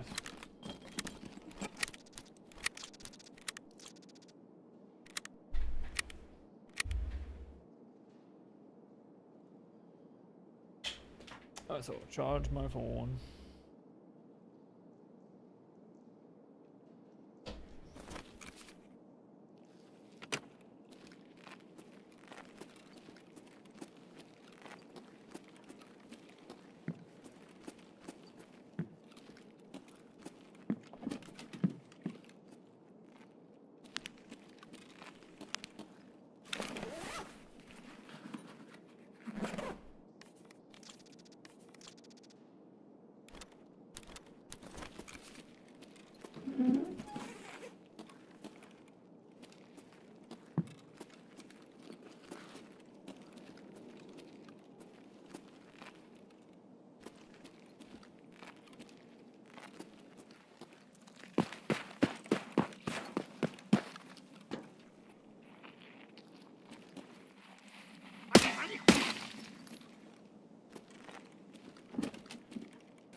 Car battery.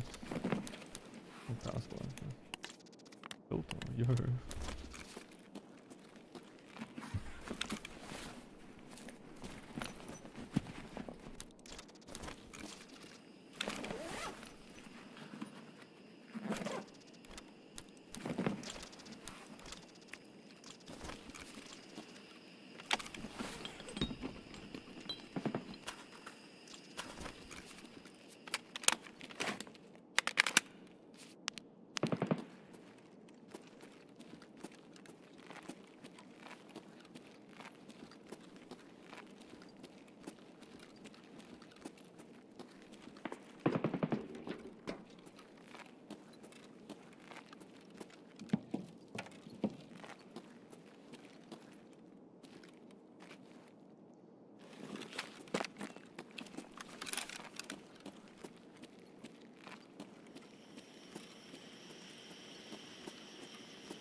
Oh, yes.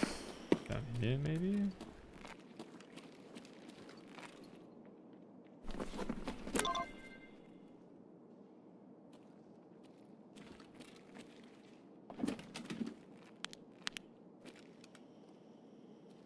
Oh, not down here.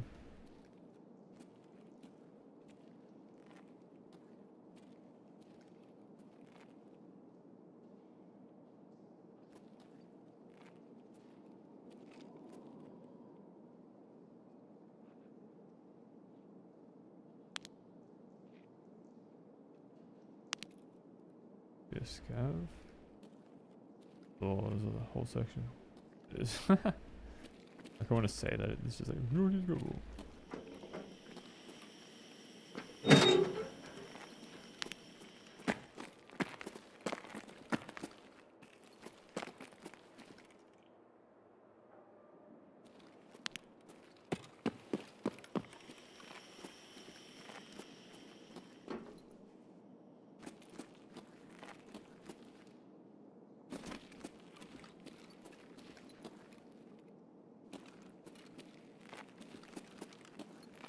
I don't know if there's any upstairs.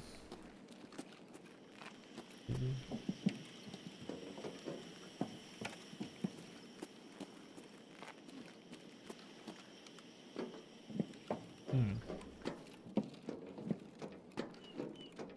Okay.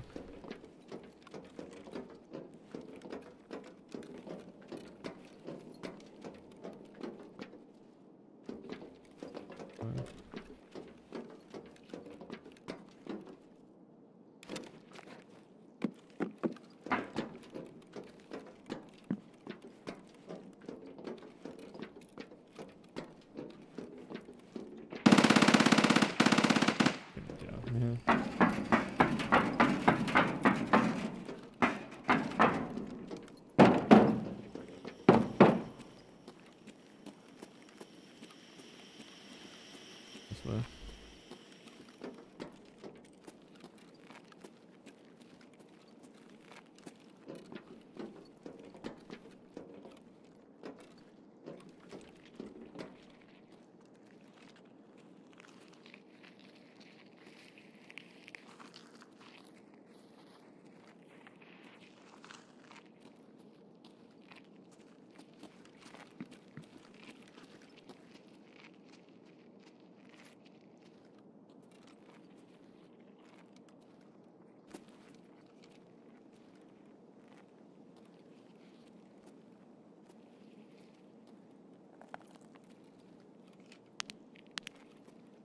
Or something, man.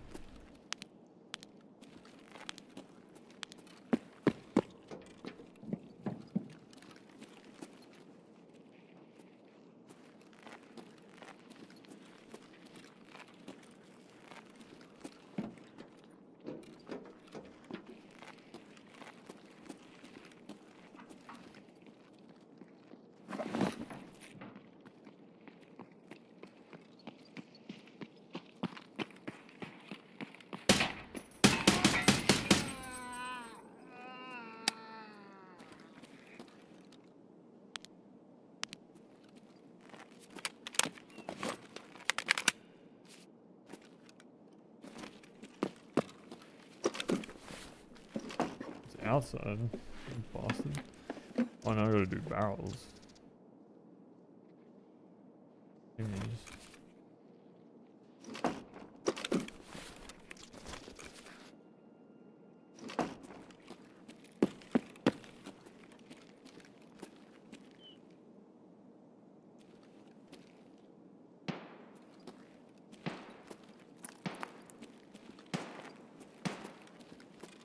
Barrels. There's one more of these fuckers.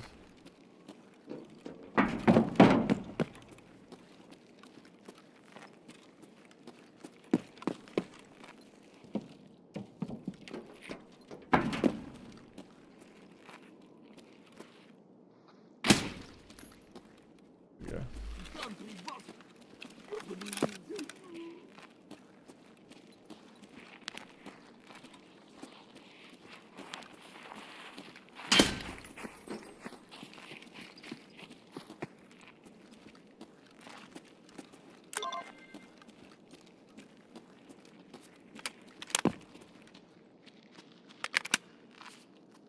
Ah.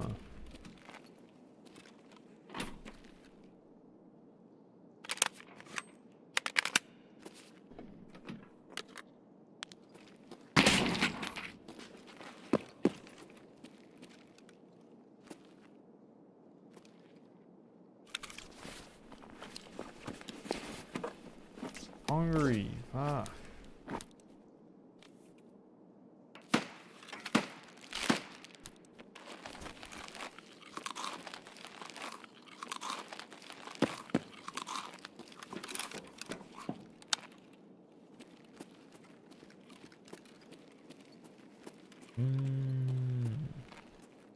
Big fuckers in the building. 2011. 2012.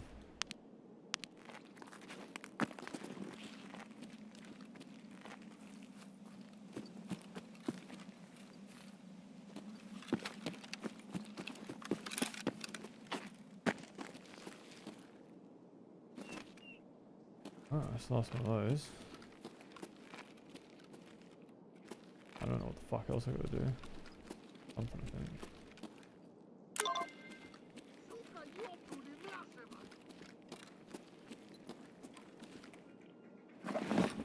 Grab this guy's fucking backpack.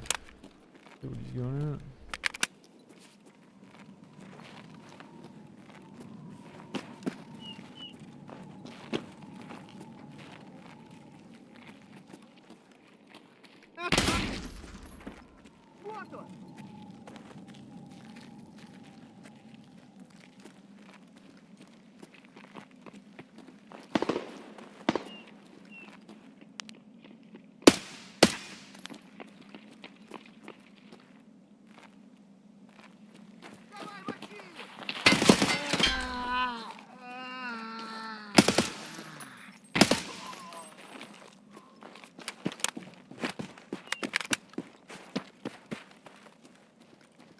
Dude, I wish like it'd register the fact that I'm trying to get back to my other hand while I reload. Instead of like making me input it again when I reload. If you spam it, you can fucking look all over the shop.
A bit left, brother.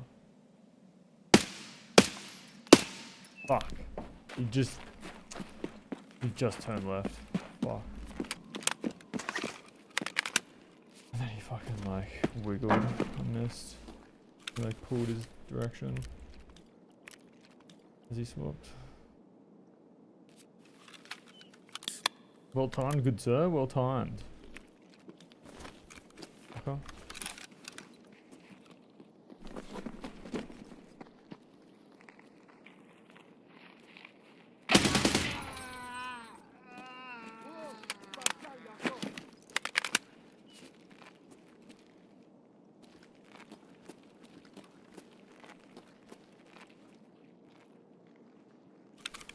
Coming back.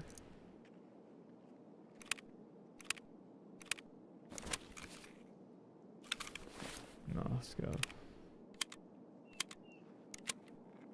It's a bit poo. I'm extracting the same way he is, but you might not assume I'm even coming that way.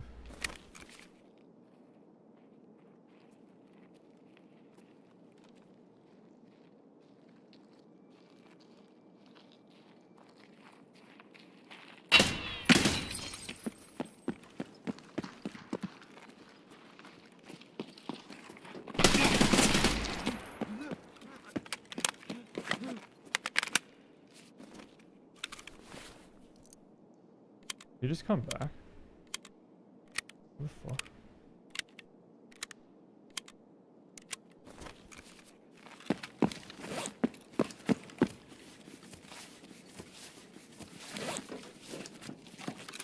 Am I done here?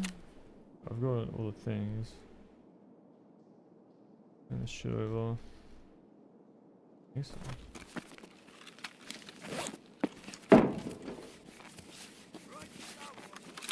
I think.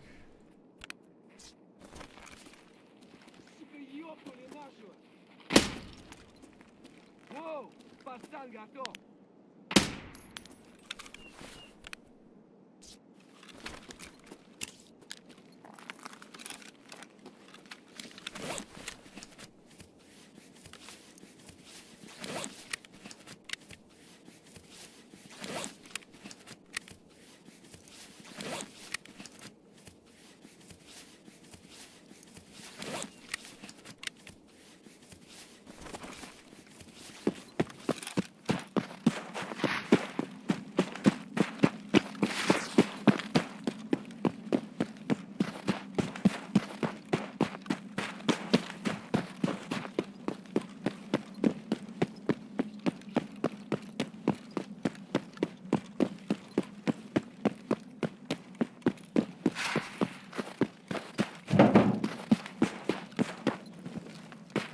I hope that vault didn't just fuck it. Holy shit.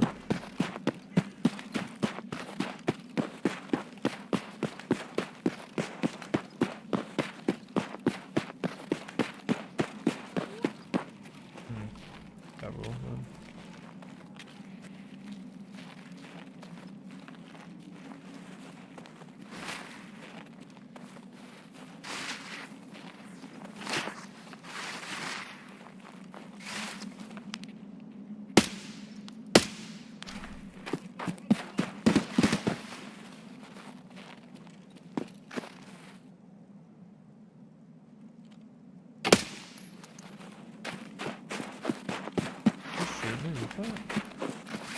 Not tripping.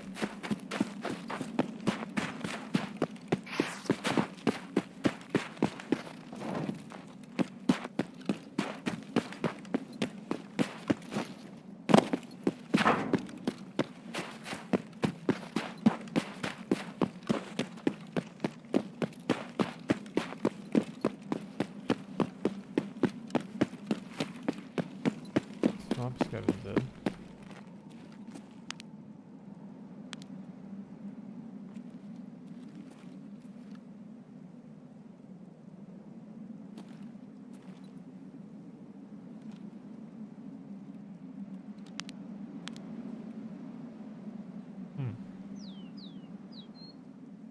That's a bit of a concern.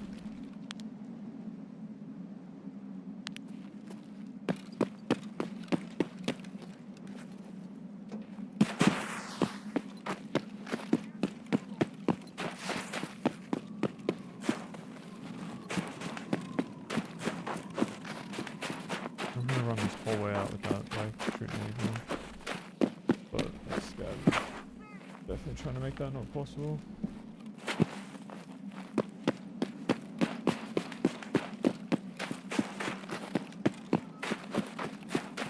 I think I'm good actually. Go up and around like this.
Fuck.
Missed a piece of cargo. Fucking retarded. Oh. If.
will never recognize that world first fork in good ending and you are first to us. Damn. 58 months. Wow. Damn, I just got shit talk for real.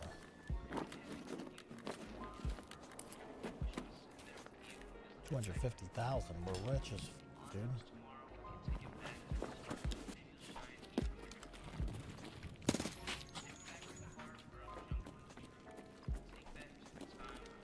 Gazelle's not worth it, right? Wait, it's a 50% Gazelle? Doesn't have to be with the plates out? It's not 50%.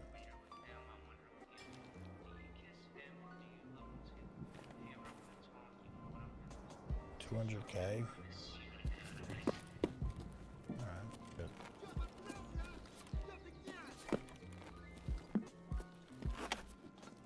Who am I to squaff at 200K?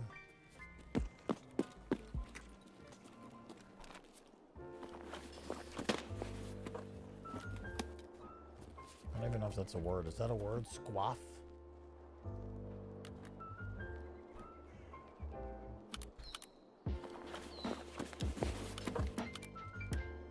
Scoff is a word. I like squaff better. It's like splogoink. Woogity woogity splogoink.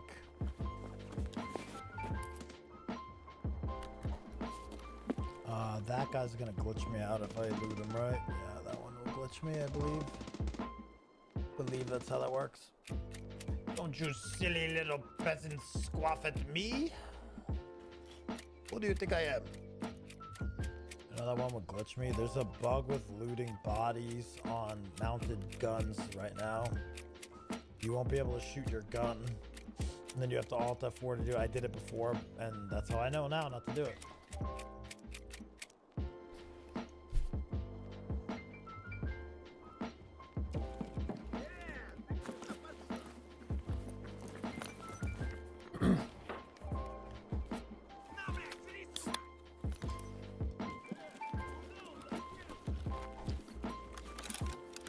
Splogoink, dude.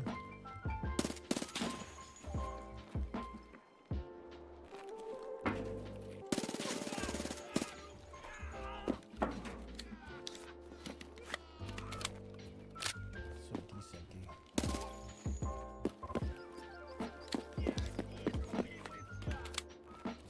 I need the Bible, the Bible,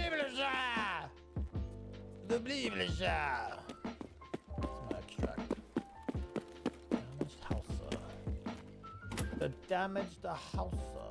Squaffle is a word meaning quarreling that is a manifestation of infighting. Now you know. Bunch of squaffles. But you don't squaffle at or squaff at someone. You scoff at them, but I like squaff.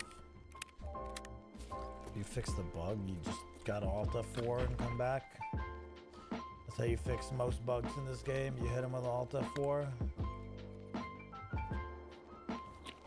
Hit him with Alt F4, come back, pray you're not dead, bada bing, bada boom, you're back in it.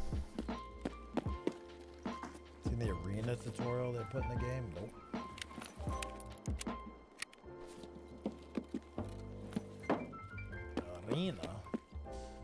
Arena? I blow my nose at arena. The fuck is that noise? Can we go to marked room? You think marked room's hit?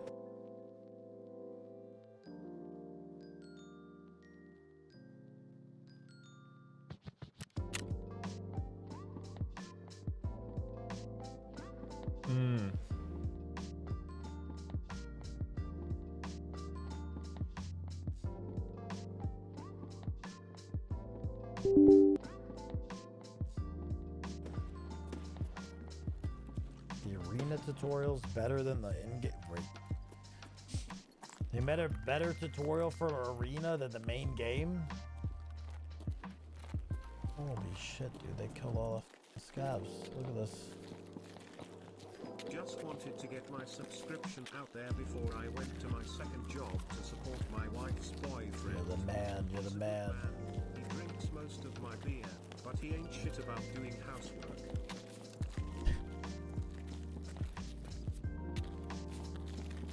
Glad he lets you use the computer and the internet as well. Very nice of him.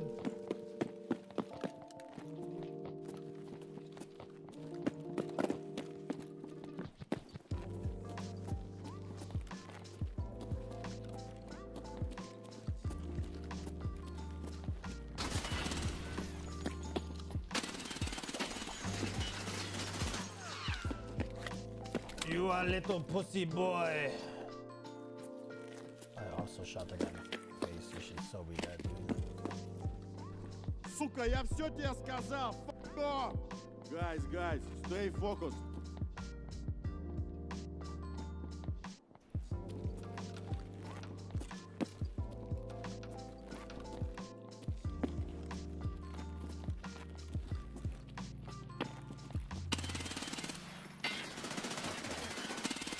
This lag is disgusting.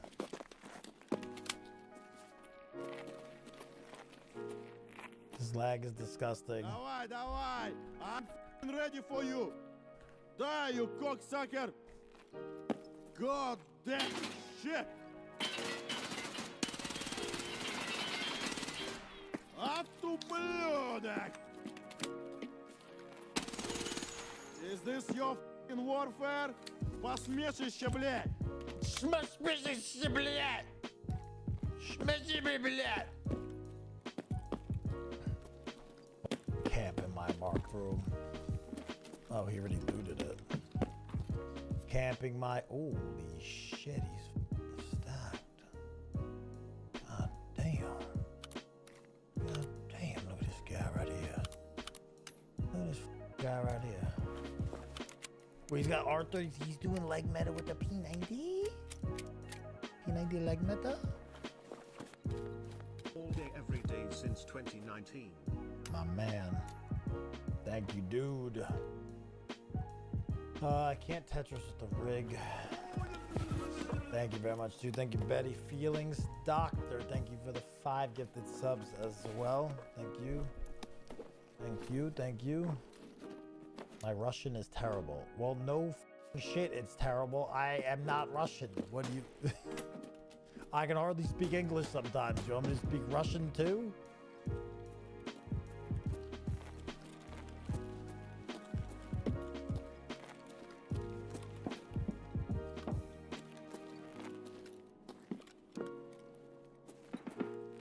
We can check marked, I guess. We can double check.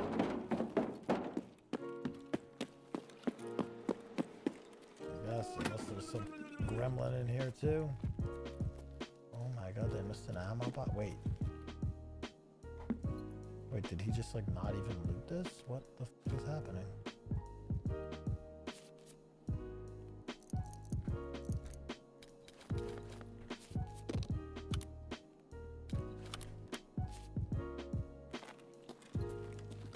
Why would you not pick that up? Maybe it was a naked guy who came, and then that guy killed the naked guy, and then I came and killed the unnaked guy.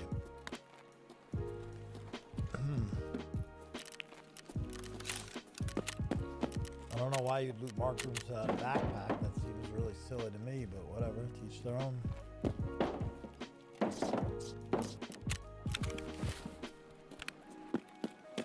Got a scav up ahead. We gotta make sure the scav's not doing anything crazy.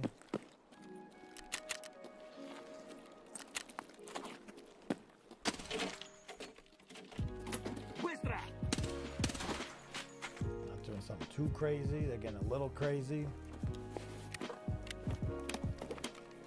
Squash, hot rod, nice. Ollie register key, okay.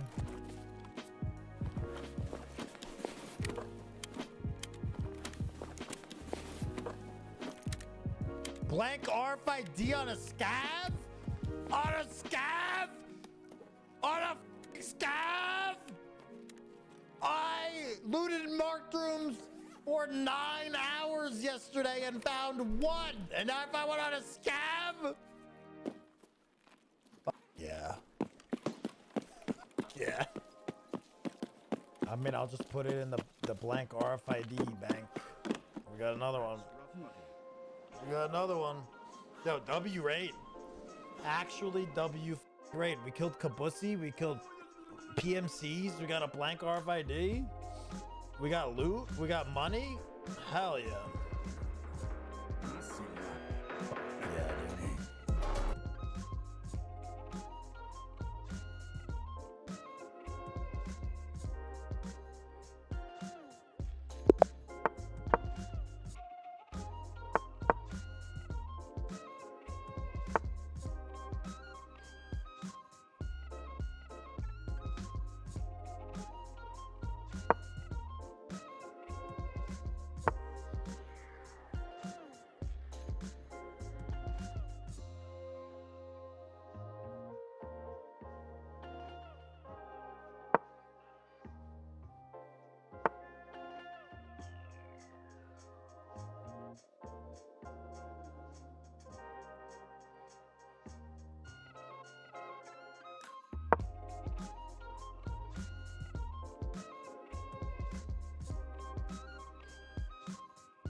The fuck is this game?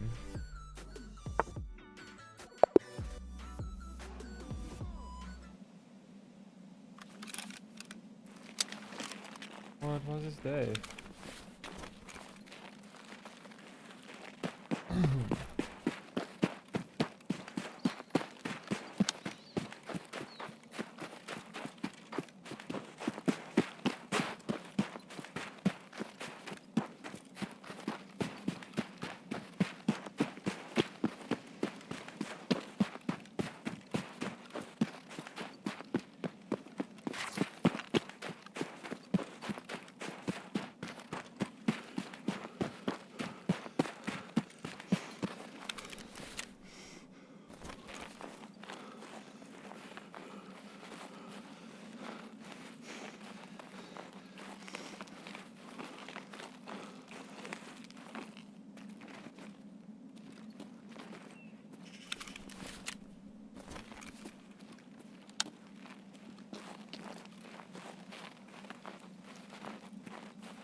It's definitely a sunset if I've seen one. Yeah.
And because it's winter, sunset's at a different time. That savings.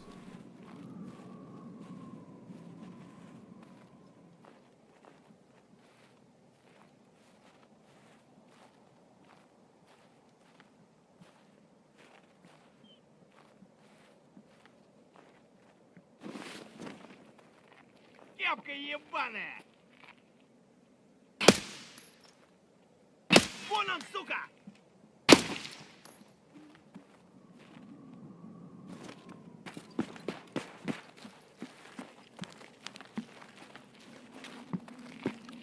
Быстро! Are you fucking serious, cunt? Oh my god. Did you just take their headshot, I swear to God. No fucking way. Fucking serious?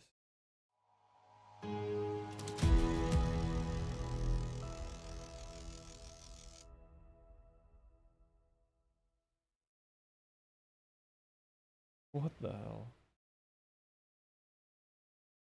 Oh my fucking god. He thoraxed me from behind the fucking... What? But he would have top nate me. Throat thorax? What?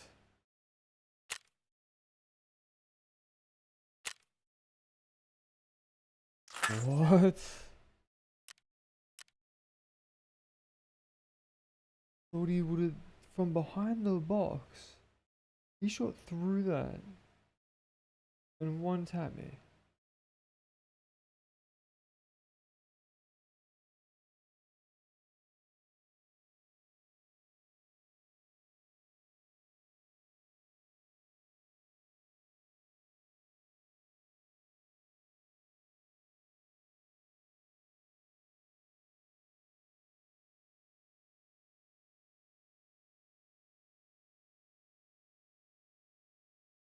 Wow. Alright.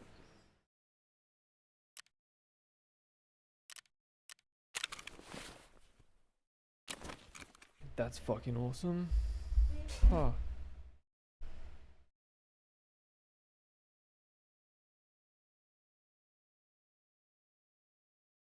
It's so annoying. Oh my god.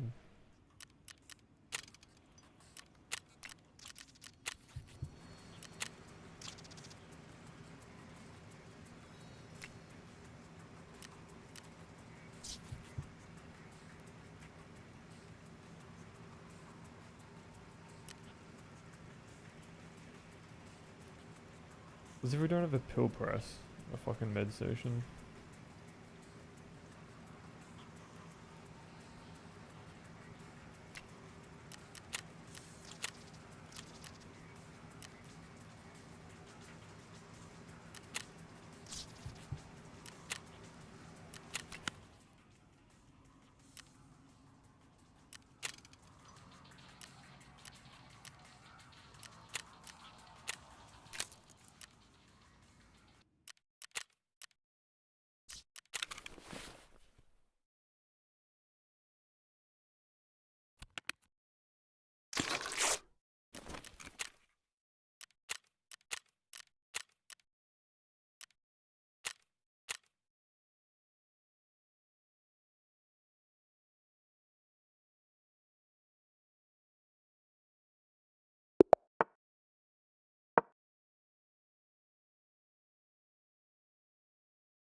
I think maybe it's the same one. 30 minutes in there.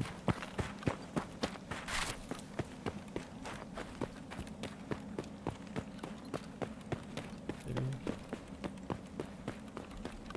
So I've walked all the way out off the sprinting.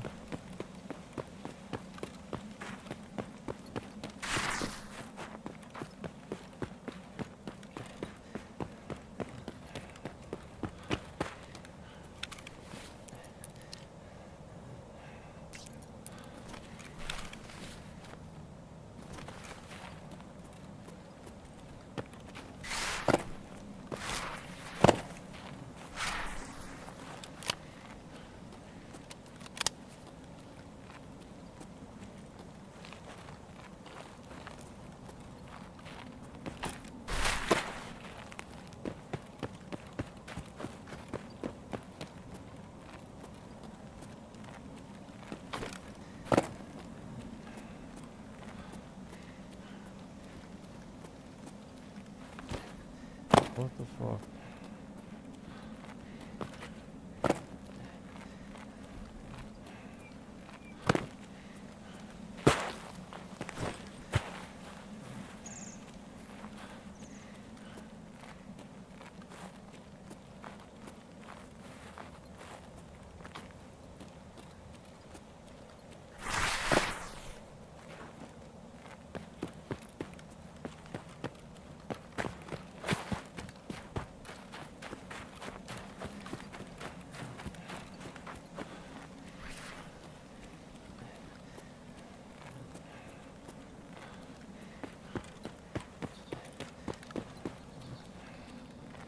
My retard body.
Actually funny as.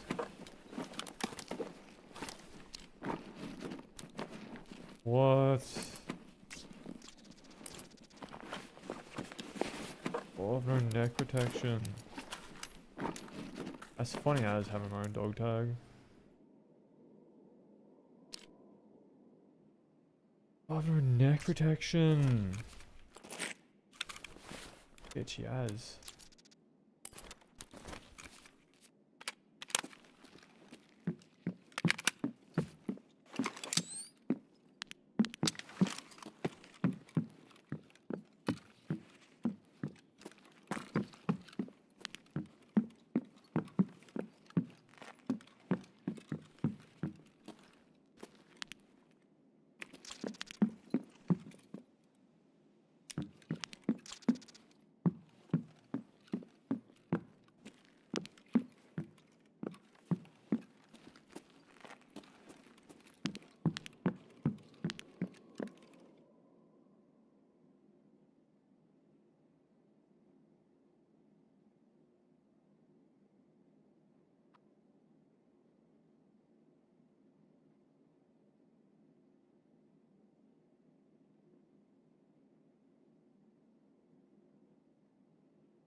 That's dangerous, bro. No neck protection's fucked.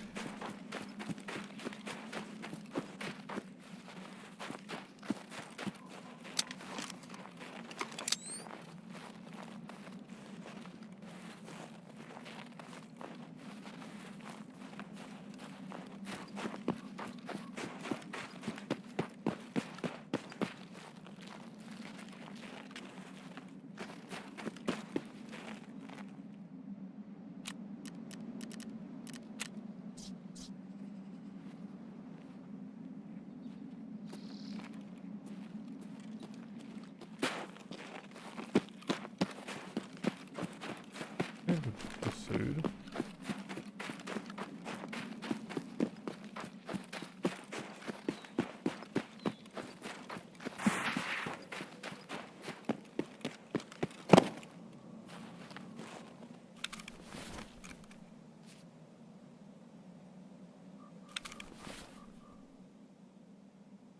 I'm just thinking about something.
you're defending this place.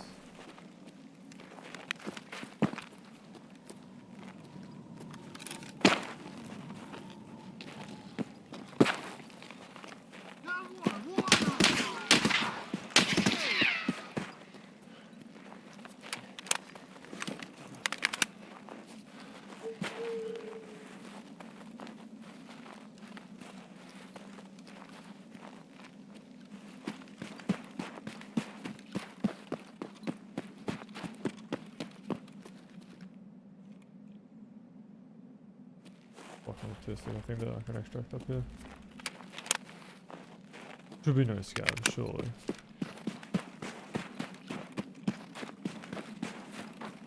I don't want to shoot anybody.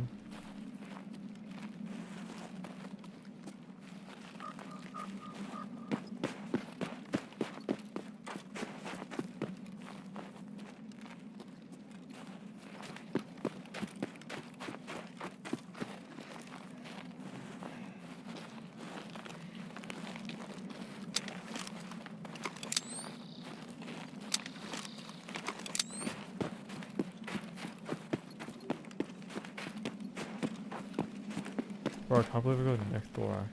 I'm like so fucking afraid of that now.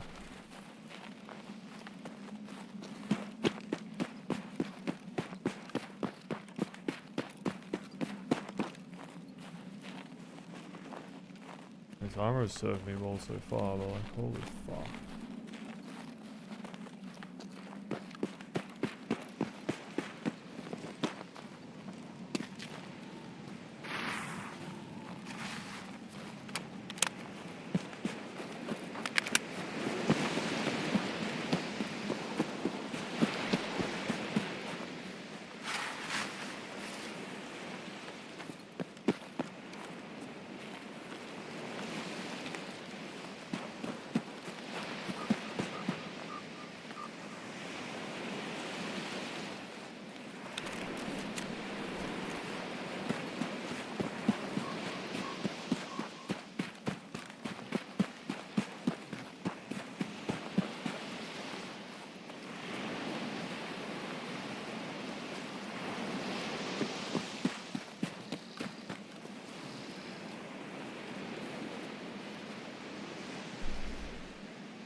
That's crazy.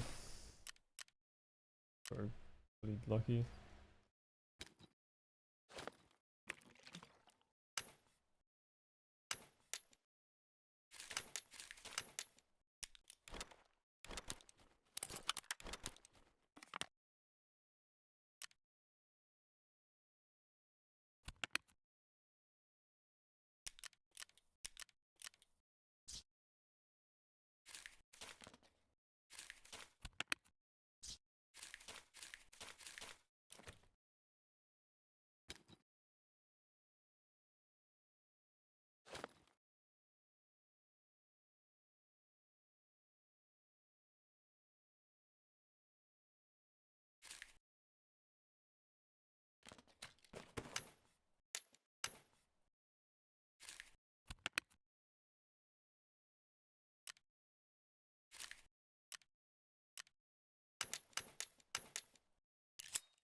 I think it fucking eats everything. Holy shit.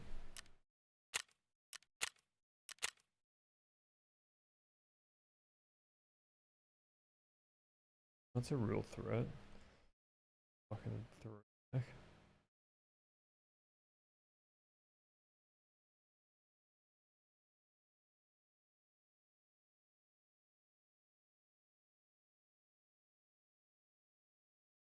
If you drop on the wire, it's gonna blow us up. The wire, if you touch the wire, it blows up. I'm not kidding. You can actually like hit it with objects. Watch. Get ready. Get ready. Oh! See, now you know though. Now you know. I saved you. Now you know. I told you something right there. Now you know. Bosh. If you drop on the wire. Vessel, it's I don't think it's a guaranteed spawn, brother. I'll do it just so I can prove to you that you're wrong. Okay. And if you're right, that's awesome because that means that I can frickin'.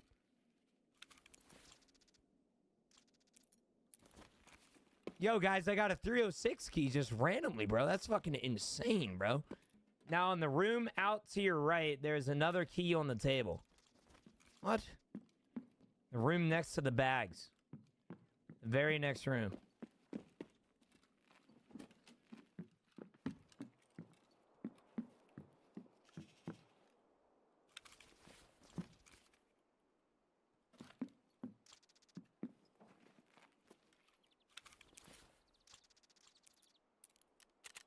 There's also a fucking...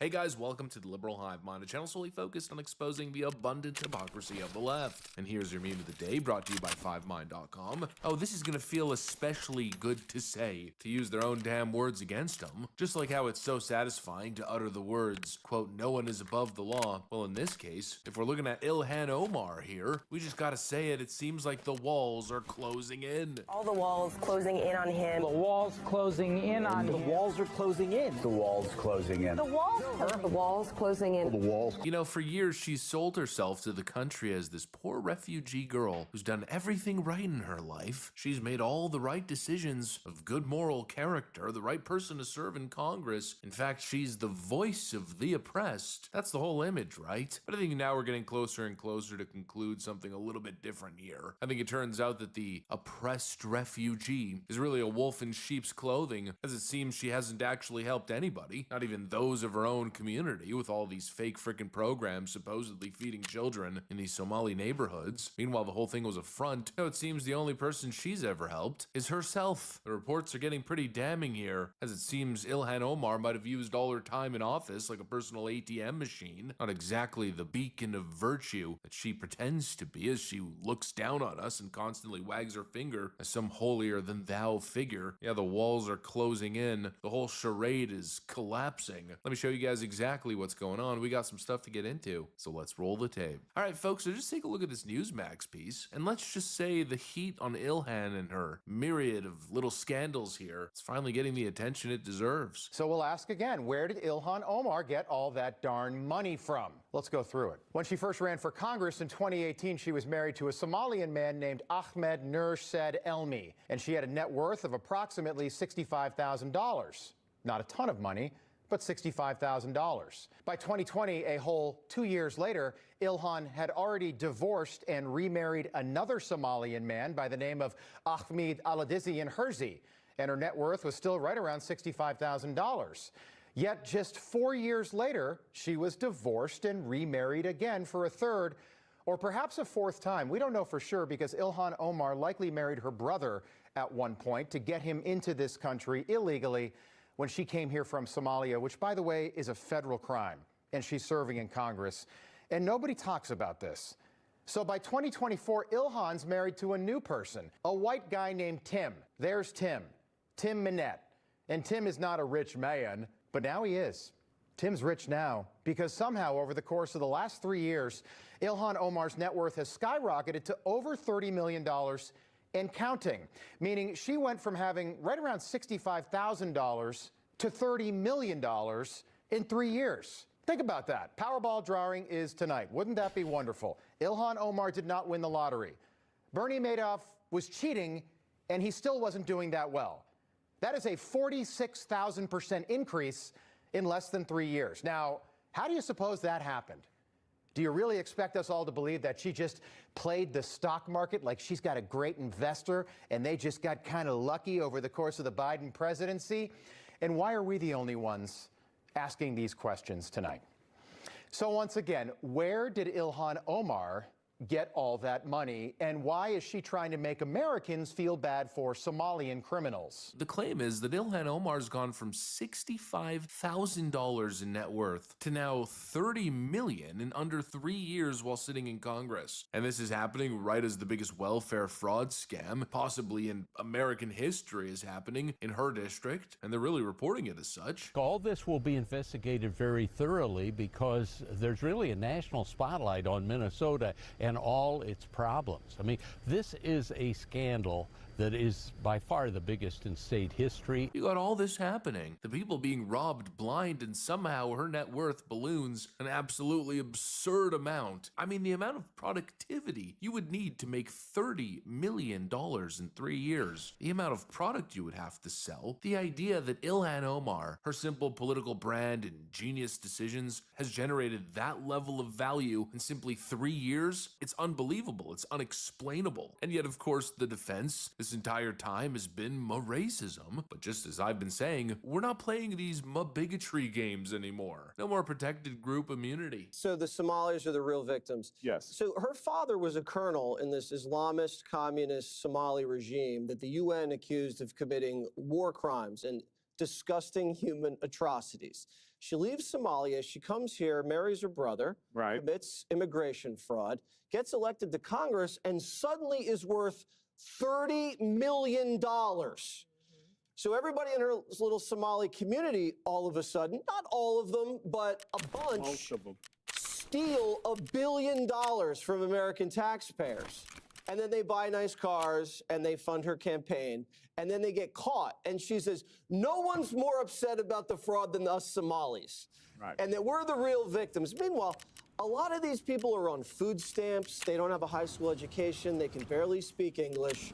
And all Stephen Miller says is you got to assimilate and you can't be a public charge. And she calls him a Nazi. And he's Jewish. She can't even get that right. Exactly, and what a complete insult. We're talking fraud schemes that led to over $1 billion in damages. And here we go again for the 10 millionth time. It's racism. I mean, when I think about Stephen Miller and his white supremacist rhetoric, it reminds me, it reminds me of the way the Nazis described Jewish people in Germany. There have been many immigrants who've tried to come to the United States who've turned back, one of them being Jewish immigrants. We know the way that people were described who were coming from Ireland, Irish immigrants. We know the way in which people were described back then when they were Italian immigrants. Nobody buys it anymore. Nobody cares. Ilhan Omar now and the Somali community are not the real victims of this whole thing. Reminds me of 9/11, the worst terror attack in modern history. And the real victims were the people uncomfortable at airports. Yeah, the real victims here. It's Ilhan Omar and her Somali community. Give me a frickin' break. The taxpayer is out billions thanks to the malicious work of a very small community. The taxpayers are the victims. And clearly Ilhan's trying to flip the script here, but the era of white guilt has come to an end. Shut up racist is no longer a valid response. People want answers. Where the hell did that money come from? Ilhan Omar frankly should have to justify every single penny of her net worth if it's true. And on top of that, she should finally have to answer questions about whether or not she actually married her brother and committed immigration fraud. No more playing games. No more with this naive, liberal, blind eye, allowing foreigners to take advantage of that good faith, only to then rob the nation blind. No more apologies. No more being afraid to notice, to tell the truth, to identify the truth, to speak clearly about the truth. Enough of these ideological and racial landmines that everybody's trying so desperately to avoid. It's obviously creating a blind spot for bad actors to come in and take advantage. And Ilhan Omar, she might just be the face of it. Anyways, that's what I got for you guys. Thanks for watching, and I'll see you on the next one.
There's a winning move for black in this position. Can you find it?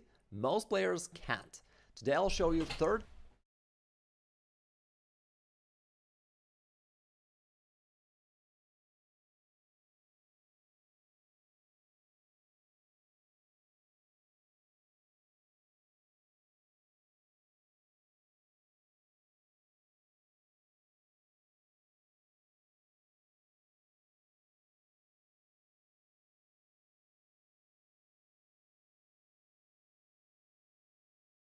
Knight f3. This. Uh.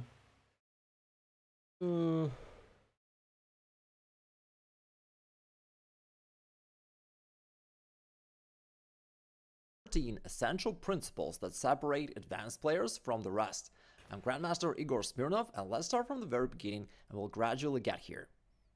White started with a queen's pawn move and black responded with knight to f6. By the way, let me ask you a question here. The move knight to f6, which was played in the game, is considered one of the best moves for black here. However, the other knight development, knight to c6, is considered somewhat wrong, a mistake. But what's the difference? Two moves seem almost identical, they both develop a knight. What's the difference? And please try to think about this, because of course I can just tell you all these essential principles, but if you really try to think through so that you don't have to memorize it, but you actually understand why rules are so, it'll be much more natural for you to follow them. And here's the rule, which is very, very interesting. This is something that advanced players follow all the time, and beginners, I think, have never even considered seriously. The rule is 2 for 1. It's kind of like buy one, get one free. If you can develop a piece, but also achieve one more goal on top of that as a free bonus, maybe you can attack your opponent, or you can control this central square, that serves as that extra bonus. And that is why this move is stronger compared to the other knight development, which only develops a knight but does nothing else. Alright, here white continues with knight to f3, and let me also ask you another question real quick. Maybe you've heard the rule knights before bishops. It was formulated a long time ago by Lasker, the second world champ, who said that you gotta develop knights before bishops. But why is that so? Do you know why? If we look closely, we'll notice that a knight is the only chess piece with eyes, ears, and mouth. It can look around and bite your opponent. Alright, just kidding. Let me get to the real explanation. The bishop often is activated almost automatically. As soon as you push your central pawn forward, this automatically opens up this diagonal for a bishop. And because it's a long-range piece, it becomes somewhat active right from its original position. But the same is not true for a knight, because a knight is a short-range piece, and therefore it does not do anything pretty much useful on its original position. And therefore, bringing your knight into play overall adds up much more to your overall activity. Black continued with pawn to e6, also opening a diagonal for a bishop of his own, and white went knight to d2, which brings us to the next rule. Best squares for your knights in the opening are those f3 and c3 squares. And the same is true for black. It's going to be f6 and c6. And 80% of the time, that is the case. Therefore, usually it doesn't make sense to overthink it. And whenever you develop a knight to any other place, in most cases it's going to be wrong. And in this case also knight d2, clearly not the best move. It also blocks the bishop, blocks the queen. And I know that white probably wants to play the Kala system, call it Zakartar system with b3 or something. But again, it's just following fundamental essential principles is usually easier and better. Black played c5, striking in the center, attacking the central pawn. Our own pawn on c5 is developed, therefore black does not have to worry about this.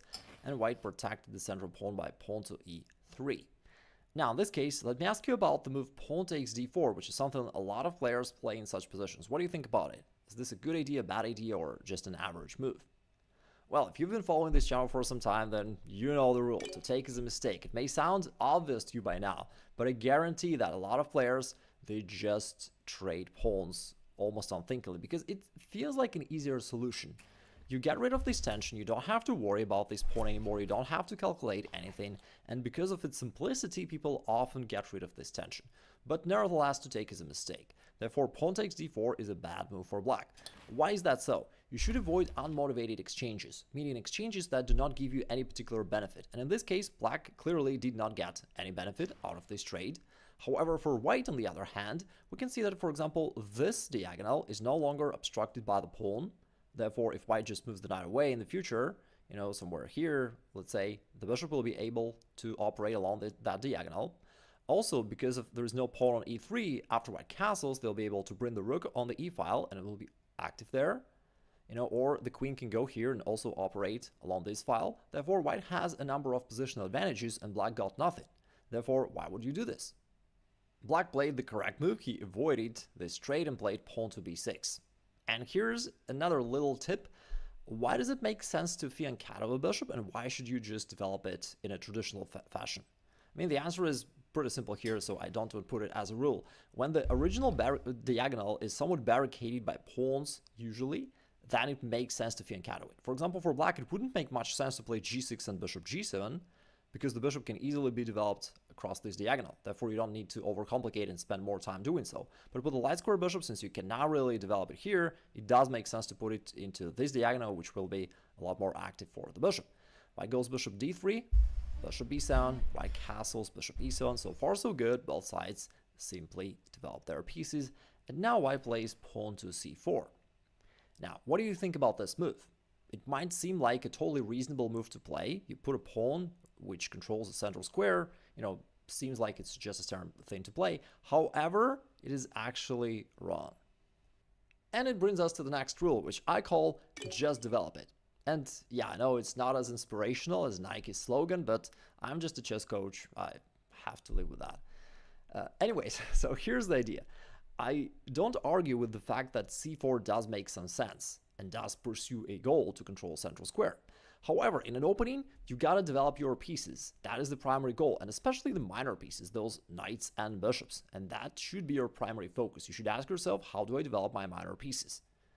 And unless there is an immediate danger, like your king is about to be checkmated or you're about to lose a piece and you gotta really do something about that, you gotta default to developing your pieces. So you should think, okay, I've got this bishop, which is not yet developed. What can I do about that? Probably b3 and bishop b2, similar to the idea we discussed before. If this traditional diagonal is obstructed by pawns and pieces, you can develop it here, then you can default to like the fianchetto. That is it. That is very, very simple. Just stick to it, just develop. White, however, played pawn to c4, black castled, pawn to b3, white returns to the correct plan, and now black strikes in the middle of the board with pawn to d5. Putting your pawn right in the middle of the board usually makes sense. It does help you to occupy the center. Also, in this case, it provides more space to move around for your knight and queen, therefore it also does support your development. Alright, in this position, white played queen to c2. And of course, I don't know exactly what was the reasoning behind this move, but when I analyze positions with students in general and I ask them, like, why did you play that move? Very often what they tell me is something like this. I was calculating that, let's say, if I'm taken here, let's say black recaptures, and I'm taken here, then I've just noticed that this bishop on d3 is going to be lost, and I decided to defend it. Like, something like that. Or sometimes it could be different. Sometimes it could be, I play queen c2, and I thought that after whatever move black, if I capture right here, and let's say black recaptures, thanks to this battery, I'm going to be able to grab this pawn h7, so that was my plan. And when I hear all that, I'm kind of feeling a little bit strange. Because as a grandmaster, my way of thinking is much more primitive. Like, if I'm white, I'm not thinking about any of that. I'm just thinking in an opening, I need to develop minor pieces. My bishop is not yet developed. I'm going to need to develop it. And that is it. Like, super simple, super primitive. But it's also kind of better. And I think there's this kind of general theory, which I have. You know, we have a massive disadvantage as chess players. Society expects you to think. And it's a really heavy burden. You shouldn't. Don't think. Just follow these 13 essential principles we're talking about in this video and you'll be good. All right. Of course, I'm exaggerating, but it holds some truth. I play queen c2, which is wrong. Again, there was probably some way of thinking behind it, but it's just not the most critical idea here. Not the most critical thing to worry about. Which brings us to the next rule. Know your number one priority. And again, in an opening, it is to develop your minor pieces first. Castle, that's it. So just do it, right? Know your number one priority. Now, black continued with knight to c6. Pretty cool. Again, you can see how easy it is to find correct moves if you know these simple rules of thinking. Because some people will think, oh, I need to calculate all that, right? All these captures. But no, you shouldn't, because to take is a mistake. There's no need to worry about that. Like, oh, should I develop my knight here or maybe here? Again, like, these squares are the best for a knight. So don't overthink it. Just go there. That is it. Knight c6. It puts more pressure to the center. It also threatens knight b4 with a fork to the queen and bishop, and white try to stop that by going pawn to a3. So you see how it kind of escalates for white? Like one wrong decision, putting a queen to c2, now leads white to making the second wrong decision, playing the pawn move, wasting time just to prevent this move knight b4, which would hit the queen. Alright, anyways. Now, in this position, black captures on d4, and I've added an exclamation mark to this move. How come? I've just said before, take is a mistake. Well, the rule states that you should avoid unmotivated exchanges when there is no benefit for you. However, if there is a direct benefit, if you can win something as a result of an exchange, then certainly go for it.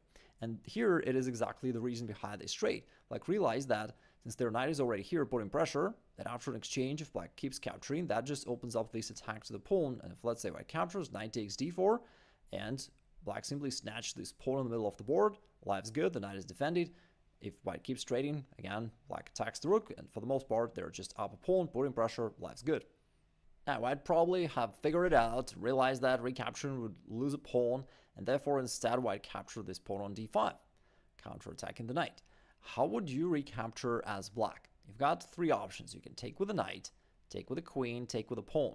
Therefore, which piece or pawn would you use? This brings us to the next rule, principle of the least active piece, which states that you should pick the piece which is the least active and activate it. In this case, the knight is already developed, it does some useful job, it also protects this pawn, by the way, in this particular case, but in general, it already does some useful job. While the queen is totally passive, and therefore we move the queen. Why don't we move a pawn? It's because the principle is not called the least active pawn, it's called the least active piece. In general, bringing your pieces into play adds much more power to your position. If you recapture with the pawn, okay, the pawn controls these two squares and that's about it. Whereas if you bring your queen into play, just notice that it controls like half of the board, literally, right? Definitely it is a lot stronger for black to do that, and therefore principle of the least active piece suggests that you bring the queen into play. In this particular case, it also helps you in one more very specific way. Now if white captures on d4, you can simply recapture. Now, quick question for you. Should white take here on d4 or not? The answer is white should not take on d4 because that would be actually quite a big blunder. After that, queen takes g2 would be a checkmate. But of course, just saying don't blunder is nothing. It's like, if you're sick, get healthy, right? It's not helpful. Therefore, how would you think about that so that you can find those moves, whether you're as white and you need to prevent this blunder from happening, or you're as black and you shouldn't just immediately recapture the knight, but instead realize that, oh, there's actually that move that wins the game on the spot. Therefore, how do you think about that? And the rule that I follow is you can't win on your side of the board. Think about it. Just like in basketball, you can't score points on your side of the court. You have to go out there on your enemy's territory. Only there you can win. And that is the same in chess. Therefore, you have to train yourself to kind of a little bit alter our way of thinking. And instead of just looking at the pieces that we have and thinking, how can we move there? Instead of that, focus your attention on the opponent's side of the board. And in this analogy, if I kind of continue along with the basketball analogy, like this is like the basket. You got to score there. Therefore, you got to move toward that destination. And you got to consider those very forward moves. Only they can win. In the game, white played the correct move, retreated the queen out of danger, queen to b1, and how should black play here? Most players would capture on f3 because they don't know the rule to take is a mistake. But what should black do? This brings us to the next rule. If you're on the lookout for attacking moves, but you don't see anything decisive, then come back to the principle of the least active piece. It just means that you don't have enough firepower yet, and you simply need to activate your reserves. Therefore, black played rook to d8. Just stacking pieces along the d file, already threatening this bishop on d3 after a potential exchange. And queen takes d3 is already a real threat. And that pushed white to play knight to e1. Of course, a very sad move, but on the other hand, it's pretty hard for white to keep everything defended. And knight e1 makes sense. It covers these two weaknesses, and white is desperately trying to hold on. Now black moves the queen to the h file, which brings us to the next rule of the attack.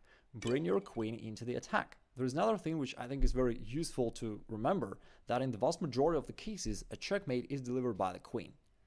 Just because if you imagine, for example, any of your pieces on this square g2, all right, if there was a rook right there, just imagine, somehow you could bring a rook right here. I mean, of course, in this case, white could capture it with a knight, but even if there was no knight there, the king can just retreat to the corner. There would be no checkmate.